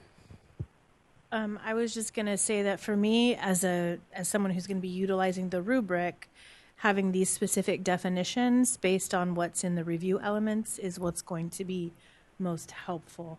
So as long as these are the ones that we're looking at in terms of the review elements and the criteria, I feel like these are the definitions that we need to include.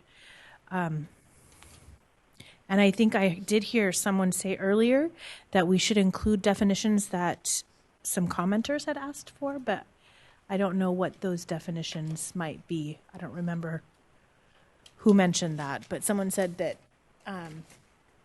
comments were made from public comment or from people in the field wanting to know more about specific items to be defined. Culturally and linguistically diverse. Yeah. Is cultural. Yeah.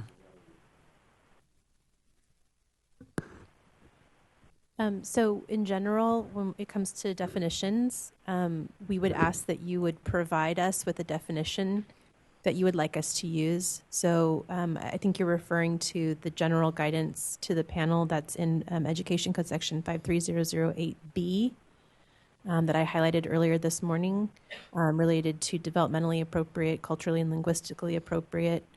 So I think staff is comfortable with the creation of the definition addendums for these terms that are currently on your screen, because you are directing us to use the definitions used by the Federal Institute of Education Sciences.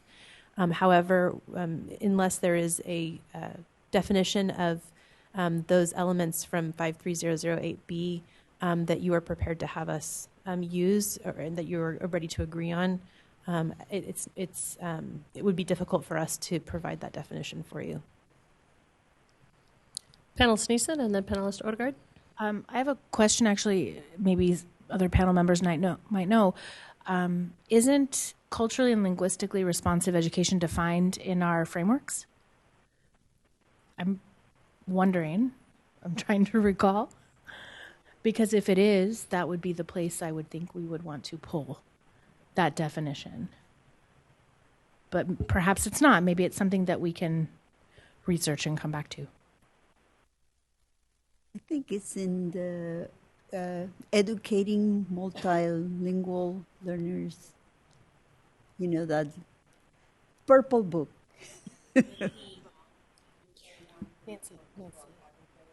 Nancy. The public can't hear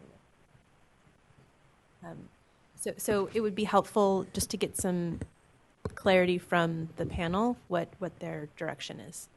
So I propose that given the clarity issue, I propose that we focus on these specific ones here because we don't know exactly the sources of, definition linguistically and culturally. That piece, we're not sure about the source. That for now, our action item that we recommend is specifically focused on this particular piece. That's my suggestion. Panelist Odegaard?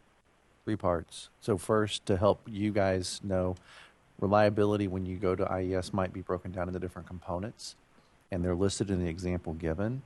And I just want to make sure you guys have clear direction and we're in agreement.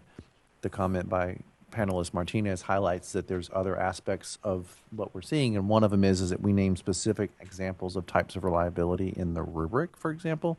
But you may not find high authority, credible, easy to access definitions from IAS on all single ones of those. So maybe as a panel, we decide to leave it like that. You give us a general definition of reliability, and then we don't try to cover the example given, which would be covered in what you just said there, reliability. Give us a clear example of reliability from IAS, what that means, opposed to digging too deep into that construct. But there's different types of reliability, is what panelist Martinez has pointed out, and you even cite some in your rubric. So you want clear direction. The validity is going to be clear, but you're going to run into challenges of reliability. How are you going to define that, since we have different ways of doing it? So just don't want you to get home and then you can't do your assignment. That's the challenge. So I'm going to put that out to the panelists. 2, I apologize for turning this into a stats class. I am a stats professor. I apologize. And 3, because of that, Chair Kim, may I please go to the restroom again? Yes, you may. Thank you. So here's what I'm hearing, but please clarify if it's not what I'm hearing. So for the reliability, we can remain a general definition of consistency because that covers different types of reliability estimate. So I think we can stay at that level, whereas for the validity, we broke it down into different parts, and so what we have right there is what I propose. And I'm sorry, I didn't hear where we landed on the cultural and linguistically piece, that we just defer that for later? My suggestion, my proposal is that we don't really have an exact good source, exactly what the source of that definition lies in. We would hold that, table it. For this current proposal, we'll specifically focus on those that we see here in the PowerPoint. Can I ask maybe then for some recommendations? Because I feel like the ones that were provided don't completely capture what some of the issues that we've been developing in the rubric, which around language variety in particular, or language varieties. So anyways, I'm wondering if we can have some sort of recommendations to consider for next time. Absolutely. Whether that requires a definition or not, that's a question. Whether that can be just discussed among us. One thing I would note is that this item is with respect to the review elements and evaluation criteria. That definition is included in education code, but not referenced in this document. And so for the purposes of this document, unless you would like to pull that statutory language into this document, it probably wouldn't make sense to provide the definitions within it.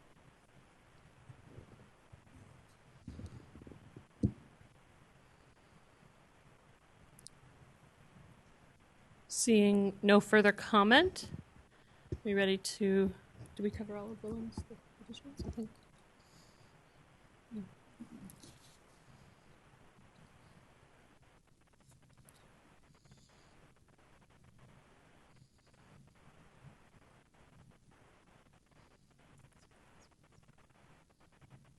So that was the last one, which means everything that we've discussed so far we have captured here. So I'll just put the recommendation back in front of you so that it's fresh.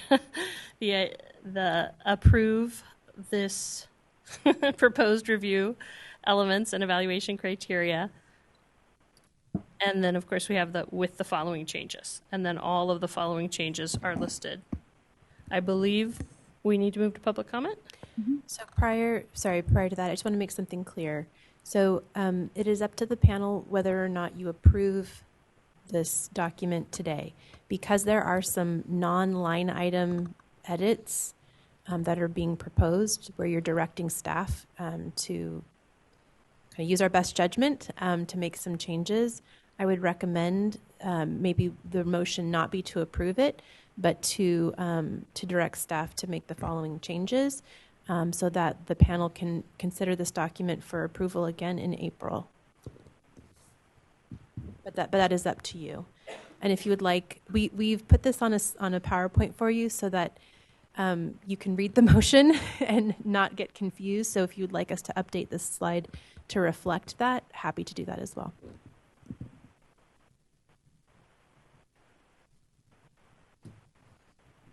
So does that require a motion, or can we go to the public comment? It is your prerogative when you make the motion. Probably you want to go to public comment, though, first, so that to the extent that anyone provides public comment that is relevant to your final decision making, you have the opportunity to consider that before making a motion. In which case, I can make these changes while we're going to public comment if that's what you would prefer. That sounds great. So let's go to public comment. I want to thank first Ms. Joffel, Holmes, and Wested staff and other staff here who are feverishly working here on the spot. Very much appreciated. Now let's open the phone line for public comment.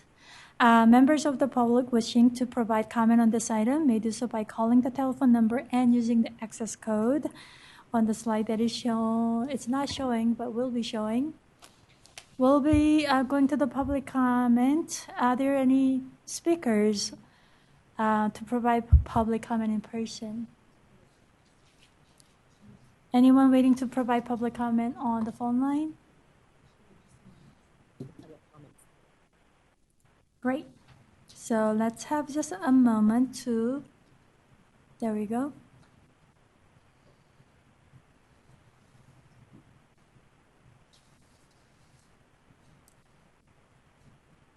Okay, is there anyone waiting to provide public comment on the online? There's none. All right, so panel, is there any further discussion? Let's think about the motion, perhaps. There are options. One is, if I heard correctly, one option is having a motion to approve the proposed changes. Another one is asking the staff to make changes, and then we'll do the approval in April meeting. Those seem to be two options. Anyone want to make a motion? I'd like to make a motion to direct staff to make the following changes, and that we would. Am I supposed to read that whole thing? Because I have to stand up. No, I move that we direct staff to make the following changes to the reading difficulties risk screener selection panel, proposed review elements and evaluation criteria, and vote on it at the next meeting. And just for clarity, Member Wilson, and sorry, I have to do this again. You're referring to the changes that are currently on slides 3 through 13 on the PowerPoint that we are looking at currently. Correct. The changes on slides 3 through 13. I won't make you read all the changes. Thank you. And then we need a second, right? I'll second her motion. Let me just repeat the motion just to be clear. So I have a motion by panel member Wilson that we direct staff to work to make changes on the following changes shown on slide 3 to 13. Do we have a second? I second the motion. I have a second by Vice Chair Guerrero. Before we vote, is there any further discussion?